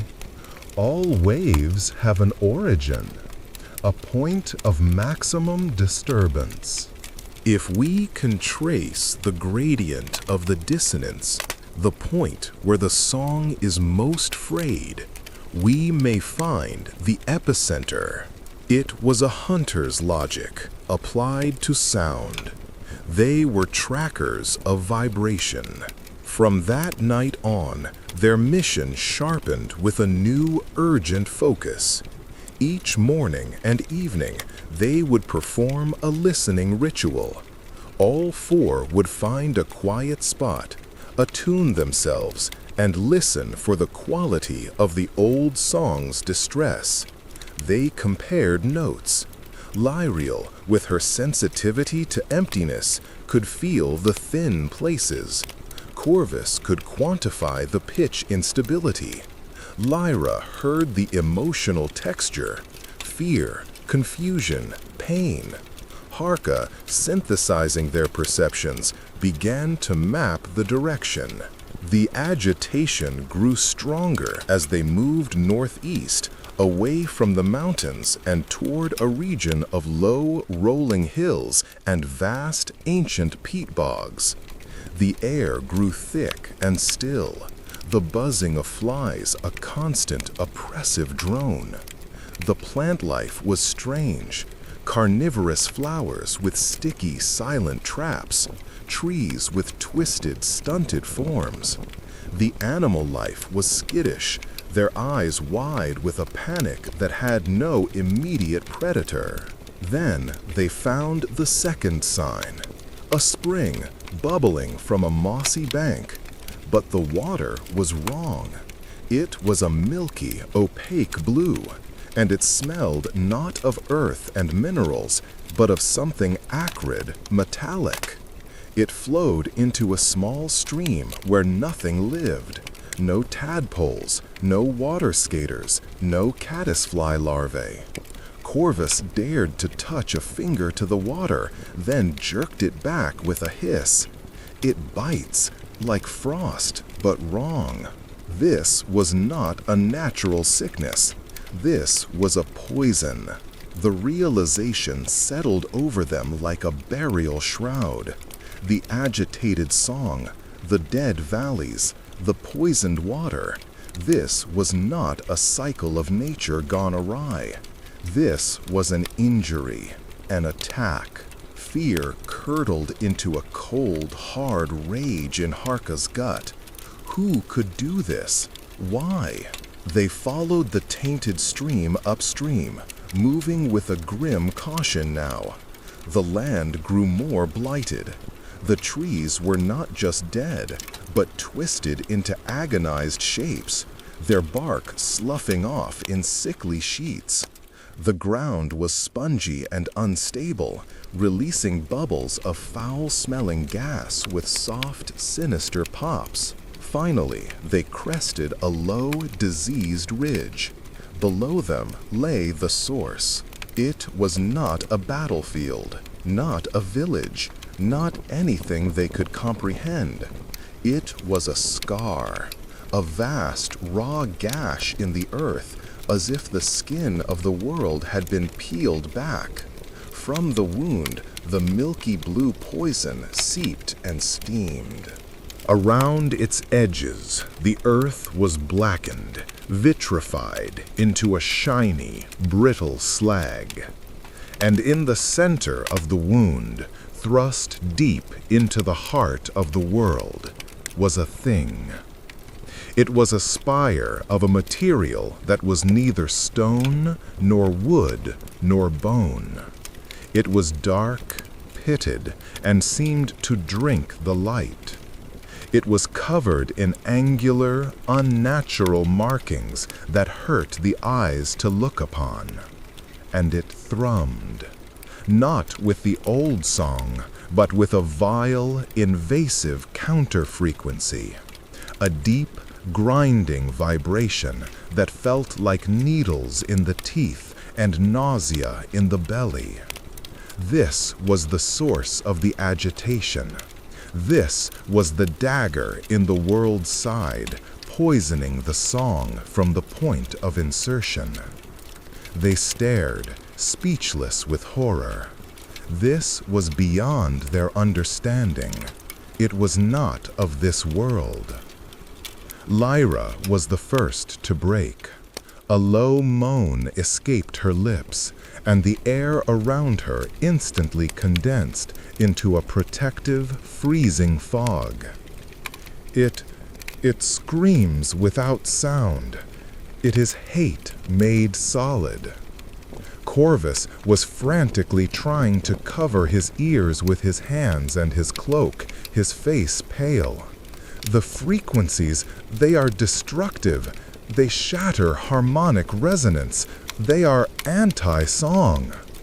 Lyra stood rigid, her hand gripping her instrument so tightly the gut strings groaned. This is what we heard. This is the pain. Harka could not look away. The vile, thrumming vibration seemed to resonate with the deepest, most fearful notes in his own library. This was the ultimate lie sick, the absolute perversion of sound.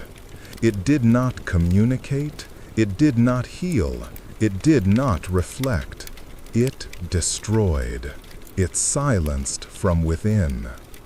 The dream of a choir, of a beautiful collective song, evaporated in the face of this obscenity. A new purpose, terrible and clear, crystallized in its place. They were not here to sing for joy. They were here to learn to sing against this. They were here to become not just a choir, but a medicine, a counterchant, a sonic suture for a wounded world. The gathering was over. The training had just begun. The medicine of countersong.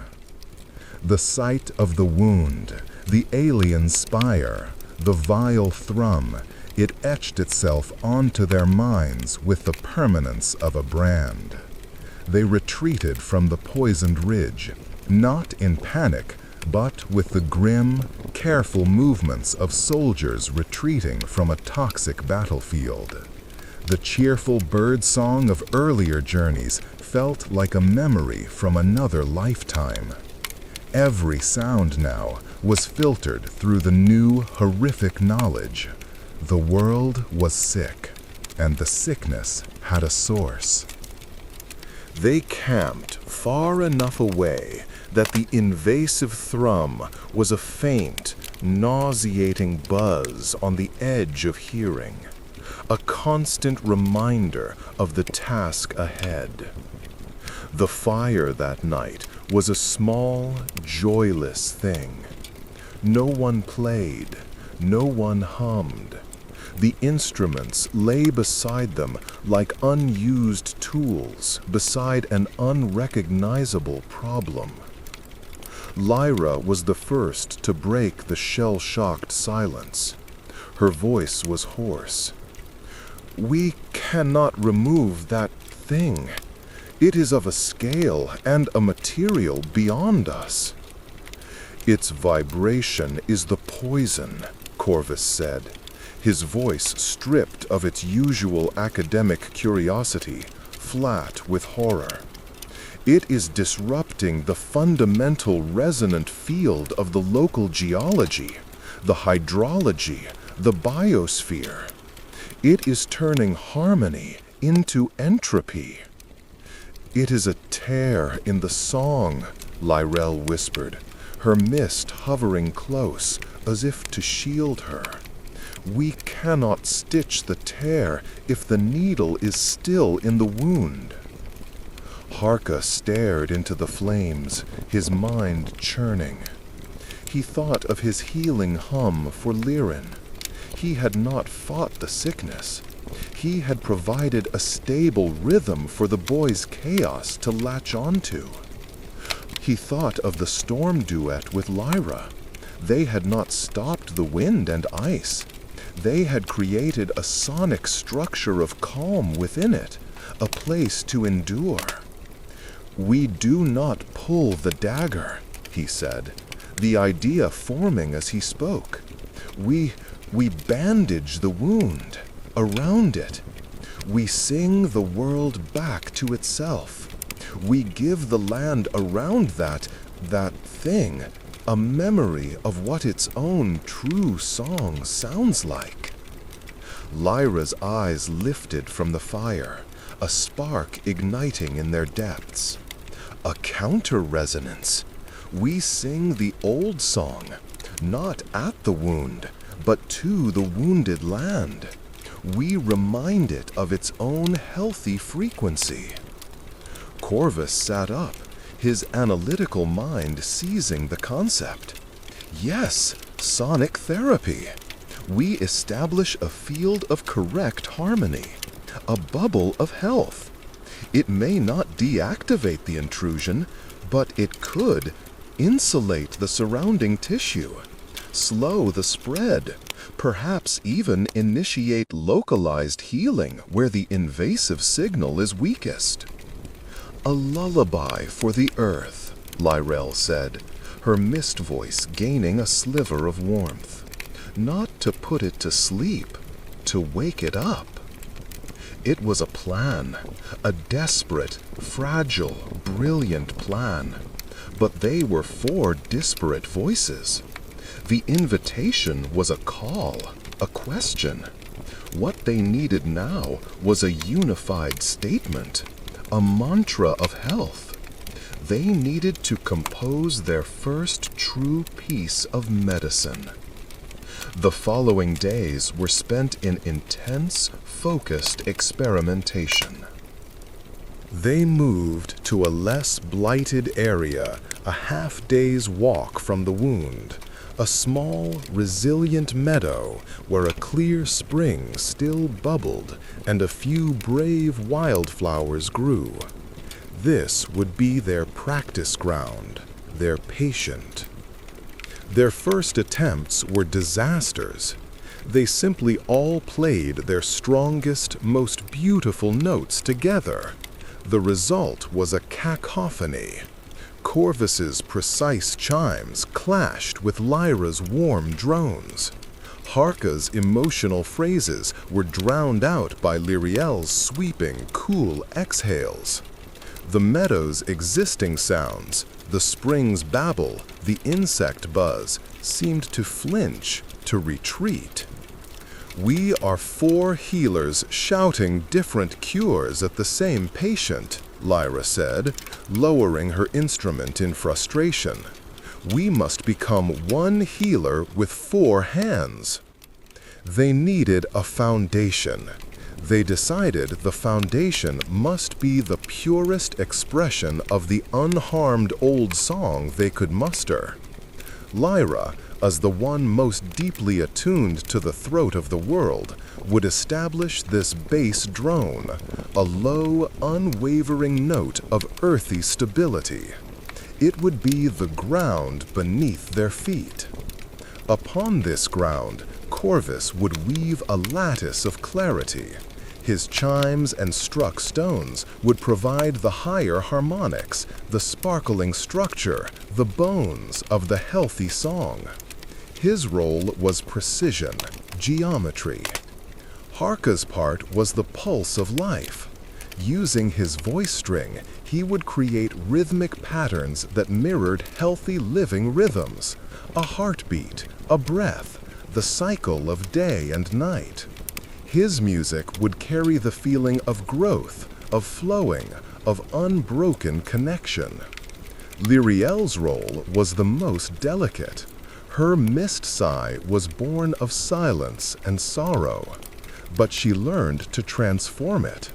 Instead of a sigh of grief, she practiced a sigh of release, a slow, cool exhalation that suggested cleansing, the clearing of a fever, the gentle dispersal of poison. Her sound would be the medicine's carrier, the water that washed through the sonic structure. Day after day they practiced. They learned to breathe together, to feel the transitions. Lyra would begin, her deep hum rising from her instrument like a mountain from a plain. Corvus would listen, find the precise harmonic in the air, and add his chime, a single perfect ping that seemed to hang a star on Lyra's mountain. Harka would then introduce a slow heartbeat throb on his lower string. Finally, Lyriel would let her cleansed sigh weave through it all, blending, cooling, unifying. They called this four-part foundation the ground of health. It was not a song with a beginning, middle, and end. It was a state of being, a sustained sonic environment they could hold for minutes at a time. The effect on their small meadow was gradual but undeniable. The spring seemed to babble more brightly. The flowers appeared to stand taller. The insect's buzz lost its anxious edge and regained a workaday hum. They were, in their tiny, controlled way, healing a place. But the true test lay ahead. They had to approach the wound. They started at the very outer edges of the blight, where the grass was merely yellowing and the trees were just beginning to sicken. They played their ground of health. The effect was subtle, a slight greening at the margins of yellow leaves over the next few days, a return of a few worms to the soil. Encouraged but sobered by the minuscule scale, they moved closer. The closer they got to the wound, the harder it became. The invasive thrum was a physical pressure, a discord that actively fought their harmony. Holding their notes steady felt like pushing against a wall of rotting sound. Lyrail's cleansed sighs would sometimes falter, threatening to revert to the hollow silence of her grief. Corvus's chimes would go flat, their purity tarnished by the grinding dissonance. Harka's heart rhythm would stutter. Only Lyra's ground note, born of the deepest earth, held mostly true, an anchor in the sonic storm. One afternoon, venturing too close to a seep of the milky poison, their combined song broke entirely. The thrum surged, a wave of nausea and disorientation hitting them. Lyrail cried out, a sound of real pain, and her protective mist exploded around her in a freezing cloud.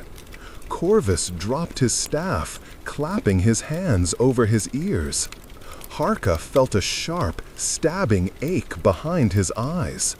They stumbled back, defeated, their instruments feeling like dead weight. That night, huddled around their fire in the healthy meadow, despair threatened to consume them. The wound was too strong, their medicine was too weak. "We are a poultice on a gushing artery," Corvus muttered, his head in his hands. Harka, however, was thinking. He remembered the Valley of Winds, the natural instrument. He remembered how his small sound had been amplified, transformed by the stone choir. Their 4 voices were not enough. But what if they could use the land itself as an amplifier?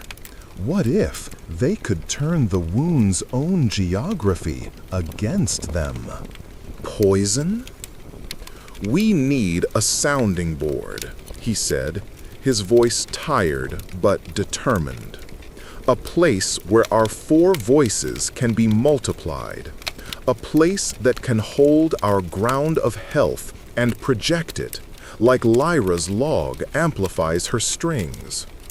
Lyra looked up, understanding dawning. A natural resonance chamber, near the wound.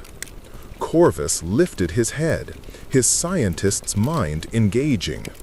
A bowl-shaped valley, a canyon with parallel walls, a cave system with specific acoustic properties. Somewhere the geometry focuses sound, not dissipates it. Lyrail nodded slowly. A place where the good song can gather its strength before facing the bad. The next phase of their mission began, not healing, but scouting. They became geologists of acoustics, searching the blighted hills for a shape that could service their speaker. They found canyons choked with poison ivy, caves that reeked of the metallic stench, valleys where the thrum was so intense it made their teeth ache. Just as hope was beginning to fade, Lyra found it. A deep, narrow fissure in a cliff face, not of the shiny black slag, but of a lighter, more resonant limestone. It was a crack that led into a cavern. At its mouth, the thrum was present but bearable. Lyra took a deep breath and hummed a single note into the crack. The fissure answered, not with an echo, but with a rich, multiplied resonance that poured back out. Her note transformed into a chord. The limestone was still healthy. The geometry was right. They had found their amplifier.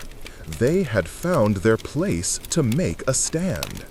The 4 of them stood before the fissure, the wound's thrum a dark bass line in the distance. the resonant promise of the cave a clear high harmonic in their hearts.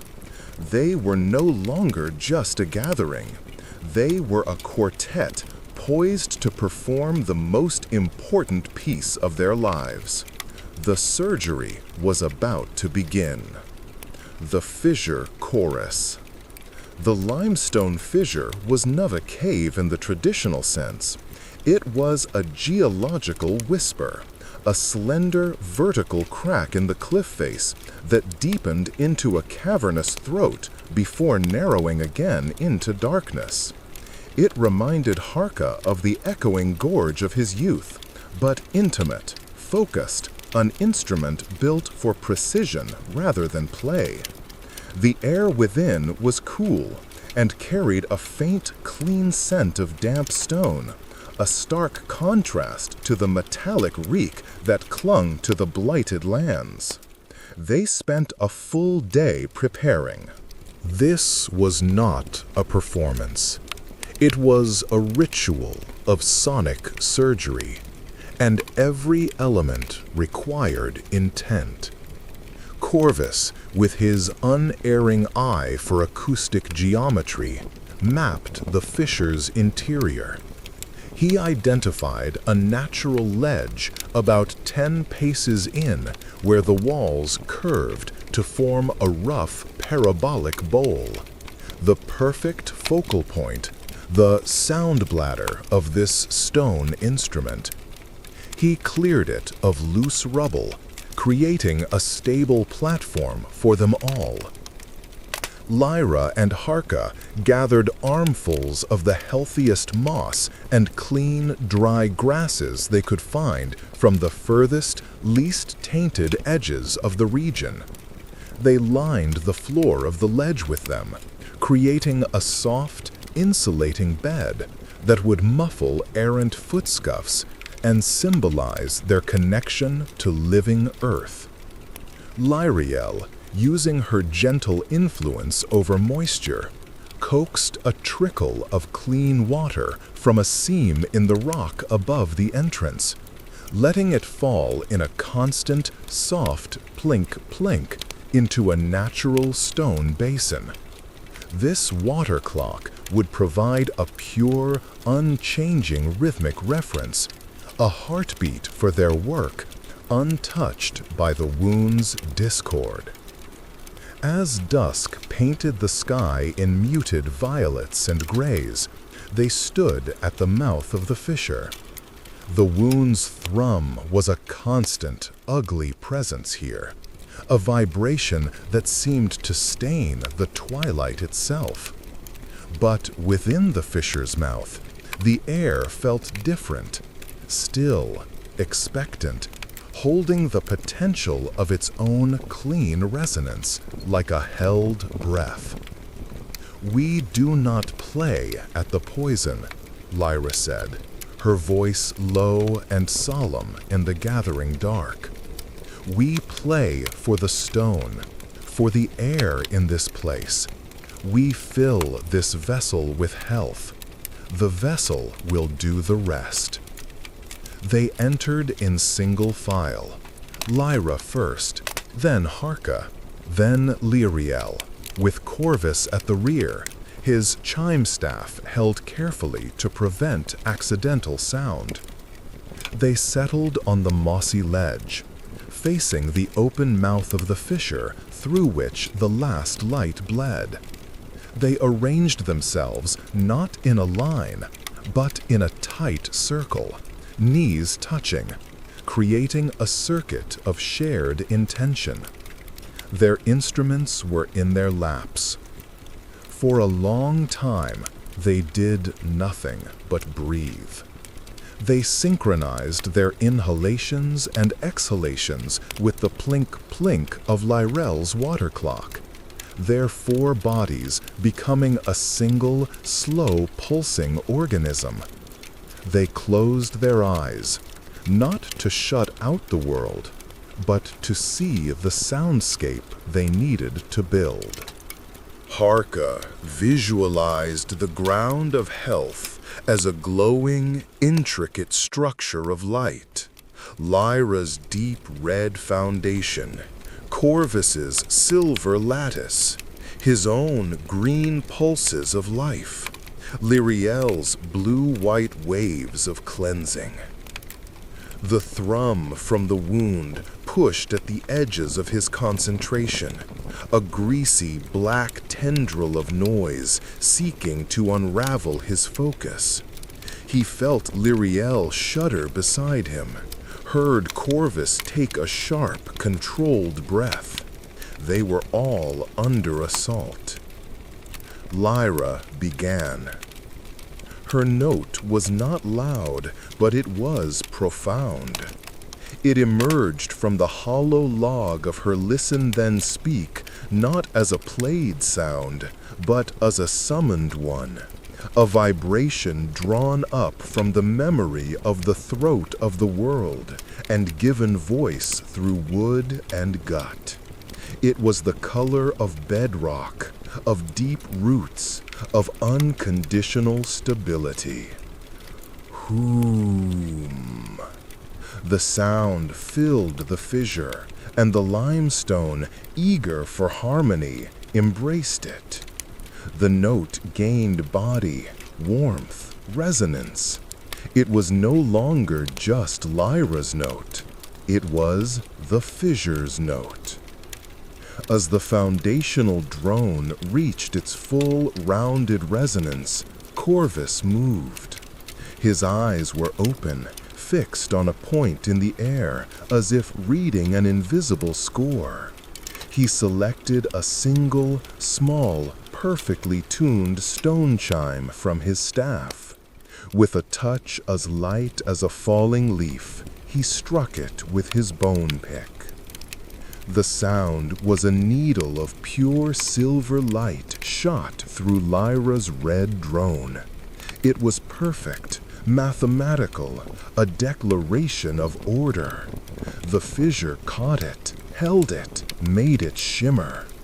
The thrum outside seemed to flinch, its chaotic pattern momentarily interrupted by this pinpoint of clarity. Now Harka. He felt the two established sounds, the earth and the sky, and sought the bridge. He placed his fingers on the heartstring of the answer. He did not pluck. He drew his thumb across it, creating a soft, throbbing thrum, thrum, thrum that matched the pace of their shared breath, the pace of the water clock. It was the pulse, the beat of a living, healthy world, green life woven into red earth and silver order. The triad was complete: foundation, structure, pulse. The air in the fissure was now charged, alive with a benevolent, complex resonance. The invasive thrum was not gone, but it was pushed back, forced to the periphery, a dissonant roar outside a wall of beautiful sound. Finally, Lyrel. This was her moment of transformation. She inhaled, a long, slow draw that seemed to pull the charged air of the fissure into her very core. Then she exhaled, not the sigh of the fog witch, but the sigh of the healer. It was a cool, clear stream of sound. Shh. Ah. That flowed like a mountain meltwater through the spaces between Lyra's drone, Corvus's chime, and Harka's pulse. It was the sound of fever breaking, of poison she shot, of a cleansed wound taking its first clean breath. Her mist, no longer a defensive shield, manifested as a gentle, luminous condensation that swirled within their circle, catching the faint light and refracting it into tiny rainbows. The ground of health was no longer an exercise. It was a living entity. It was the Fisher Chorus. They held it. Minutes passed. The effort was immense. It was not physical strength, but a spiritual and mental endurance. They were a circuit channeling a tremendous power of focused harmony. Sweat beaded on Harka's brow. He saw Lyra's arms trembling with the effort of sustaining her drone. Corvus's face was a mask of rapt concentration, his strikes on his chimes never wavering in their perfect timing. Lyrel's exhale was a continuous, unwavering river of sound. And the Fisher sang with them. It amplified, it blended, it projected their combined voice out of its mouth in a focused beam of healthy resonance, aimed not directly at the distant wound, but at the poisoned land between them and it. They played until the stars were bright in the strip of sky visible through the Fisher mouth. They played until their bodies were numb with effort, and their throats were parched.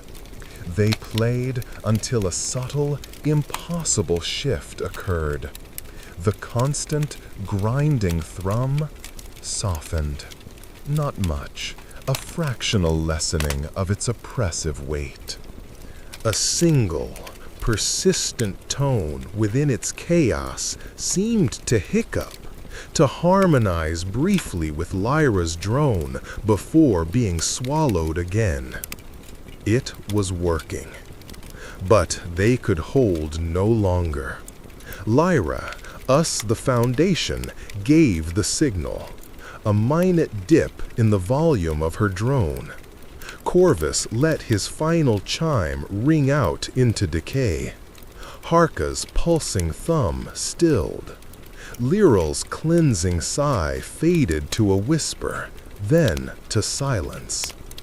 The sudden quiet was shocking, but it was not the hungry silence of the wound. It was the spent, peaceful silence of profound effort. The only sounds were their ragged breaths and the eternal, innocent plink-plink of the water. Exhausted, they slumped against each other in the dark, a tangle of limbs and instruments. No one spoke. They listened. From outside, carried on the night wind, came a new sound. Faint but unmistakable. The chirp of a single cricket. Then another.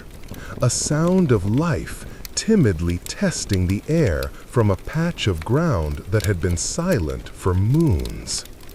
In the darkness, Harka felt a tear trace a hot path down his grimy cheek.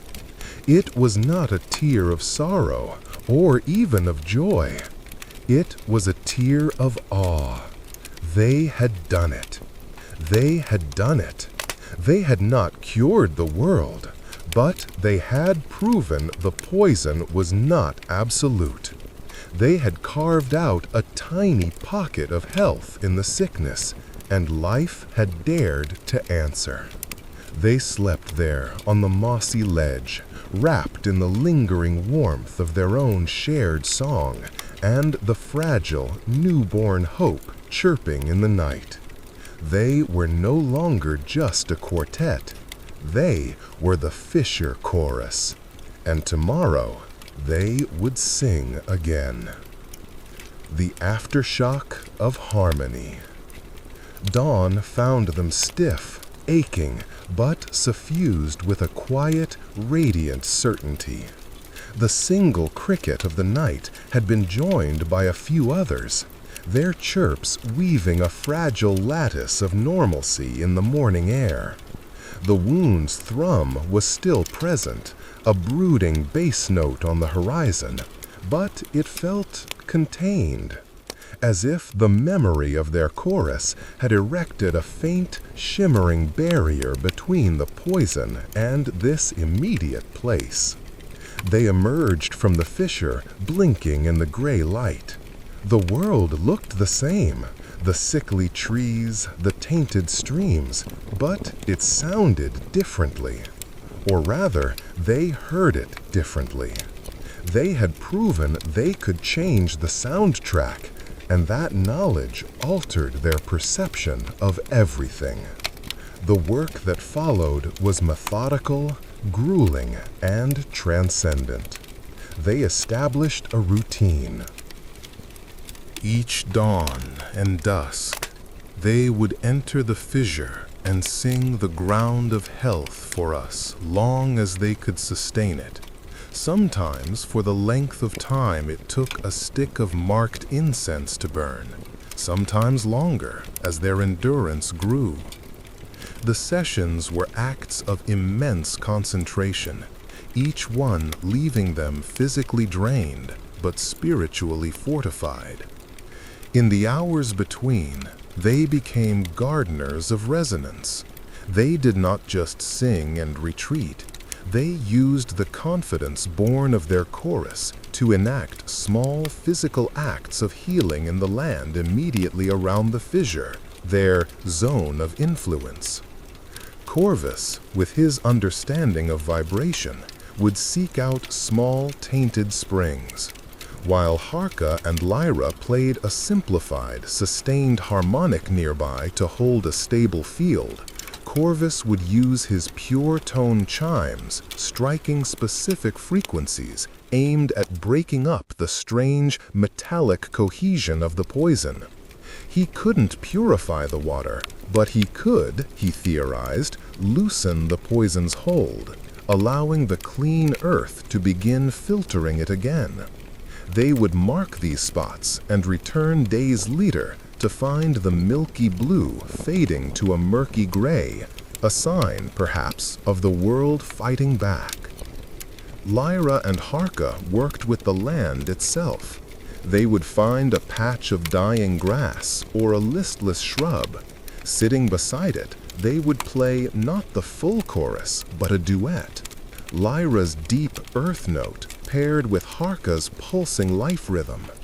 They would pour their intention into the soil, imagining roots drinking strength, stems straightening.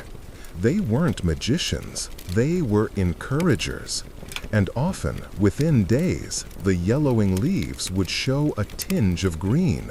A new shoot would brave the poisoned air. Lyrel's role was the most subtle and the most profound. She would walk the borders of their growing healthy zone, her cleansed sigh a constant, gentle exhalation. Where the invasive thrum beat strongest against their sonic barrier, she would stop and focus. Her mist, now a tool, would thicken, not in grief, but as a buffer, a cool, damp blanket that seemed to absorb and dissipate the jagged edges of the dissonance.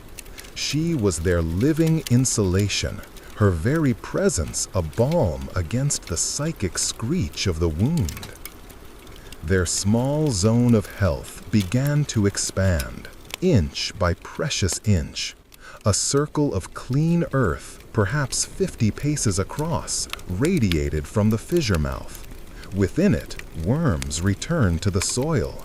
Bees, confused but brave, ventured in to pollinate the struggling flowers. The air lost its metallic tang and regained the sense of damp moss and sun-warmed stone. They were healing a scrap of the world, but the vast, oozing wound with its alien spire remained, a towering testament to the scale of the problem. Their efforts felt like bailing out a vast, poisoned ocean with a thimble. Yet the thimble was filling, and that was a miracle in itself. One evening, after a particularly powerful dusk chorus, they sat by their campfire within the safe circle. The familiar, comforting crackle of the flames was a victory song. "We have learned the medicine," Lyra said, staring into the flames.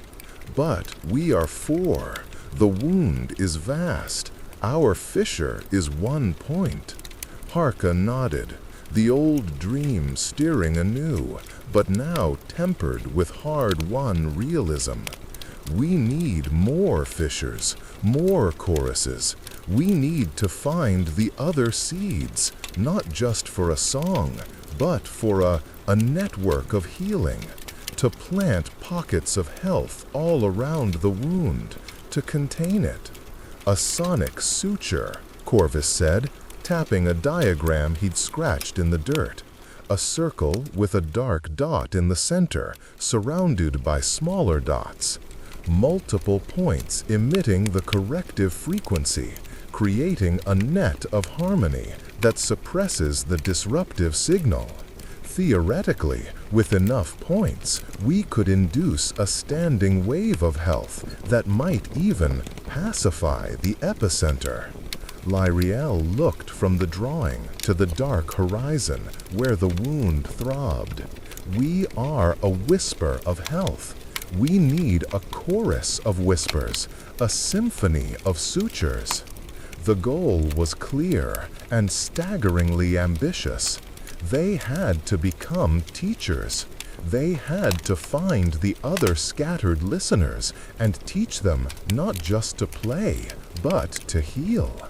They had to transform their quartet into the nucleus of a school, a tradition. The very next day, the decision was made for them.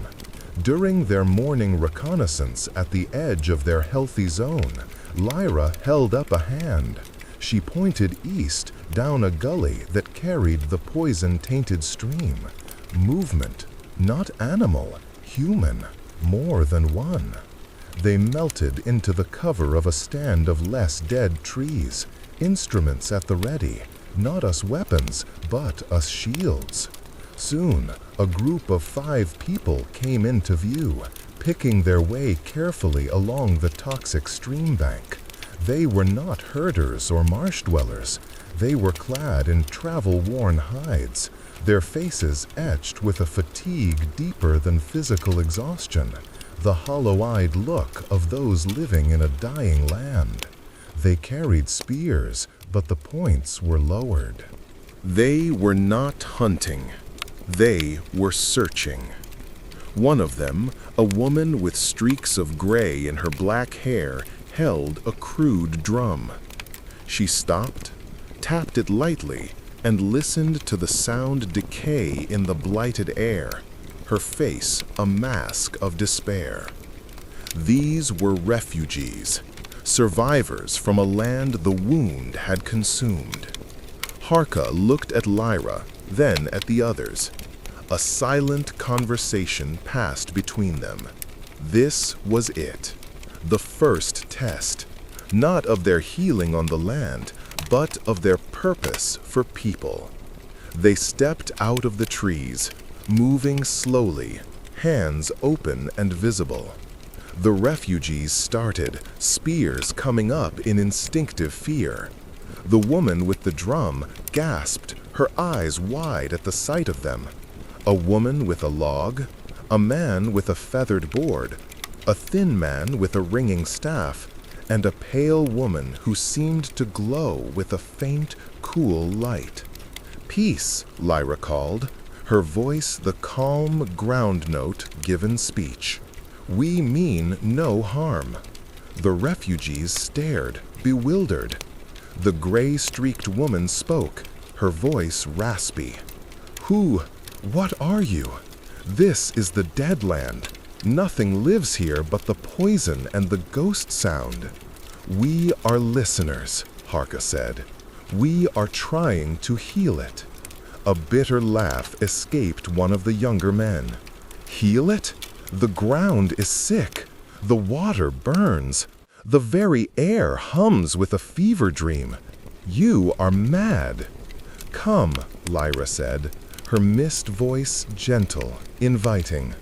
With profound reluctance, the refugees followed them back toward the fissure, into the expanding circle of health. With every step, the change was palpable. The air cleared. The oppressive thrum receded to a distant growl. They passed the spring Corvus had been treating, its water now only slightly cloudy. They saw the patches of greening grass, heard the buzz of bees. The refugees stopped at the edge of the full, healthy zone, where the clean smells and sounds hit them like a physical wave. The woman with the drum fell to her knees, her fingers digging into the soft, living earth. She began to weep, great, heaving sobs of relief and grief. "How?" she choked out. "How is this possible?" That evening, around a shared fire in the safe circle, they told their story. The refugees were from a small hill tribe 2 moons' travel to the east. The ghost sound and the poisoning had crept into their valleys over the past year, killing their game, sickening their children, driving them mad with its constant, mind-scraping drone. They were the last of their clan, fleeing they knew not where. Harka told them their story in return, of the song sense, of the gathering, of the wound and the spire, of the fisher chorus. "You can fight the ghost sound with other sounds?" the woman, whose name was Kella, asked, her drum held tightly in her lap. "Not fight," Lyra corrected. "We answer it. We sing the world's memory of health back to it." "Can you teach us?" Kella's question was a desperate plea. "Not to do what you do. We are not listeners like you. But our drums, our rattles, could they help?" Harka's heart soared. This was the next step. The choir was not just for the gifted few. It was for anyone who could make a true sound with the right intent. The network did not need to be made solely of masters. It could be made of countless humble voices, all singing the same song of health. "Yes," Harka said, his voice thick with emotion. "We can teach you. Your drum is a heart. It can beat the pulse of health. Your people can be a new point of light." That night, us, the refugees, slept the deep, safe sleep of the newly hopeful, the 4 gathered by the fisher mouth. The world's agony was still out there, vast and deep, but they had their proof of concept. They had their first students. The medicine they had discovered in isolation was now a doctrine to be shared. The solo had become a quartet. The quartet was becoming a school. The long, lonely search for a choir was over. They had found their purpose, and it was vaster and more urgent than any of them had dreamed. They were no longer just singers. They were healers, and their first clinic had just opened its doors. The first students and the rhythm of the drum. Teaching Kella and her people was an exercise in translation. They possessed no innate song sense, no library of feeling, no deep listening ears. Their world was one of immediate survival, of the hard truths of spear and snare. Sound, for them, was signal, the warning cry, the call to hunt, the beat that moved feet in a dance to celebrate a kill or mourn a death. The concept of sound a living entity to converse with, let alone a medicine to apply, was us alien to them as the poisonous spire itself. Yet they had the most crucial ingredient, desperate need, and a willingness to try anything that did not involve further flight. The lessons began with unlearning. Harka took Kella's drum, a simple hide stretched over a hollowed section of log. He did not play it. He held it to her ear and tapped the rim lightly with his fingernail. Tick. "What do you hear?" he asked. She frowned. "A tap." He shook his head. "Listen deeper, not to the action, but to the sound itself. Is it bright or dark? Happy or sad? Does it feel like a stone dropped in a pond or a seed falling on soil?" Kella listened again, her brow furrowed in intense concentration.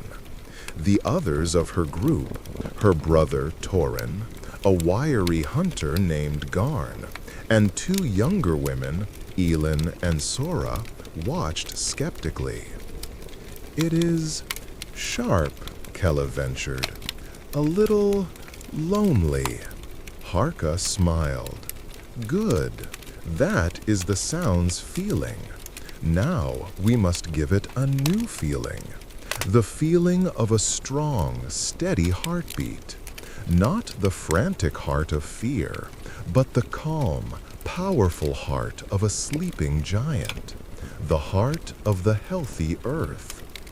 He showed her how to hold the beater, not to strike, but to caress the drumhead, to draw the sound out with a rolling wrist. Thumb instead of thwack. The difference was profound. The first was a noise of attack. The second was a vibration of presence. While Harka worked with rhythm and intent, Lyra and Corvus addressed the environment. They took the refugees to the borders of their healthy zone. Lyra had them place their hands on the trunks of the sickly trees just outside the perimeter. "Feel the difference," she instructed. "The life inside is faint, confused. We do not shout at it. We hum to it." She demonstrated, humming her low ground note. She had the refugees hum along, not trying to match her pitch, but trying to match the feeling of solidity, of unmoving support. Corvus, meanwhile, gave a crash course in sonic hygiene.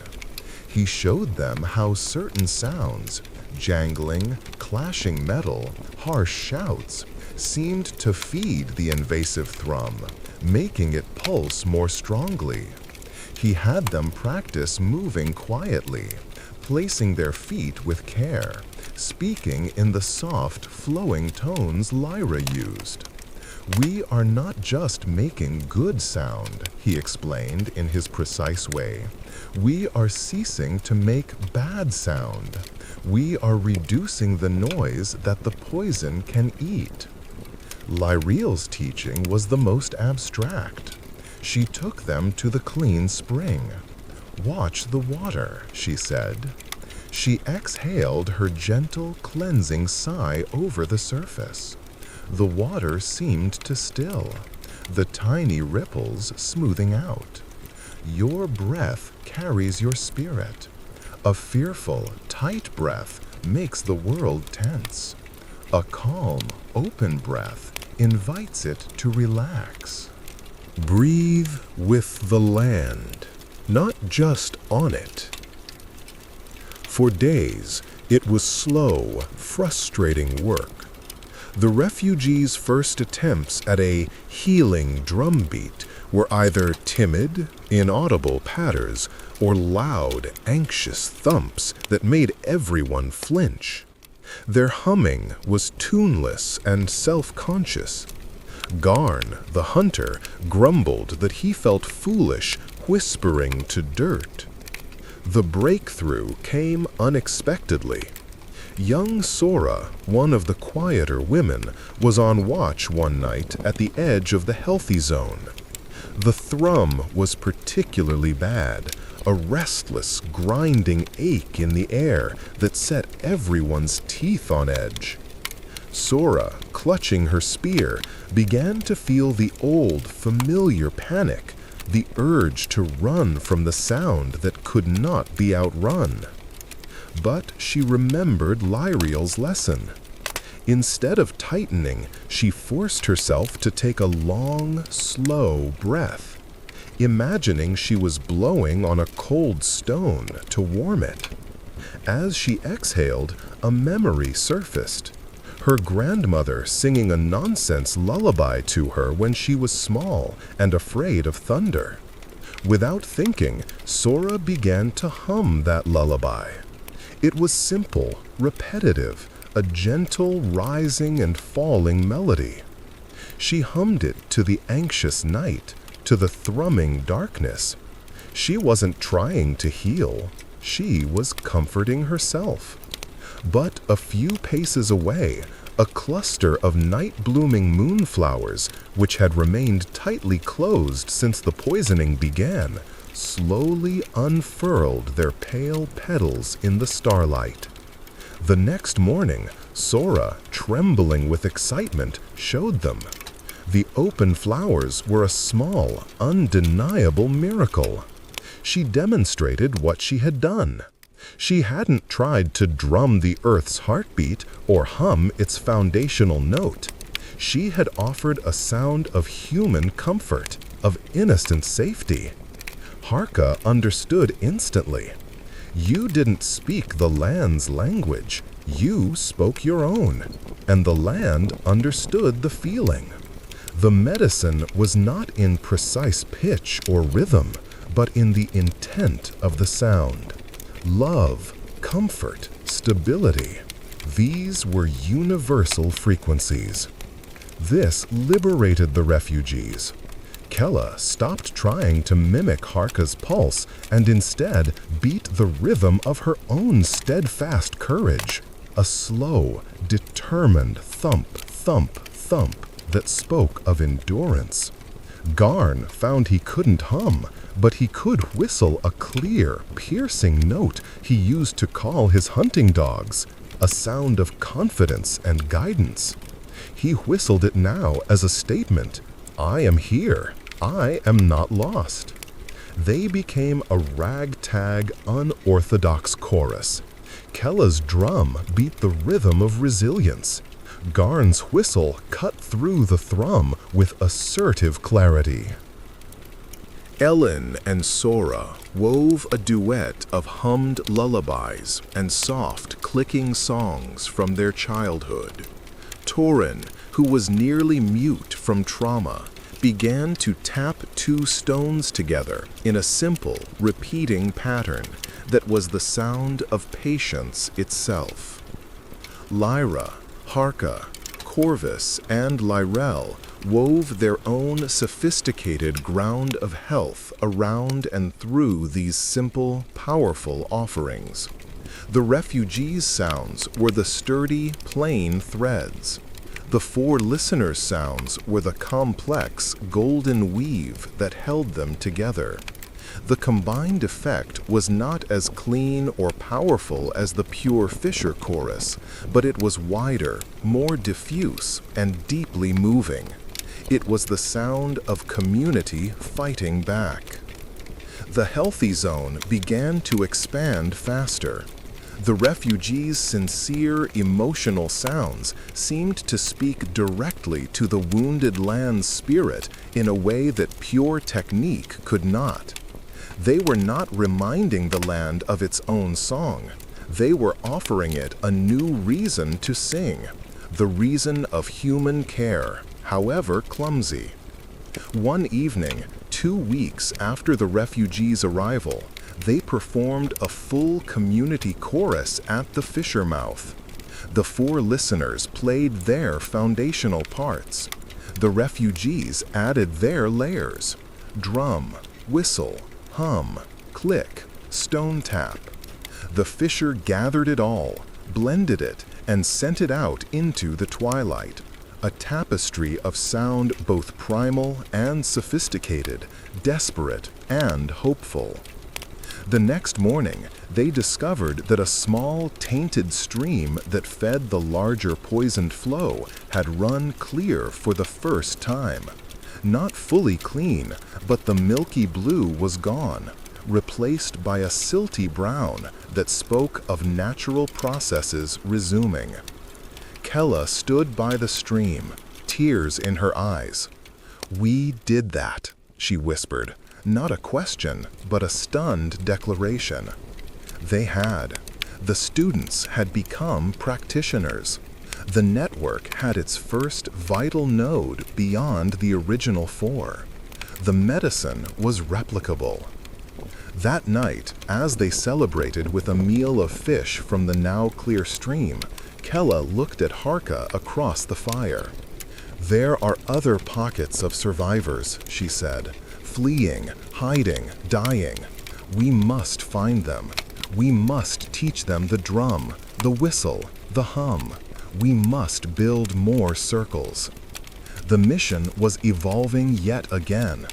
They were no longer just a healing quartet or even a single school. They were the founders of a movement, a tradition of sonic resistance. They had to become messengers, missionaries of harmony in a world being torn apart by dissonance. Harka looked at his hands, calloused from instrument and labor, then at the faces around the fire, the intense focus of Lyra, the analytical curiosity of Corvus, the gentle strength of Lyriel, and the hard-won hope in the eyes of Kella and her people. The lonely listener from the Grey Rock clan was now at the center of a growing web of sound. The song they were composing was no longer just their own. It was becoming the anthem of a world learning to heal itself, one honest, heartfelt note at a time. The journey to find a choir was truly over. The work to build one across a wounded continent had just begun. The scattering of seeds.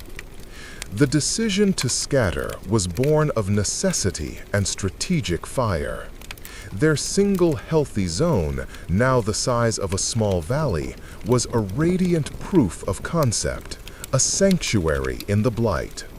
But the wound's thrumming poison continued its slow, cancerous spread in every other direction. To stay consolidated was to cultivate a single beautiful garden while the world around it burned. They had to multiply their efforts. The plan was audacious. They would split into pairs, each pair taking a different direction, carrying the doctrine of the ground of health like a sacred flame. They would seek survivors, teach the simple, intent-based practices Kella's people had mastered, and establish new nodes in the sonic network.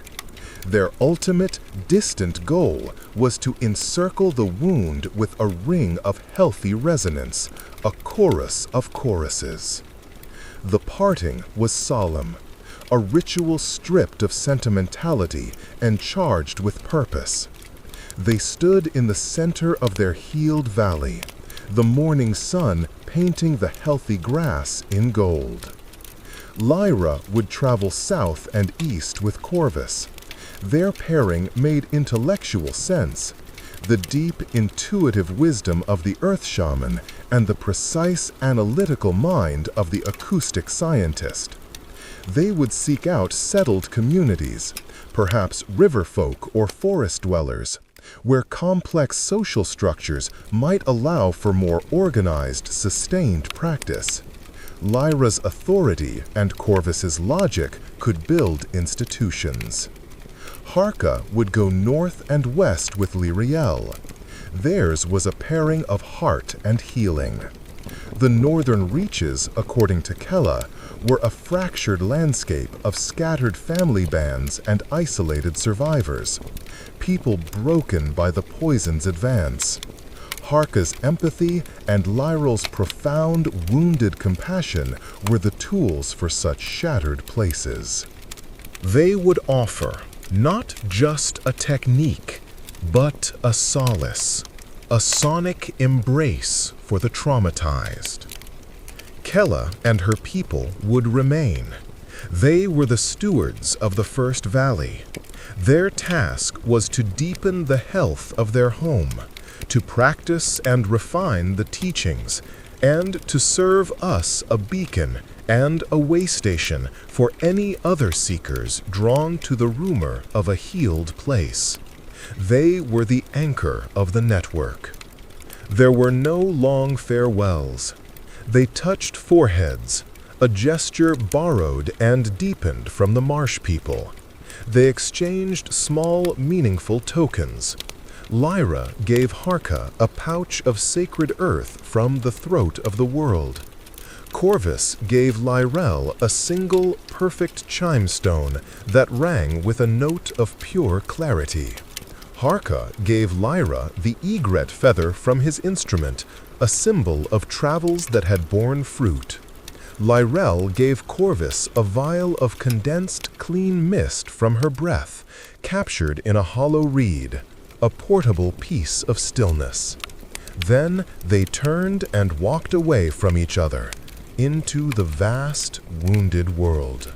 For Harka and Lyrel, the North was a descent into a quieter, colder despair. The blight here was less a visible poison and more a creeping silence. They found hollows where whole families huddled in caves, their eyes dull, their children listless. The thrum here was a subtle pressure, a constant, low-grade headache that eroded will and hope. These people weren't fleeing, they were waiting to die. Their methods had to be gentle, almost subterranean. They would not announce themselves us healers. They would simply arrive, share food if they had it, and listen. Harka would use his gift to hear the specific quality of the community's pain, the collective fear, the numb resignation, the fractured bonds. Then he would begin, not with an instrument, but with his voice. Sitting by a communal fire, he would tell stories. But he did not tell them like Fen the Walker with dramatic flair. He told them with sound. He would describe the rain, not just us wet, but with the soft shh of it on leaves. He would describe a running deer with a light, staccato patter of tongue clicks. He would describe the comfort of a mother's hug with a low, warm hum. He was reintroducing the world to them, not us a poisoned place, but a place of beautiful, specific sensations. He was rebuilding their library of feeling, one stolen memory at a time. Lyrel's role followed.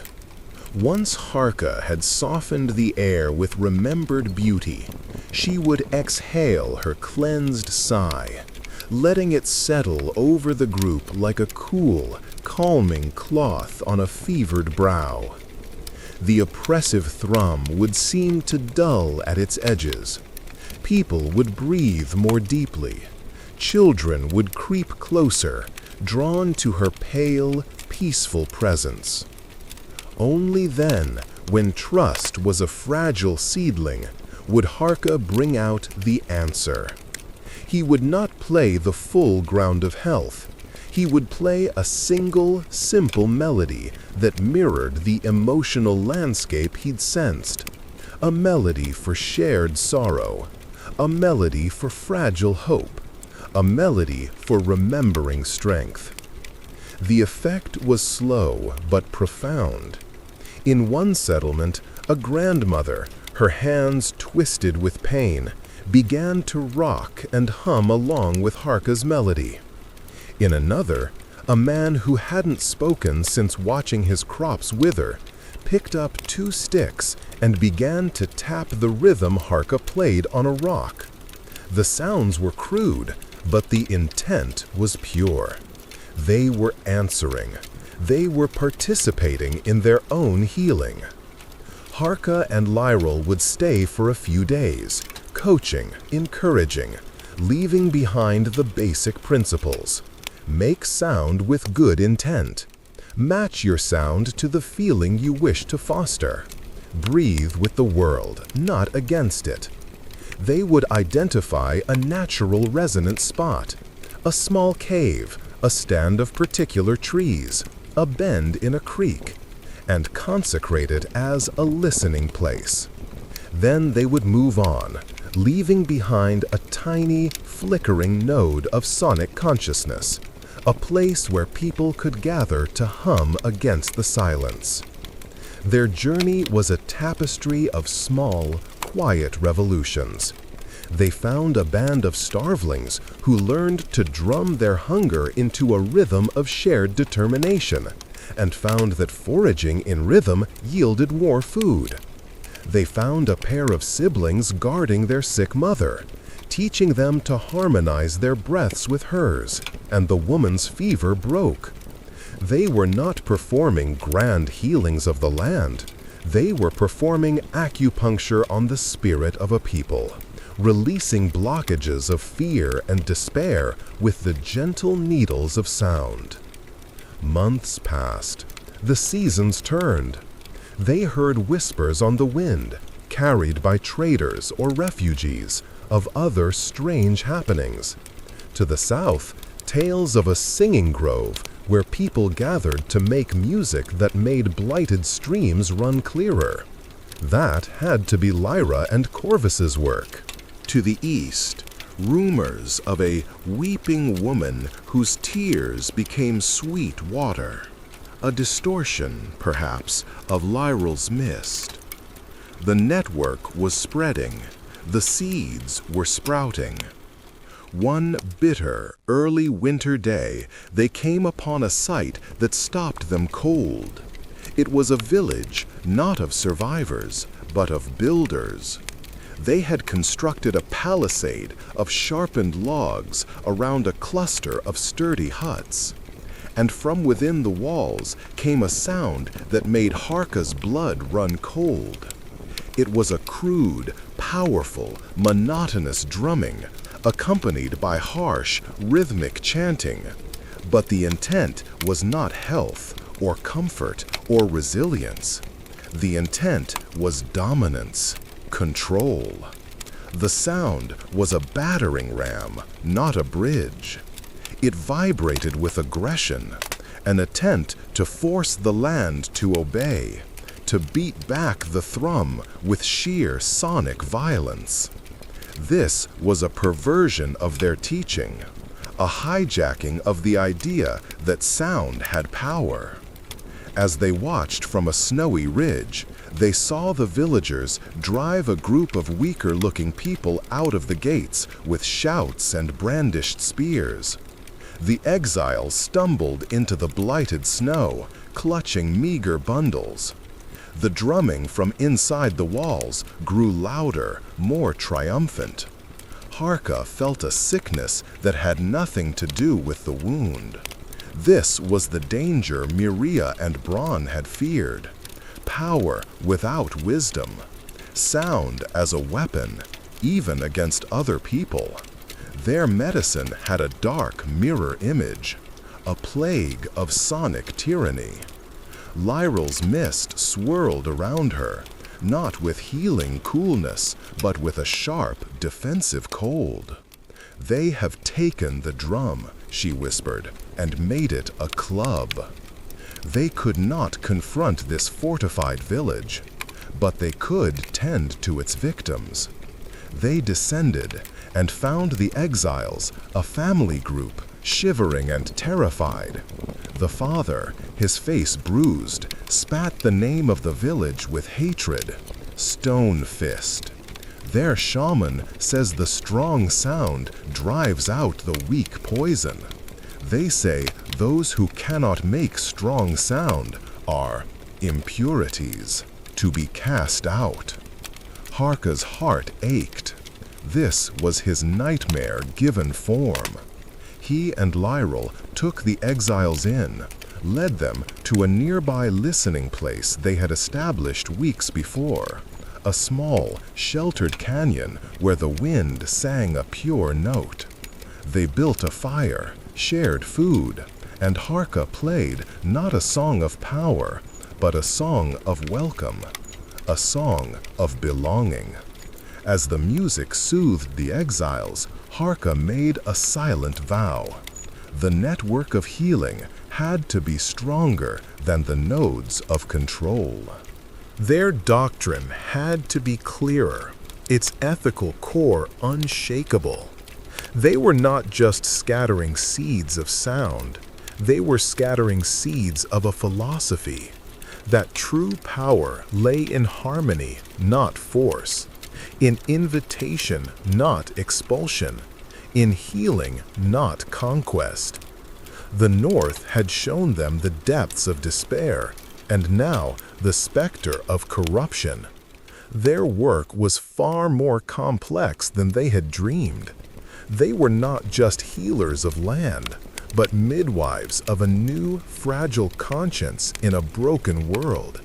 They shouldered their packs and turned their faces further into the cold wind. The next node awaited, and the need for their gentle, stubborn song had never been greater. The Council of Echoes. Winter's iron grip eventually forced a hiatus upon their missionary work. The blighted North became a frozen wasteland where survival itself consumed every moment. And the subtle work of sonic healing was impossible over the howl of killing winds. Guided by a shared, unspoken instinct and the faint, persistent pull of the First Valley's beacon, Harka and Lyrell turned south, retracing their steps through a landscape made monochrome and silent by snow. They arrived at the valley in the dead of the hunger moon, when the world holds its breath. The change was staggering. The circle of health had not just been maintained, it had thrived. Under Kella's stewardship, the stewards had built low, sturdy shelters against the cliffs, their smoke holes sending up cheerful plumes into the cold air. The central meadow, though snow-covered, showed the sturdy shapes of hibernating berry bushes they had cultivated. More astonishing were the sounds. As they approached, they heard not just the healthy hum of the place, but the clear, practiced notes of a community chorus. Kella's drum, Garn's whistle, the hums and clicks of the others, all woven together in a confident, if simple, version of the ground of health. They had not just preserved the knowledge, they had lived it daily and made it their own. The reunion was a quiet, profound warmth. No grand celebrations, just the deep comfort of shared purpose recognized in familiar faces. Kella's eyes, once hollow with flight, now held the steady light of a leader. She spoke of messengers who had found them, stragglers from the south who had heard the legend of the Singing Grove and come seeking the truth. The network was not just alive, it was communicating. Weeks later, the first stubborn green shoots pushed through the frozen crust, Lyra and Corvus returned from the south. They brought with them not a band of refugees, but a delegation. There were 3 of them: Anza, a severe, graceful woman from a river delta people who played a complex harp of braided reeds; Bardo, a jovial, round-faced man from the foothills who used a set of tuned clay pots filled with varying amounts of water; and Evander, a silent, intense youth from the deep forests who played a flute carved from a single piece of dark, spiral shell. These were not survivors taught a simple drumbeat. They were adepts.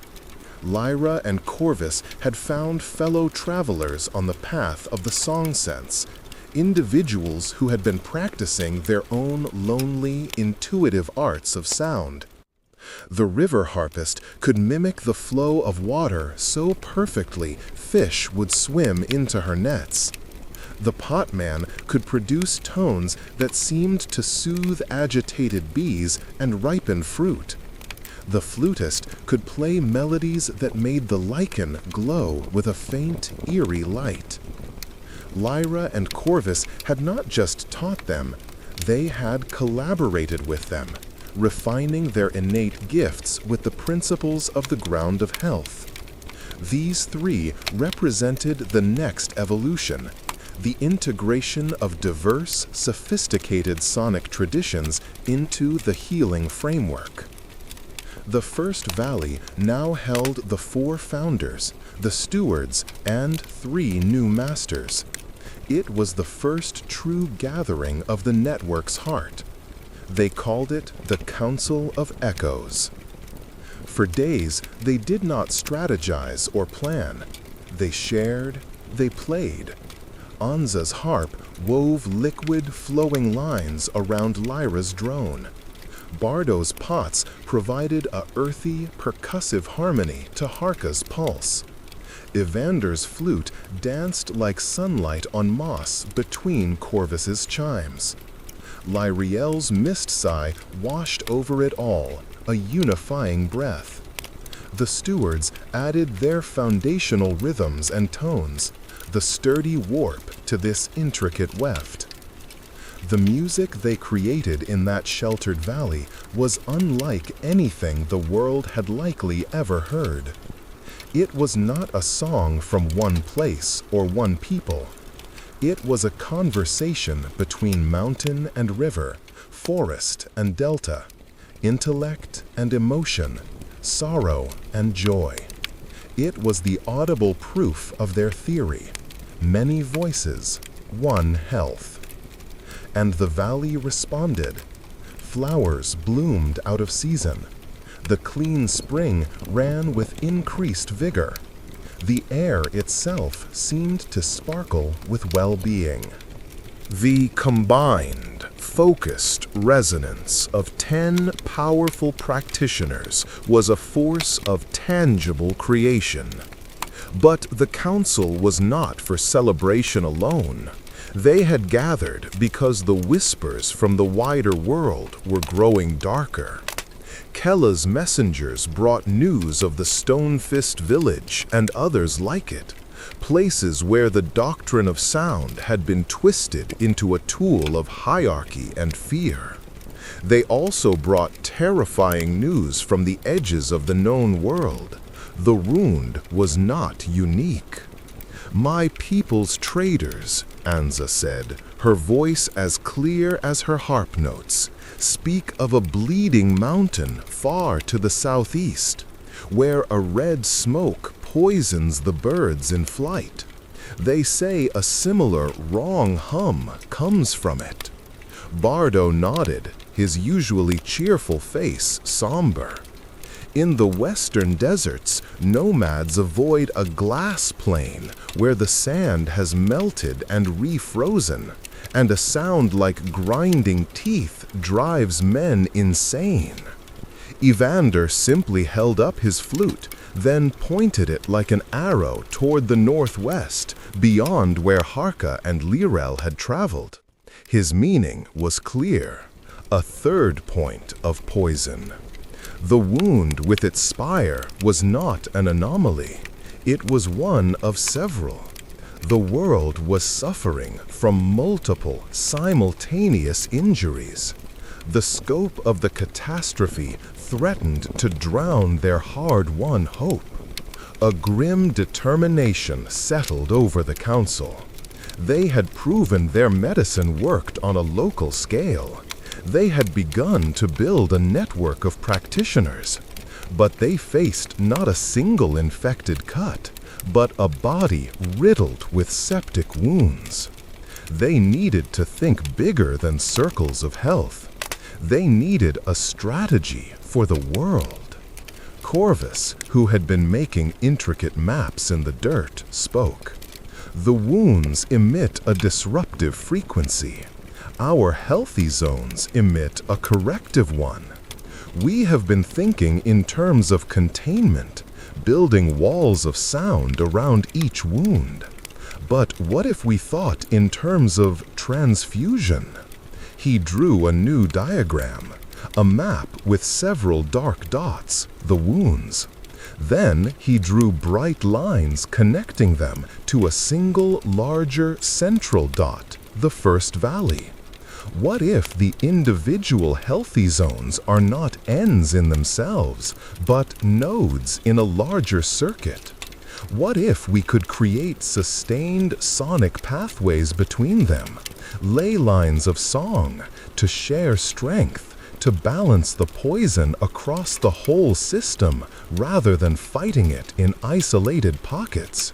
A distributed harmonic immune response. The idea was breathtaking in its ambition. They were proposing to turn the planet's own resonant field into a healing grid. It would require unprecedented coordination, Lyra said, her eyes alight with the challenge. Each node would need to hold its local ground of health, but also learn to tune itself to a shared global harmonic key, a world song. The masters at each node could hold the complex structure, Harka said, thinking aloud.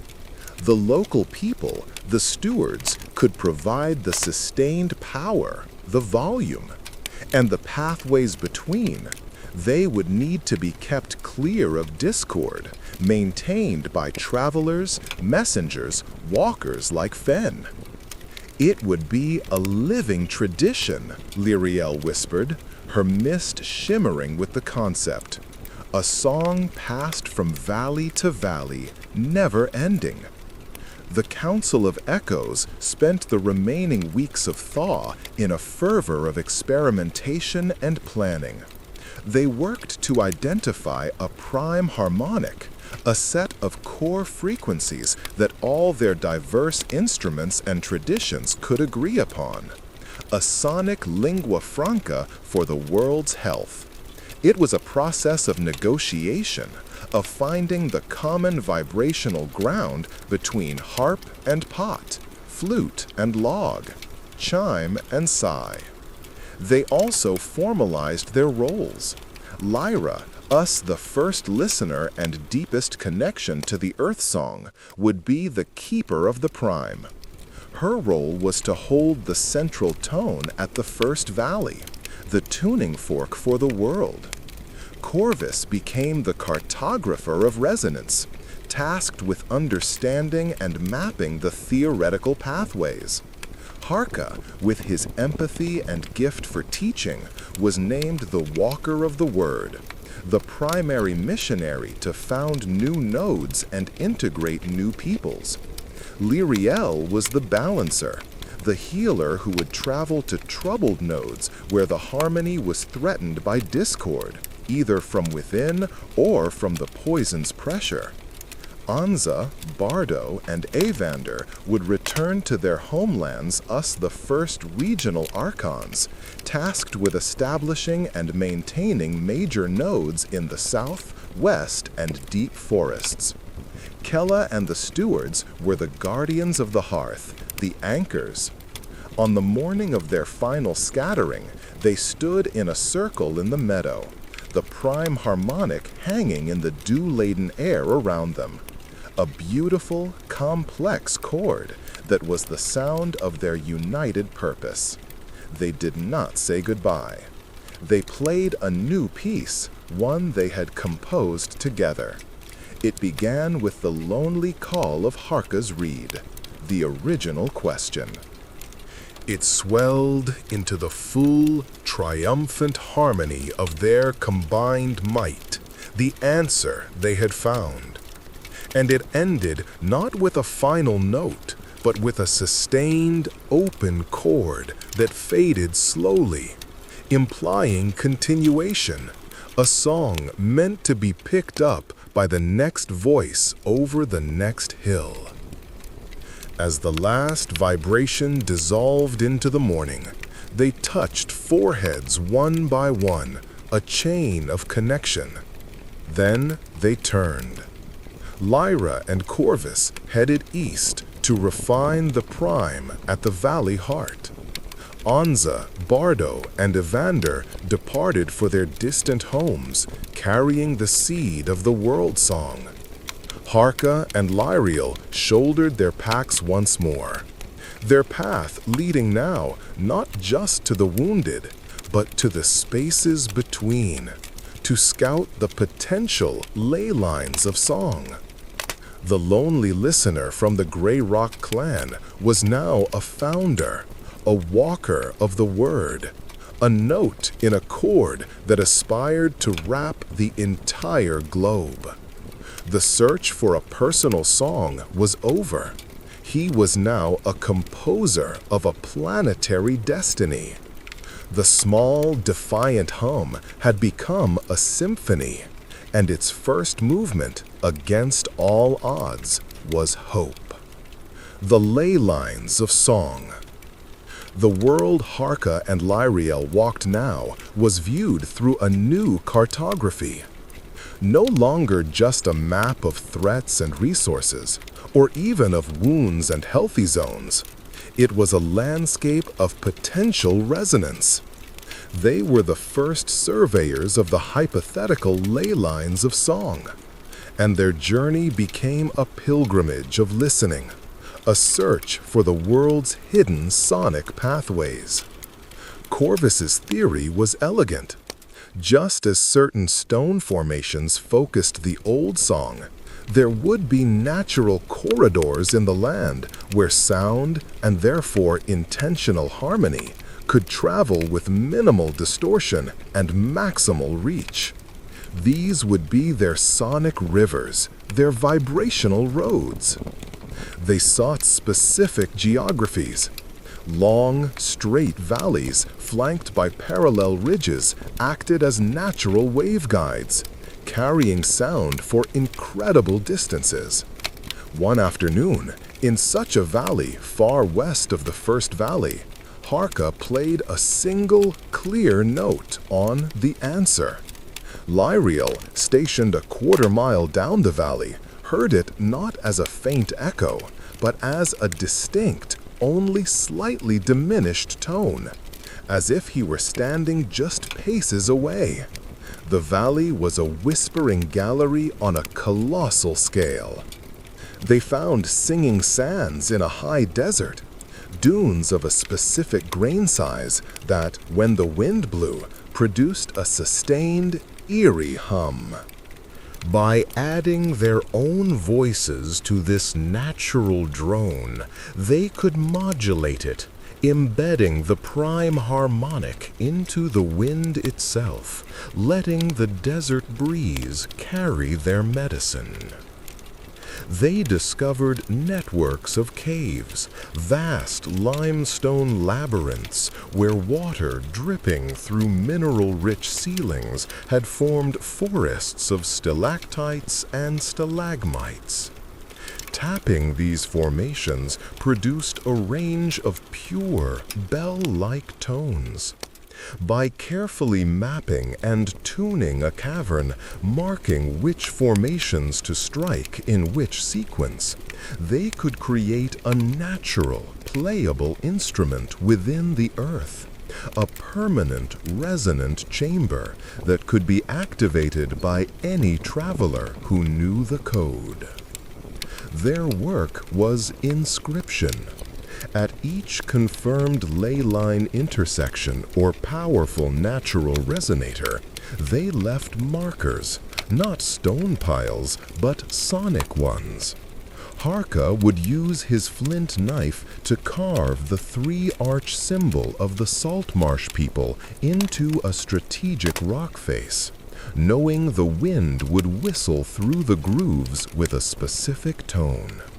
Corvus had taught them to create sound stones, rocks with precisely drilled holes that whistled at a desired pitch when the prevailing wind blew. They would leave these perched in high, windy places. To the uninitiated, they were curiosities.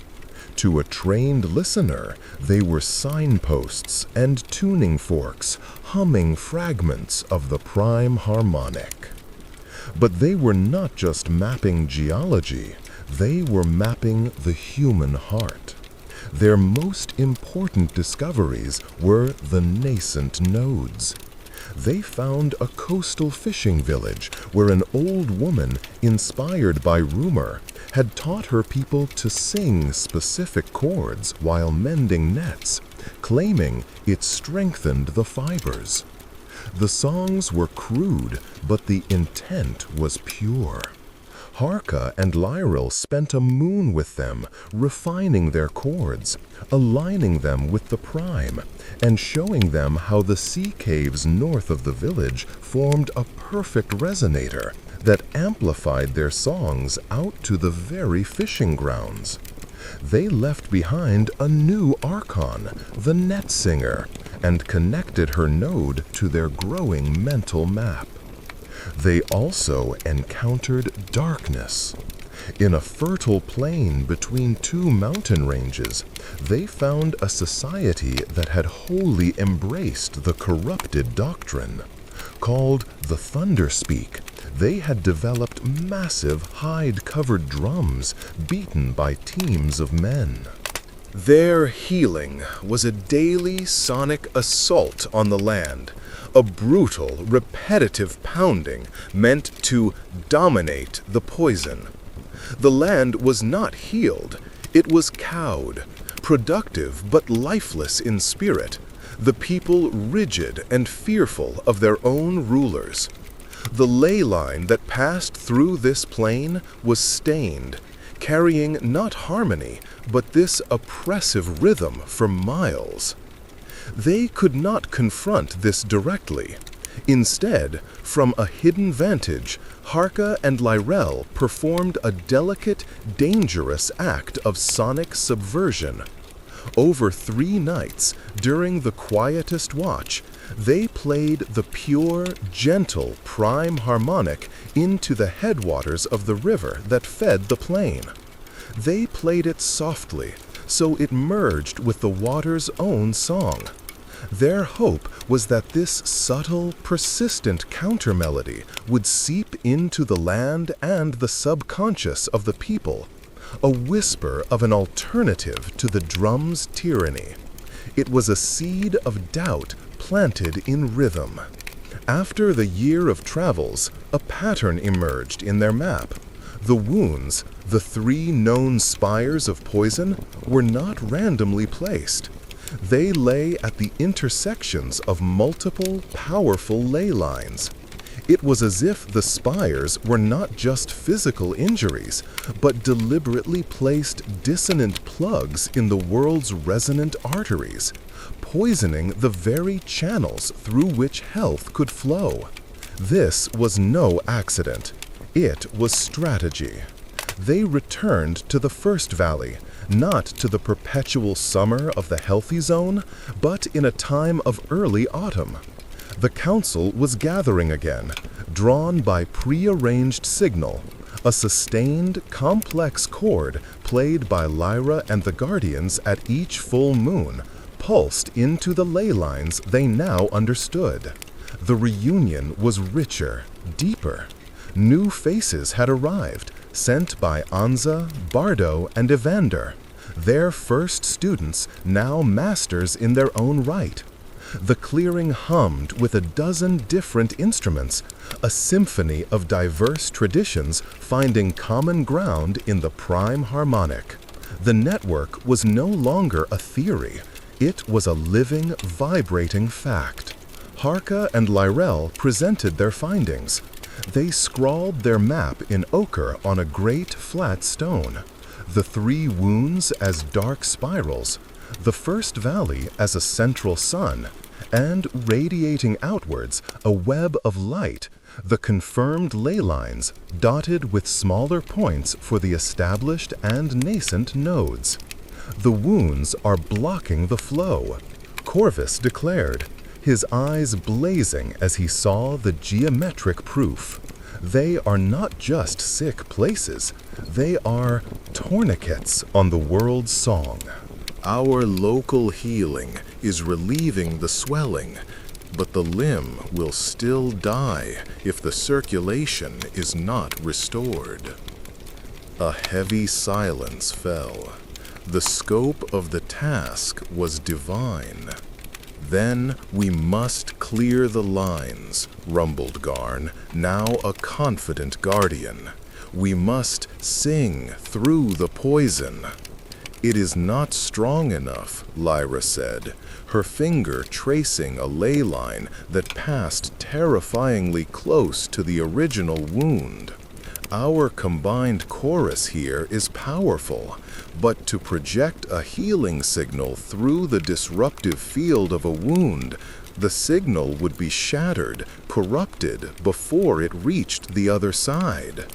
Unless, Harka said, the idea forming from his years of walking the lines, we do not project from one point. What if every node along a ley line sang at the same moment? Not just our valley, but the net singers by the sea, the cave tuners in the hills, the root wailers of the forest, all singing the same prime harmonic in unison through the line itself. The ley line becomes not just a carrier, but an amplifier. The wound would be bathed in coherent harmony from all directions simultaneously, its local disruption overwhelmed by the global choir. The concept was staggering, a coordinated, planetary moment of focused song. It would require perfect timing, Corvus breathed, a shared sense of time across continents. The sun, Lyriel said softly. All eyes turned to her. The sun does not tell time. It is time. Every culture marks its zenith. High sun, the moment of no shadow. We all see the same sun. They had their mechanism, a solar cue, observed at each node. When the sun reached its highest point on the day of the summer solstice, the greatest light, they would all sing. The network would become, for one focused moment, a single planet-sized instrument. The decision was made. They would spend the next year preparing. The Walker of the Word, Harka, along with other swift messengers, would travel to every known node with the plan, the prime harmonic at high sun on the solstice. The cartographer, Corvus, would calculate the precise solar moment for each location. The Archons would train their people. The Guardians would deepen the central resonance. It was a gamble of impossible scale. They would either begin the process of healing the world's circulatory system, or they would demonstrate their ultimate impotence in a failed, silent whisper across the wounded globe. Us, the Council, broke to prepare. Harka stood before the great map. He, the boy who had once been fascinated by the echo in a gorge, was now helping to orchestrate a song for the world itself. The loneliness was gone, burned away in the furnace of shared purpose. What remained was a profound weight and a trembling, defiant note of hope that resonated in the very center of his being. The symphony's crescendo was being written, and its performance date was set by the motion of the sun. The Solstice Gambit. The year of preparation was a fever dream of logistics, faith, and sheer, grinding effort. The Council of Echoes dissolved into a whirlwind of motion. Harka, along with a cadre of the swiftest and most persuasive guardians and newly trained messengers, became a living circulatory system for the plan, carrying the Solstice Gambit to the farthest reaches of the nascent network. His travels were a blur of landscapes and faces. He ran with reindeer herders on the frozen tundra, teaching them to synchronize their bone clappers to a sundial carved of ice. He huddled with the net singers in their salt spray caves, aligning their sea chanties with the prime harmonic. He argued with skeptical elders in river delta temples, using Corvus's solar charts as holy writ. He slipped into the territories of corrupted nodes like the Thunderspeak, not to convert their leaders, but to find the dissidents, the weary, the secretly hopeful, and whisper the plan to them, a silent, subversive chord waiting to be sung. Everywhere he carried two things: a small polished obsidian disc gifted by Corvus, which could focus the sun's rays to a pinprick of fire at the exact moment of zenith, and the unshakable conviction in his eyes. He was no longer just a listener or a healer. He was a prophet of a sonic apocalypse meant to save, not destroy. Back at the First Valley, the work was one of amplification and precision. Lyra and the Guardians, along with the resident Archons, practiced daily. They didn't just play the prime harmonic, they learned to build it layer by layer, so it could be replicated by any group, no matter their instruments. The harmonic was broken into 4 core parts: the earth, a deep drone; the sky, a clear high interval; the pulse, a steady rhythm; and the flow, a moving, connective melody. A village with only drums could play the pulse. A lone flutist could carry the sky. The sea cave could resonate with the earth. The key was simultaneous intent. Corvus, meanwhile, became a hermit of astronomy and acoustics. He built a precise stone calendar in the valley's center, marking the sun's creeping path. He calculated not just the moment of solstice, but the slight temporal offsets for different longitudes, creating a staggered start time so the wave of sound would roll across the planet, each node joining us as its own sun reached zenith, creating a domino effect of harmony. Lyrel's role was the most subtle and demanding. She became the network's emotional barometer, using the faint resonances carried on the ley lines, the whispers of the soundstones and wind glyphs. She tried to listen to the mood of the distant nodes. She sensed anxiety from the forest folk, grim determination from the desert nomads, a flicker of secret hope from the plains near the Thunderspeak.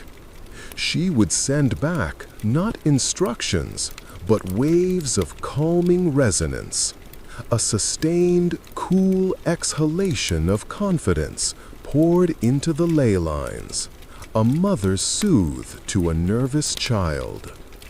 As the solstice approached, the atmosphere in the valley grew taut. It was a wire stretched to singing tension. The final council meeting, held under the swollen moon just nights before the day, was a ritual of quiet resolve. No speeches were made. They simply sat in their circle and played. They played the entire solstice sequence, the build-up, the sustained prime harmonic, the gradual, hopeful decrescendo. The music they made was so potent, so perfectly unified that the very stones of the valley seemed to hum in sympathy, and the stars overhead appeared to vibrate in time. The day before the solstice was a day of silence. No instrument was touched. No structured sound was made. They moved through their tasks, checking markers, reviewing positions, in a hush of profound reverence. They were musicians preparing backstage as the cosmic curtain prepared to rise. Solstice dawn broke clear and achingly bright. The air in the healthy valley was preternaturally still, as if the world itself was holding its breath. The participants took their places. Lyra stood at the central calendar stone, Corvus beside her with his clepsydra water clock, its drip the only sound. Harka, Lyriel, the Archons, and the massed ranks of the guardians and stewards formed concentric circles around them, a human mandala of anticipation. As the sun climbed, the tension was a taste on the tongue. Harka's palms were slick. He watched a bead of sweat trace a path from Lyra's temple down her stern, focused face. He saw Lyra's callous knuckles white on her drum, Garn's lips moving in silent rehearsal of his whistle. Lyriel stood perfectly still, her eyes closed, her mist a faint, serene halo, already listening to the distant web. The shadow of the central gnomon on Corvus's stone shrank, vanishing into a thin, black line at the stone's base. Corvus raised one hand, his eyes locked on the water clock's final drip. Now. His hand dropped. Lyra drew a breath that seemed to pull from the planet's core, and began. Her earth note was not played, it was unleashed. It rose from her instrument, a deep, red-gold wave of sound that vibrated in the chest before it was heard by the ear. On the second precise pulse, the Sky Archons added their interval. Flutes, whistles, harp strings, a piercing, silvery chord that shot through the earth note like lightning through a mountain. On the third pulse, Harka and the Pulse Keepers began. Drums, heart thumps on hide, the rhythmic scrape of stone on stone. Thrum, thrum, thrum, thrum. It was the heartbeat of the gamble itself. Finally, the flow melody, led by Lyriel and the other melody keepers, wove it all together. A river of sound, connecting earth to sky, pulse to purpose. The prime harmonic bloomed in the first valley. It was immense, beautiful, terrifying. It was the sound of 100 voices and 100 instruments becoming one living entity of vibration. The fissure in the cliff sang with them, multiplying their power. The ley line that originated in their valley thrummed like a plucked string, carrying the harmonic north and south, east and west. Harka, playing his part, felt the music move through him, but also felt something else, a faint, answering tremor in the ground, a sympathetic vibration from the very bones of the continent. He wasn't just making sound, he was plugging in. The network was active. Across the world, in a staggered, sun-chased cascade, other nodes ignited. On the wind-scoured tundra, the reindeer herders' bone clappers rattled in perfect, frigid time. In the sea caves, the net singer's chord boomed against the basalt, amplified 100-fold, and hurled into the ocean deeps. In the deep forest, Evander's flute was joined by a chorus of voices mimicking bird calls and rustling leaves, a biotic symphony. Even in the Thunderspeak Plain, from hidden gullies and secluded springs, a minority of dissenters whispered the pulse into the earth, a secret, ticking counter-rhythm to their master's drums. For one long, suspended moment, the planet sang. Not a melody, but a state of being. A coordinated assertion of harmonic health. And the wounds heard it. Harka, his consciousness expanded by the shared effort, felt it. The grinding, dissonant thrum of the nearest spire didn't just lessen, it stuttered. It was a machine encountering a frequency for which it had no counter. The invasive signal scrambled, fought to reassert its chaotic pattern, but was met not from one side, but from all sides, through the very ley lines it was meant to poison. At the wound site itself, observers, brave stewards posted at a dangerous distance, later reported the milky blue poison seepage bubbled as if agitated. The black spire seemed to vibrate, a high, shrieking keen joining its usual thrum, a sound of stress, of feedback. The global chorus held for as long as human breath and courage could sustain it, perhaps 100 heartbeats. Then, as planned, Lyra began the gentle decrescendo. Earth note softened, sky interval faded, pulse slowed, flow melody dissolved into a single, sustained note of release from Lyrel. Silence.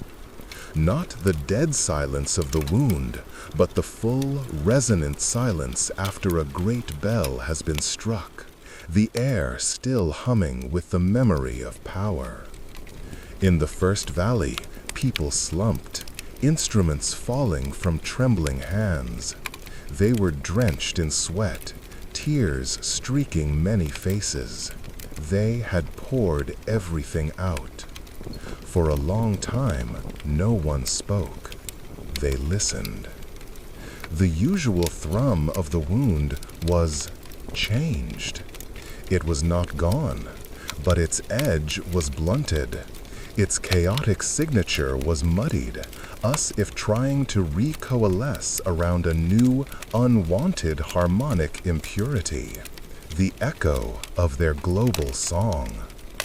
A messenger who had run from the observation post stumbled into the clearing an hour later, gasping.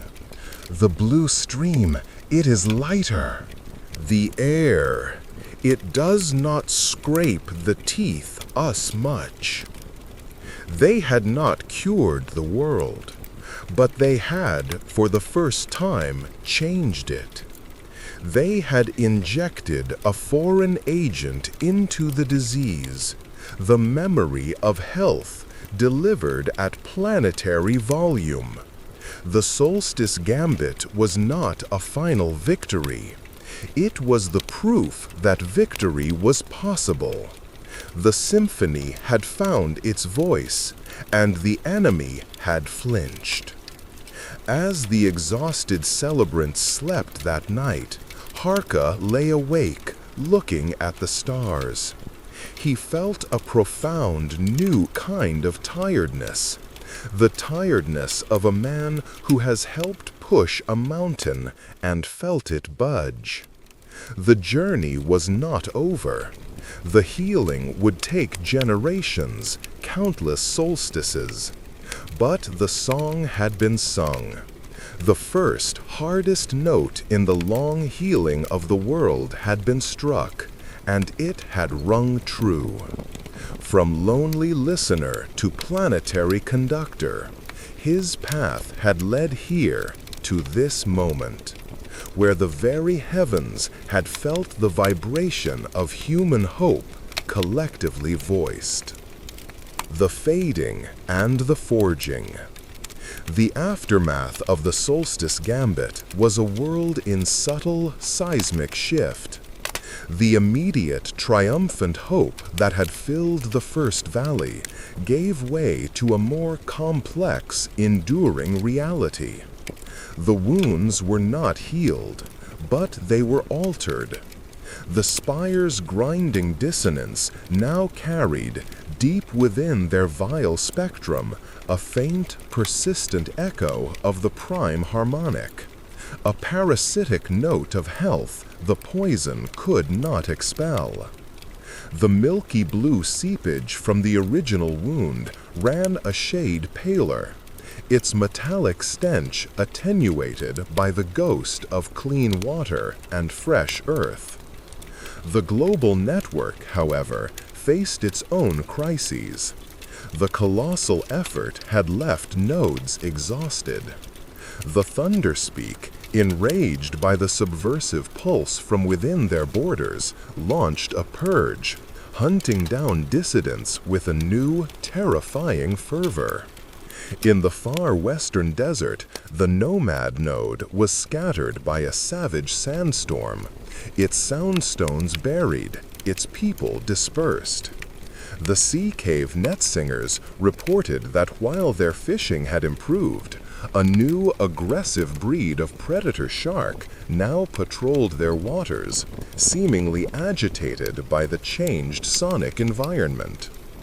Healing a world, they learned, was not a single glorious battle. It was a perpetual campaign of attrition, adaptation, and relentless care. Harka, now in his middle years, his dark hair streaked with the gray of stone and worry, felt the change in his own role. The dashing walker of the word, the urgent messenger, was no longer what the network needed. The frontiers were mapped. The doctrine was spread. Now came the harder work: institution, tradition, depth. He and Lyra settled into a rhythm of guardianship. They became circuit riders of the core network, traveling not to new lands, but between the established nodes. The First Valley, the Forest of Evander, the river delta of Anza's heirs. Their task was integration and troubleshooting.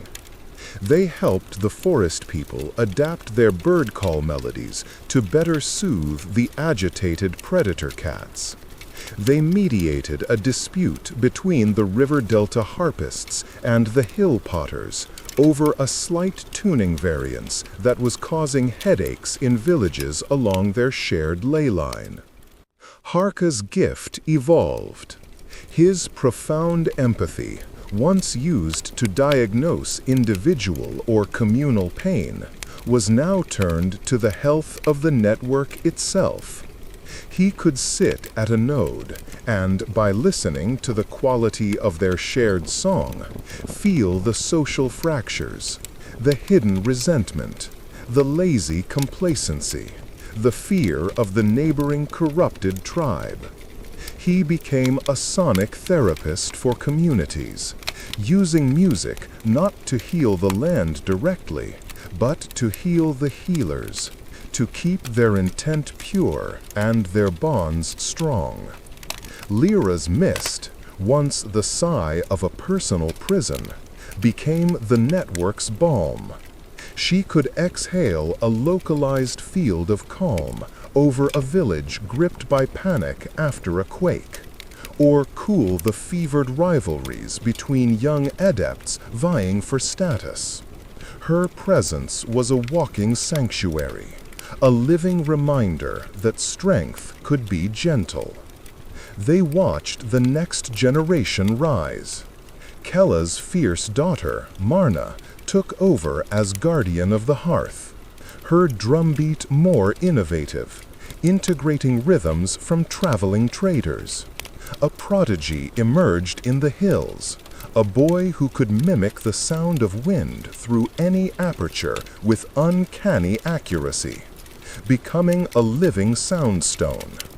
These new listeners were not burdened with the loneliness of the pioneers. They were born into a world where the song sense had a name, a purpose, and a community.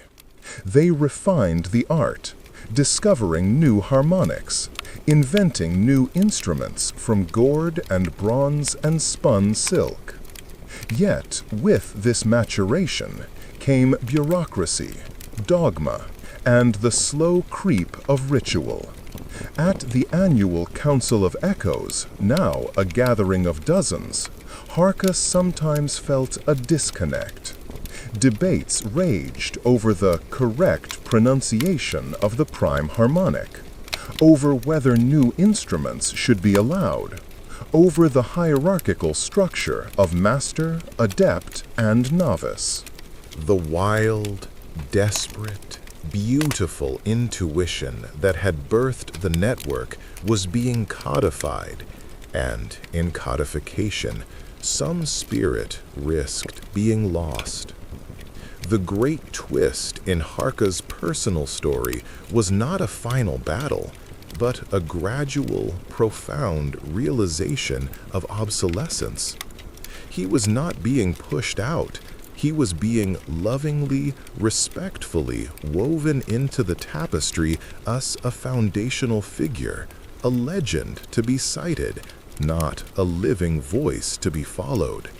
The network was becoming self-sustaining, an idea greater than its founders. This was the true victory, and it carried the bittersweet taste of all completed destinies. One autumn, during his travels, he felt a pull he had not felt in decades, a pull westward toward the mountains of his birth. It was not nostalgia, but a completing of a circle. He spoke of it to Lirail as they camped near a singing canyon.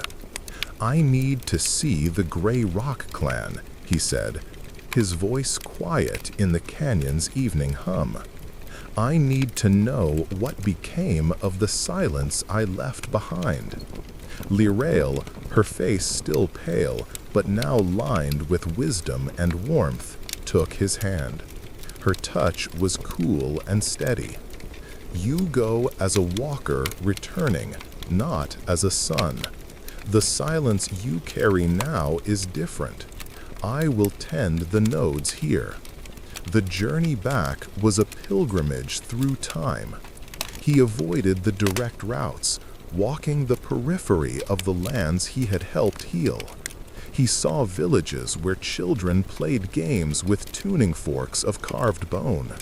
He passed a meadow where shepherds used specific flute calls to guide their flocks, calls derived from the pulse. His legacy was not a statue or a story, but a practiced, everyday awareness of sound's power.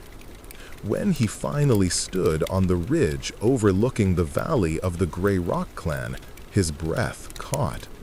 The great cave was still there, but the valley below was transformed.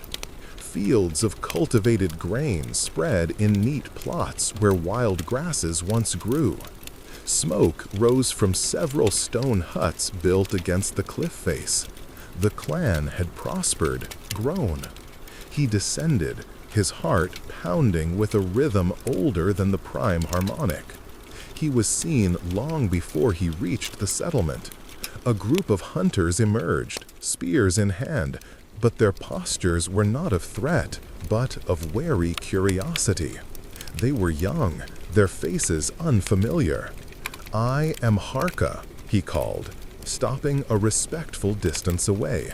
"Son of Ilara, I have returned."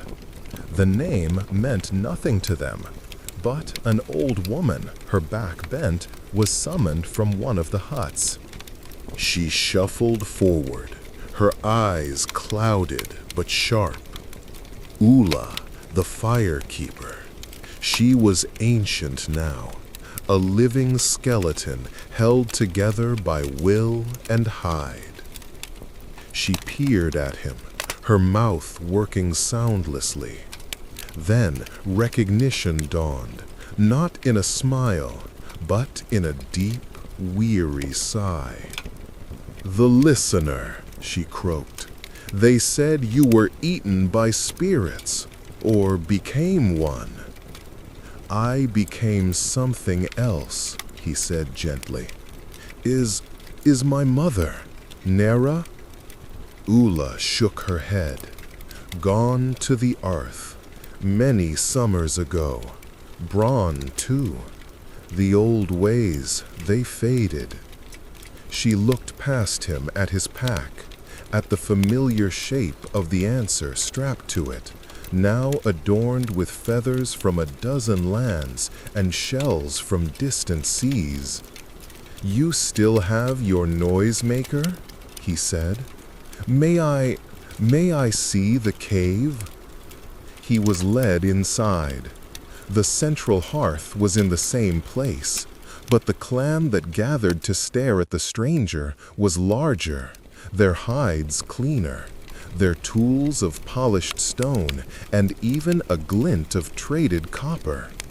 The air smelled of baked bread and smoked meat, not just of cold ash and unwashed bodies. They had thrived in his absence. In the rear niche, where Bronn had kept his sacred objects, now stood a small, simple stone altar. On it lay a single, familiar object, the tiny clay figure of Nera he had sculpted by the river a lifetime ago. It was chipped, worn smooth by touch, a relic of a brother's love. Seeing it there, venerated, undid him. Tears he had not shed in decades filled his eyes. He spent 3 days as a ghost among them. He learned that Lirin, his baby brother, had become a wise hunter, but had died in a fall. The clan had no shaman like Bronn. They had a speaker to spirits who used a monotone chant suspiciously similar to Bronn's, but with less conviction. They had heard distant rumors of land singers and echo walkers, but dismissed them as tales for children. On his final evening, he sat with the elders by the fire. He did not try to teach them the prime harmonic. Their world was whole without it. Instead, he took out the answer. He did not play the ground of health or a complex melody. He played the simple, laughing rhythm and click tune he had invented for the toddler Lirin. He played the sigh of the wind through the gorge. He played the 3-note phrase for dawn light on a peak. The clan listened, not with the trained ears of adepts, but with the simple wonder of people hearing beauty for its own sake. Children crept close, eyes wide. Adults nodded, some with smiles, some with a vague, pleasant confusion. When he finished, the elder who was the speaker to spirits asked, "What is that for?" Harka looked at the fire, then at the faces, some of which bore echoes of his mother's eyes, his sister's brow. "It is not for anything," he said. The core truth of his life's work finally distilled to its essence. It just is. It is a sound that says, "I am here, and the world is beautiful, and I am listening." The elder frowned, not understanding, but a young girl, clutching her mother's leg, whispered, "I liked it." Harka smiled at her. It was enough. He left at dawn, leaving no doctrine, founding no node. He left only the memory of a strange, beautiful noise in the old cave. His legacy here was not a network, but a single, forgotten seed. Perhaps it would lay dormant forever. Perhaps, one day, a child in this clan would be born with ears that heard too much, and that seed would stir. As he climbed the ridge for the last time, he did not look back. He was not that lonely boy anymore. He was Harka, founder of the echoes, walker of the word, a note that had helped a broken world begin to hum again. His personal song was complete. The greater song, the world's slow, stubborn healing, would continue without him, carried on the breaths of generations he would never meet. It was the most perfect ending he could have imagined. The last note and the unending song. Time, the great and silent river, carried Harka into its gentle, inevitable current. The relentless travels ceased. The urgent missions faded into memory. He and Lyrel chose a final node, not the bustling first valley, but a quiet, high meadow in the shadow of the mountains where a clear spring birthed a newborn ley line. Here, they built a simple shelter of stone and living sod, a place where the wind sang through the pines with a particular clarity, and the stars at night felt close enough to chime. This was not retirement, but distillation. They became the living memory of the network's origin, a reference point for the ever-evolving tradition. Young adepts, now called song weavers, would make pilgrimages to their meadow. They came not for instruction in technique. The academies in the river deltas and forest groves were far more sophisticated now, but for wisdom.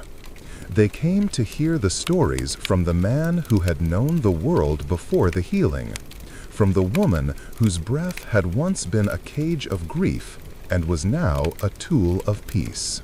Harka's gift in these final years achieved a profound simplicity. He could listen to a young weaver's composition and hear not just the notes, but the composer's soul, the hidden pride, the unspoken fear, the longing for approval. His feedback was never technical. He would say, "The middle passage holds a sadness that wants to be a strength. Let it be strong." Or, "You are trying to paint the whole sky. Just paint the feeling of the color blue." He taught them that the most powerful sound was the one most true to the inner vibration of the maker. Lyrel became the network's conscience. Her mist, now a permanent, gentle presence in their meadow, had a clarifying effect. In her presence, petty ambitions seemed to shrink, and core purposes stood clear.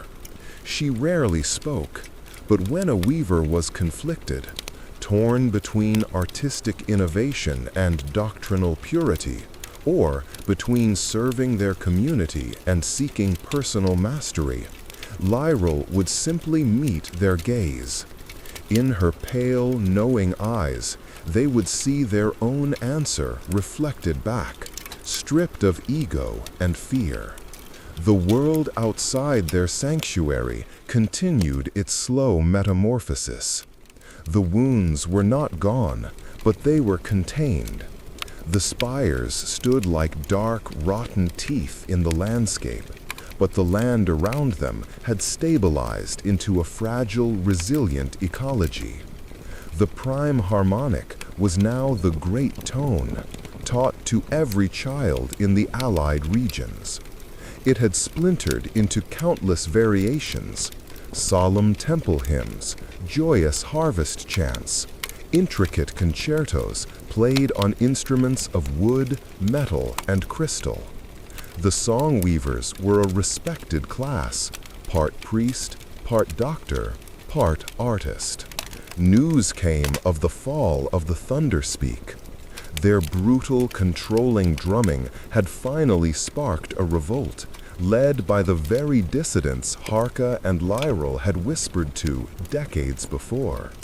The new leaders, trained in the subtle ways of the pulse, were dismantling the giant drums, using the hides to make resonators for community singing.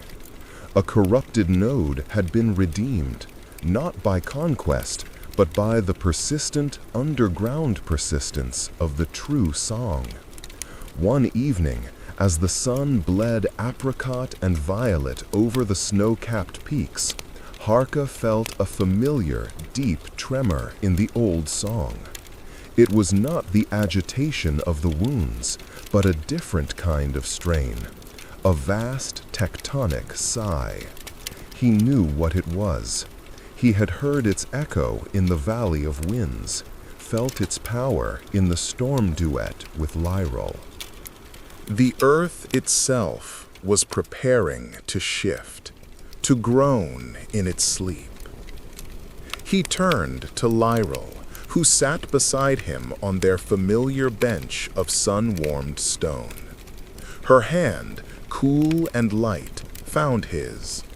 Her hair was full white now, a cloud around her serene face. "The mountain dreams," she said, her mist voice barely a whisper. "It will turn over soon." He nodded. A deep note, a final vibration. There was no fear. They had lived with vibration, through vibration, for vibration. To be reabsorbed into the world's great resonance was a fitting end. In the days that followed, they sent word to the nearest nodes. A simple, pure tone played on the wind, a signal they had arranged long ago. It meant, "The source is closing. Do not mourn. Sing." They put their small home in order, not with the anxiety of departure, but with the quiet care of curators closing a beloved exhibit.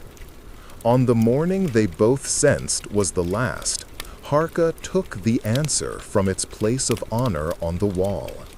The wood was dark with age and the oil of his hands, the feathers and shells a history of his journey. He did not play a grand composition. He played the first 5-note phrase he had ever discovered in the echoing gorge, the one that had been answered by Lyral across the lake. It was the sound of a question meeting its answer. Lyral listened. Then she began to hum, not her cleansing sigh, but the very first hum she had ever used to still a child's pain, the hum that had been a rope thrown into the dark. It was the sound of an answer becoming a solace. Their two sounds, the question and the solace, wove together in the clear mountain air. They played not for the world, not for the network, but for each other, and for the joy of the sound itself. It was a private duet, a summation of a shared life. As the last note faded, the ground gave a soft, deep rumble. Not a violent shake, but a settling, a release. From the high peaks, a plume of snow dislodged, whispering down a distant cliff face. Harka set the answer down. He looked at Lyral. She smiled, a true, warm smile that reached her ice-pale eyes. Her mist, for the first time, did not cling to her, but drifted outward, merging with the morning fog rising from the meadow, becoming indistinguishable from the world's own breath. He felt a profound tiredness, a weightlessness. He was not falling, but being gathered. The library of feeling inside him, the terror of the bear, the joy of the gorge, the hollow triumph of the hunt, the fierce love for his brother, the solidarity of the storm, the awe of the global chorus, all of it began to soften, not into silence, but into a single, sustained, peaceful note. It was the note of a story completed, a journey ended, a gift fully given. His last sight was of Lyrell's face, serene and bright, her form blurring as his own senses dissolved.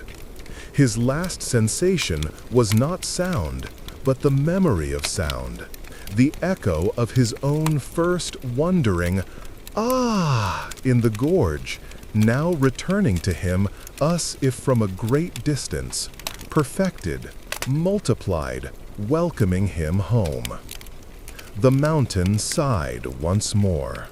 A small avalanche of stones covered the entrance to their shelter, a natural cairn. In the network, every trained weaver felt it, a faint but perceptible shift in the great tone, a gentle diminuendo in one of its oldest, foundational voices. They did not need a messenger, they knew. The first walkers had returned their breath to the wind. That evening, across the continents, in nodes great and small, the people did not hold a dirge. They did us as they had been silently instructed. They sang. They played the great tone, not in unison, but each in their own way. The river deltas with liquid harps, the forests with whispering flutes, the deserts with singing sands, the plains with deep, earthy drums. They sang not of loss, but of continuity. They sang the unending song. In the high meadow, under the new blanket of stone, two bodies returned to the earth. But from the cairn, in the specific angle where the setting sun struck a quartz vein, a new, faint whistle emerged when the west wind blew. A soft, complex, bittersweet chord that had never been heard before. It was the meadow's own addition to the ley line, a permanent, gentle echo of the duet that had ended there. The healers had become a part of the instrument. The song, truly, would never end. And in a cave far to the west, a gray-haired woman, once named Nera, now a grandmother telling tales to wide-eyed children, felt a strange, warm pang in her chest. She didn't know why. She looked east, toward mountains she would never see, and for no reason at all, she began to hum a tune she hadn't thought of in 50 summers. It was a simple, rhythmic series of clicks and sighs. The children listened, captivated by the strange, beautiful noise. "What is that, grandmother?" one asked. Nera smiled, a distant look in her eyes. "I don't know, little one. It's just a sound from a long time ago. It just is." The seed, dormant for a lifetime, had not died. It had waited. And in the hum of an old woman remembering a brother lost to legend, it trembled, ever so slightly, toward the light. The weaving of the tapestry. The world did not mark time by the falling of kings or the drawing of borders, but by the slow, deep rhythm of the healing. The passing of the first walkers, Harka and Lyriel, did not break the network. It was the final, necessary stitch that secured the tapestry. They became the mythic past, the time of first sound, and their meadow shrine, a place of pilgrimage, where the wind itself sang their final duet. Generation of the Archons, the codifiers. In the decades immediately following, the first Archons, Anza of the rivers, Bardo of the hills, and Evander of the deep wood ruled the burgeoning tradition. They were practical weavers, turning desperate inspiration into durable craft. Anza established the first formal conservatory by her river delta. It was not a cave or a grove, but a built structure of reeds and smoothed stone, with chambers designed for specific acoustics. Here, the prime harmonic was dissected, analyzed, and taught as a formal system. Scales were derived from it. Notation was invented. Simple glyphs scratched on clay tablets indicating pitch, duration, and intent. The wild call and response of the early nodes was becoming a literate tradition. Anza's great contribution was the Water Dancer's Codex, which linked specific musical modes to seasons, tides, and emotional states, transforming healing from an art into a science of resonance. Bardo, the jovial potter, took a different path. He traveled ceaselessly, a rotund, cheerful missionary. His focus was on the common folk, the farmers and herders who would never attend a conservatory. He refined the simple, potent tools. The tuned clay pot, filled to different levels, became the home horn, blown across its mouth to soothe a crying infant or bless a new dwelling. He developed the field chant, repetitive, easy-to-remember songs to be sung while sowing, harvesting, or birthing livestock, aligning daily labor with the great tone. He democratized the song sense, weaving it into the very fabric of mundane life. Evander, the silent forester, delved inward. He retreated from the growing network of people to focus on the network of life. He spent years mapping the sonic relationships within an old-growth forest, the feedback loop between a woodpecker's drum and the beetle grubs it sought, the way a specific frog chorus affected the germination of certain fungi. His legacy was the sympathetic score, the understanding that healing a place meant composing for its entire biotic community, not just its human inhabitants. He taught that a true song weaver must also be an ecologist of sound. Under their guidance, the network solidified.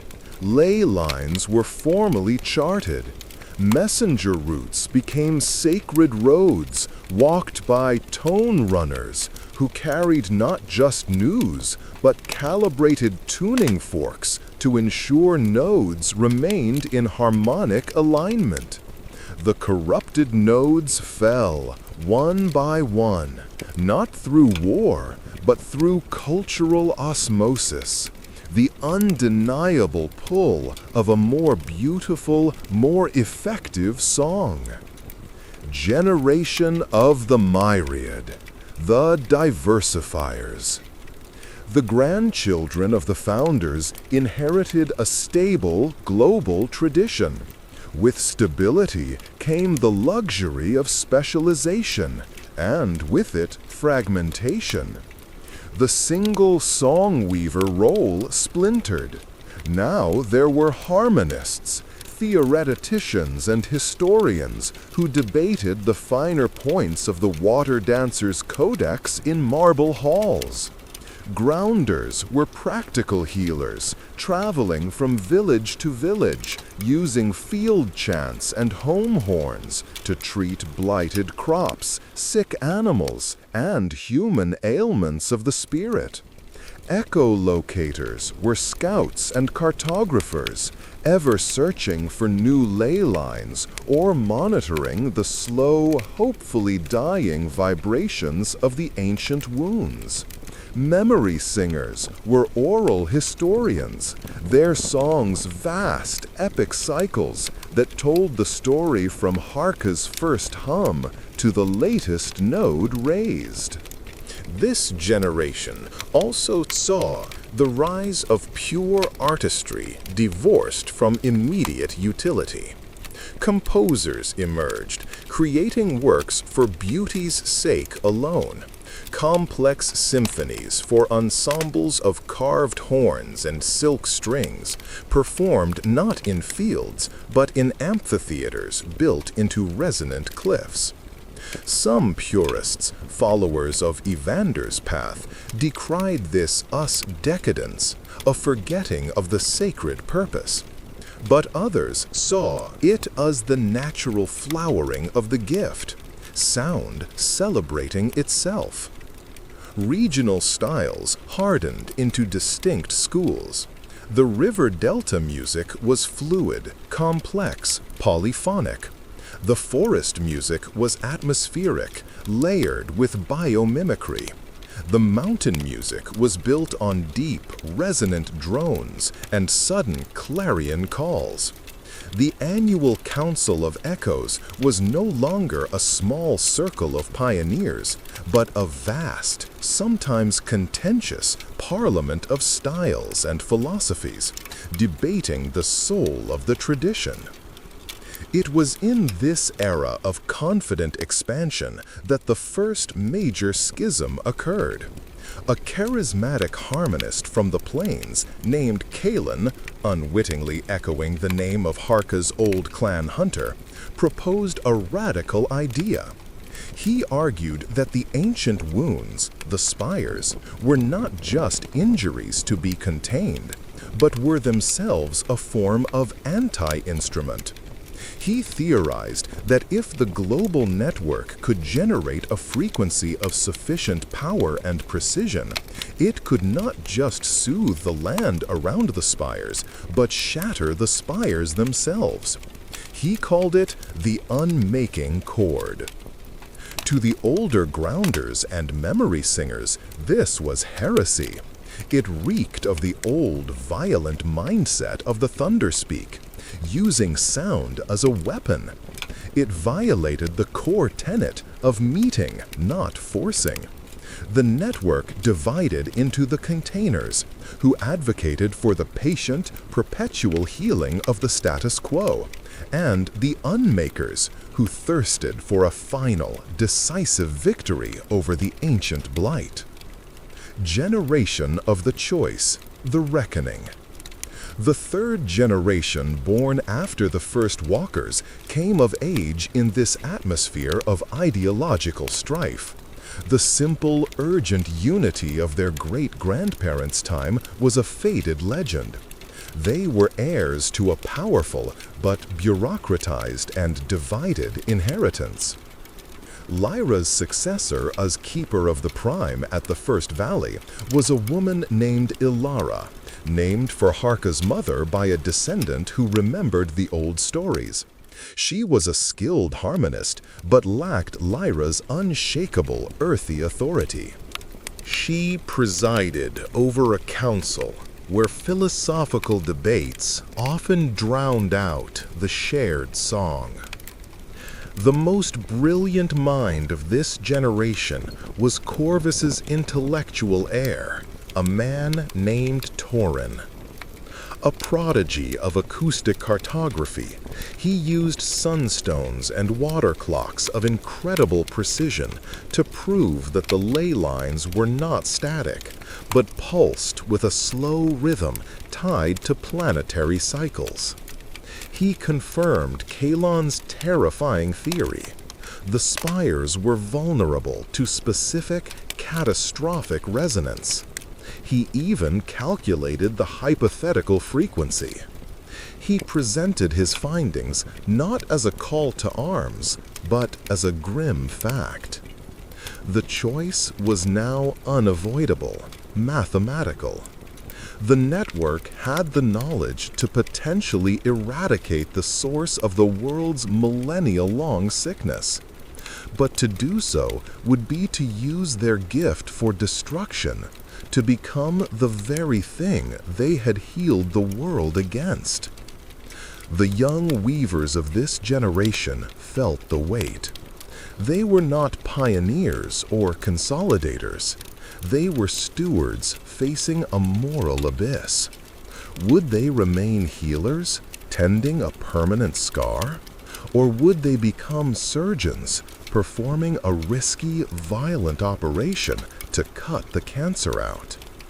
The debate split families, nodes, and hearts. It came to a head at the 100th Council of Echoes since the Solstice Gambit. On one side, the Unmakers, led by Kalon's fiery successor, played a simulated, terrifying fragment of the theorized unmaking chord. It was a sound of pure, annihilating clarity that made the stones of the First Valley vibrate and every living thing within them flinch with instinctive dread. On the other side, an old grounder, a woman who had personally known Lierel, simply hummed the first healing hum. The sound was small, frail against the demonstration of power, but in its simplicity, it held the entire history of their purpose: compassion, meeting, holding. The network stood on a precipice. The tapestry woven over 3 generations of science, art, daily practice, and deep ecology was taut, ready to be ripped apart by the choice between endless mercy and decisive violence. The legacy of the listener and the fog witch, of the quiet hum and the cleansing sigh, awaited its judgment. Would the song continue as a medicine, or would it, in its ultimate act of healing, learn to kill? The unmaking chord and the covenant. The First Valley, once a sanctuary of unified purpose, thrummed with a dissonance more profound than any wound's poison. It was the sound of a family tearing itself apart. The simulated, unmaking chord had left a psychic scar in the air. Its memory clung to the stones like a bad smell. The young, idealistic unmakers, Sallallahu Alaihi Wasallam, it us the key to final freedom, a necessary scalpel. The elder containers, their faces etched with the memory of the first walker's gentle steadfastness, Sallallahu Alaihi Wasallam, it us the betrayal of everything they stood for. Ilara, the keeper of the prime, found her authority crumbling. She was a scholar, not a prophet. She could mediate a tuning dispute, but not a schism over the soul of the tradition. The council devolved into shouting matches where the language of harmonics was used as a weapon. Nodes began to withdraw, refusing to share their resonance with those of opposing views. The ley lines, those arteries of harmony, grew silent with mistrust. It was into this fracturing world that a new figure walked. She did not come from a conservatory or a renowned node. She arrived alone from the trackless deserts beyond the western glass plain, a young woman named Silene. Her skin was dusted with fine sand, her eyes the color of a sun-bleached sky.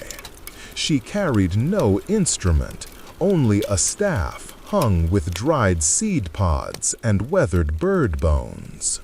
She spoke little, but when she entered the fractious council circle, she did not ask to speak. She simply sat in the center, closed her eyes, and began to breathe. At first, her breathing was just a sound. Then it became a rhythm. Then it became a tone, a low, complex, shifting drone that seemed sourced not from her lungs, but from the deep desert itself. It was the sound of immense patience, of cycles measured in millennia, of erosion and resilience. It was the sound of a place that had endured its own wound, the glass plane, not by fighting it, but by growing around it, by changing its own nature. The arguing voices faltered one by one, snagged by the unfamiliar resonance. This was not the prime harmonic. It was something older, stranger, a song from outside their entire tradition. When the valley was silent but for her breath tone, Silene opened her eyes. "You argue over a tool you have already named unmaking," she said, her voice a soft rasp like wind over dunes. "You name it, and yet you are blind to its nature. You think it is a spear or a scalpel. It is neither." Torin, the cartographer, stepped forward, intrigued. "Explain." "The spire, the wound, it is not a thing," Silene said. "It is a relationship." A conversation between a force and the world that has gone wrong. Your unmaking cord is not a weapon to break the spire. It is a truth so clear, so perfectly reflective of the wound's own broken logic, that if you sing it, the relationship will see itself. And something that sees its own perfect reflection, it cannot remain us it is. It will change, or it will cease. But you will not break it. You will show it to itself. Her words reframed the entire debate. It was not about violence versus healing. It was about clarity versus obfuscation.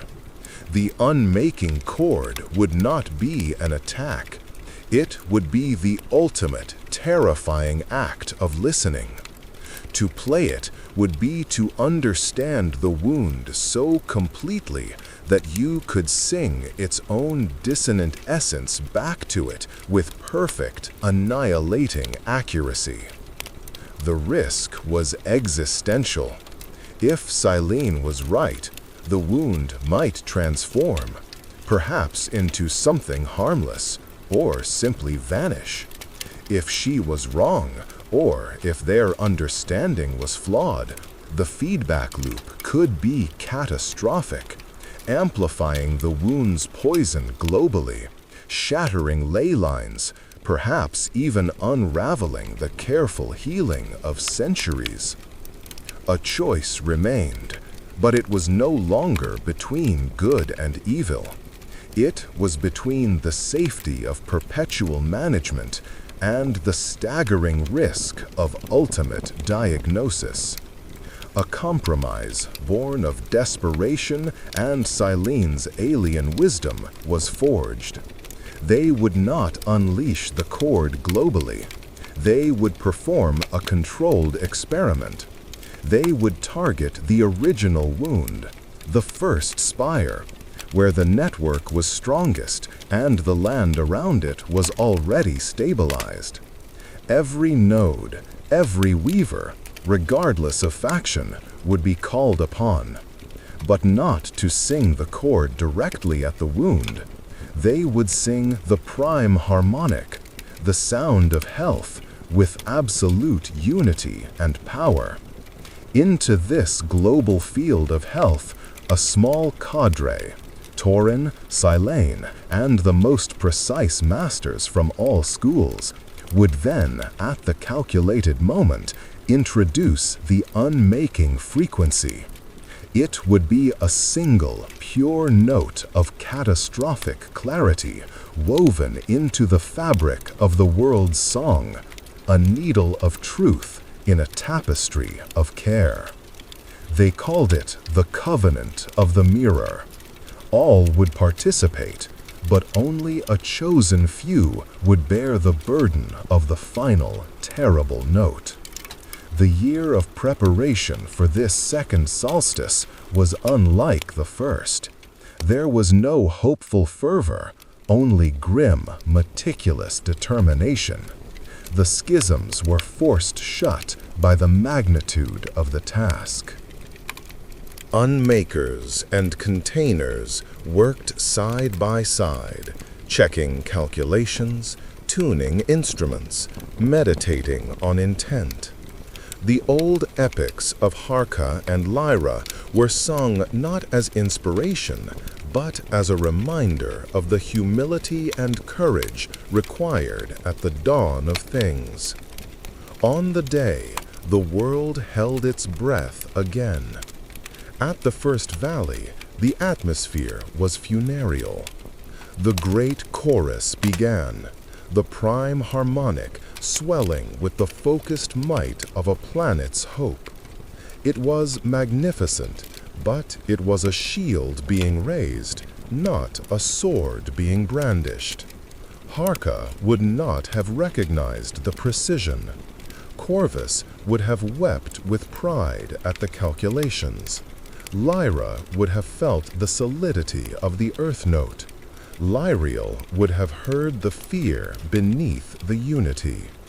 As the chorus reached its zenith, Tauren gave a signal. At that moment, in the center of the circle, Silane, Tauren, and 7 other masters lifted their specific, tuned instruments. Crystal rods, tensioned metal strings, hollow spheres of perfect geometry. They did not play a melody. Together, they produced a single, complex, mathematical tone, the unmaking chord. It was not loud, but it was absolute. It was the sound of silence given a voice, of entropy made melody. It felt like the universe pausing to correct a grammatical error in its own laws. The chord shot into the foundation of the prime harmonic. The global song did not break. It bent.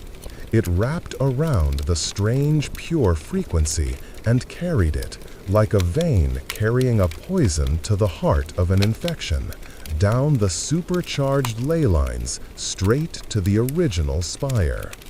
At the wound's edge, the chosen observers felt it. The grinding thrum stopped, not softened, stopped. For 3 heartbeats, there was a perfect, ringing silence. Then the black spire sang, not its own dissonance, but a hideous, perfect echo of the unmaking chord reflected back, amplified 1,000-fold by its own twisted structure. It was the wound seeing itself. The sound was unbearable. It was the shriek of a paradox resolving itself. The spire did not explode. It unraveled. From the top down, the pitted alien material seemed to dissolve into a cascade of black ash and a final dissipating wave of that same horrific tone. Where it had stood, there was only a raw, scorched pit, silent at last. The milky poison ceased to flow. The oppressive thrum that had plagued the world for generations was simply gone, leaving a deafening vacancy in the sonic landscape. Back in the first valley, the global chorus choked off us. The feedback hit them. The dying shriek of the wound echoing back through the ley lines. People collapsed. instruments falling from nerveless hands, blood trickling from ears. The cost was immediate. Every one of the 9 who had sounded the chord lay dead, their bodies physically unharmed, but their minds extinguished by the feedback. Silene and Torin among them. They had been the mirror, and it had cost them everything. The great gamble was over. They had succeeded. They had unmade a wound. But us, the survivors, stumbled in the new, unfamiliar silence. Their victory tasted of ash and terrible price. They had not just healed, they had destroyed. They had used their song not just to comfort, but to show a truth so devastating it ceased to exist. The network was forever changed. They were no longer just healers. They were beings who now held a note that could unmake reality. The covenant of the mirror had shown them their own terrifying power, and the weight of that knowledge was heavier than any spire. The song had saved the world, but in doing so, it had lost its innocence forever. The aftermath and the ascent into legend. The silence that followed the unmaking of the first spire was not peace. It was shock. It was the deafening void left after a scream. In the first valley, amidst the groans of the wounded and the still forms of the 9 who had paid the ultimate price, there was no celebration. There was only a hollow, trembling awe. They had stared into the abyss of their own power, and the abyss had stared back, claiming its tithe. The physical aftermath was profound. With the primary wound's poison stemmed, the land began a rapid natural recovery. Within a single growing season, grasses of a green unseen for generations colonized the scorched pit. Clean water bubbled up, filtering through the newly healed earth. The ley line that had been blocked and poisoned now hummed with a pure, strong tone, like an artery cleared of plaque. The world in that one place was whole. But the psychic and cultural aftermath was a turbulent sea. The network was traumatized. The unmakers, though vindicated in their theory, were shrouded in grief for their lost leaders and the grim cost. The containers felt a profound, sorrowful righteousness. They had been proven right about the danger. Even us, the danger, had wrought a necessary good. The schism was not healed. It was cauterized, leaving a numb, scarred tissue of shared guilt and relief. Ilara, the keeper, resigned. The role was untenable. How could one keep a prime that now contained the memory of an unmaking chord? A new council was formed, not of one leader, but of a triad. A healer to tend the people's trauma, a historian to record the terrible, precise truth of the event, and a guardian to protect the knowledge of the chord, to decide if it should ever be used again. The age of the archons was over. The age of the covenant had begun, an age defined by a burdensome, sacred knowledge, and a pact to use it only as a last, horrific resort. The network's purpose fundamentally shifted. The urgent, global project of healing the active wounds was, for the remaining 2 spires, put on indefinite hold. The price was too high, the risk of a mistake catastrophic. Instead, the Covenant focused on deepening the health of the reclaimed lands and strengthening the cultural immune system of the world. They became less like emergency medics and more like gardeners of civilization. The song sense, once a rare gift, continued its diaspora into every aspect of life. With the immediate existential threat diminished, its expressions multiplied and stratified. The sacred branch. In solemn temples of acoustically perfect stone, the original prime harmonic and the story of the unmaking were codified into liturgy.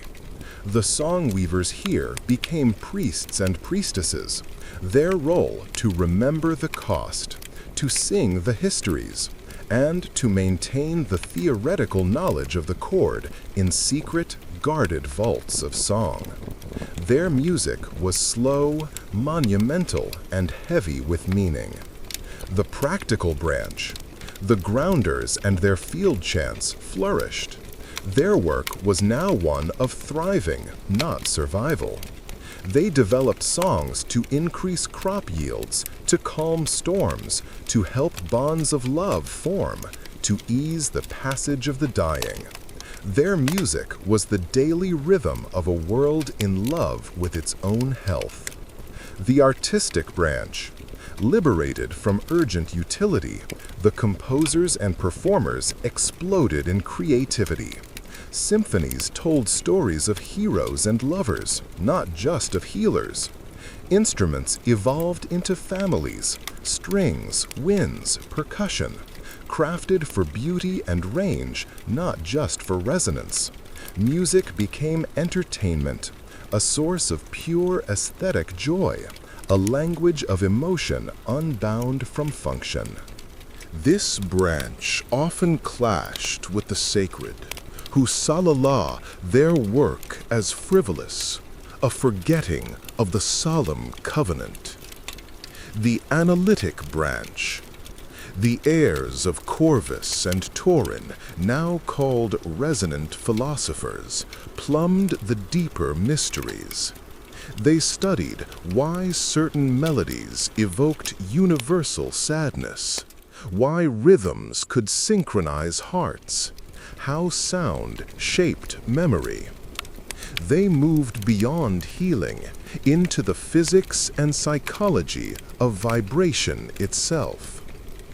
Generations passed.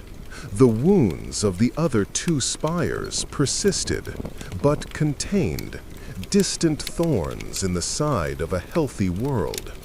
They became geographic features of dread and mystery, places for pilgrimages of remembrance, but not for action.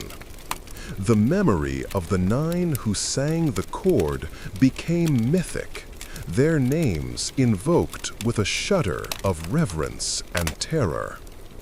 Harka, Lyra, Corvus, and Lyreal ascended into a pantheon. They were no longer historical figures, but archetypes. Harka was the first ear, the patron of discovery and empathy. Lyra was the foundation stone, the spirit of endurance and deep connection. Corvus was the calculating star, the genius of insight and precision. Lyreal was the cleansing breath, the embodiment of transformative sorrow. Their specific struggles, the bear, the sick child, the lonely forest, the grieving mist, were polished into parables for children. The truth of their humanity, their doubts, their slow and messy journey faded into the golden haze of legend. They were now the gods who gave the world its voice. Centuries after the unmaking, a young resonant philosopher named Kyle, another echo of the old names cycling back, made a controversial discovery. Studying the oldest sonic records, the vibration patterns preserved in specific crystalline structures, he found evidence that the prime harmonic was not invented by the first walkers. It was discovered. It was the fundamental resonance of a healthy, unwounded planet. Harka and Lyra had not created a new song. They had remembered the world's own original one, the song it sang before the spire's dissonance drowned it out. This revelation caused another stir. It meant the healers were not imposers of order, but restorers of a lost truth. It made the unmaking chord even more terrifying. It was not a weapon they created, but the anti-pattern of the world's health, a logical negative they had unearthed. On the 300th anniversary of the Covenant, the global network gathered not at the First Valley, but at the site of the unmade spire, now a lush, peaceful valley known as the Echoing Garden.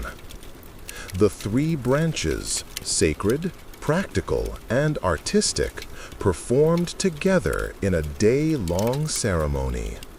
The sacred intoned the history. The practical sang the songs of the now teeming life around them. The artistic performed a soaring, beautiful symphony titled The Ascent from Silence. In the finale, all branches and the thousands of gathered voices from across the world joined in a single, sustained rendition of the prime harmonic. It was not a desperate gambit now. It was a confident, joyful affirmation.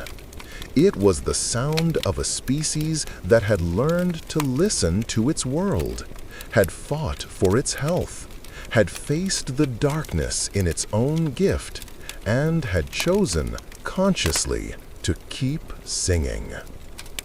As the last note faded into the green stillness of the echoing garden, a new sound emerged, not from instruments, but from the crowd. A spontaneous, wordless melody rose, started by a child, perhaps, or a group of friends. It was a folk tune, simple and catchy, with no sacred weight, no practical purpose. It was just a song. Others picked it up, harmonizing, clapping. It spread through the multitude like laughter. The old guardians of the covenant watched, tears in their eyes. This spontaneous, joyous, purposeless song was the ultimate victory. It was proof that the gift had not just saved them, it had become them.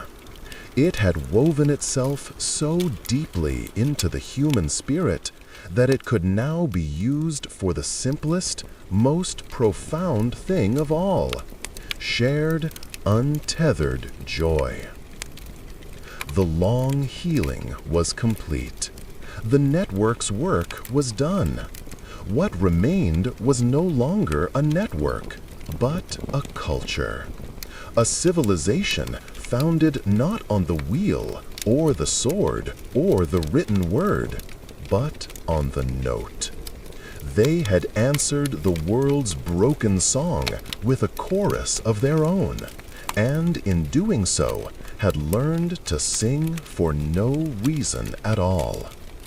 The journey that began with one lonely listener in a cave had culminated in a world where every human throat was a potential instrument of connection, healing, and beauty. The legacy was secure. The song would now compose itself forever.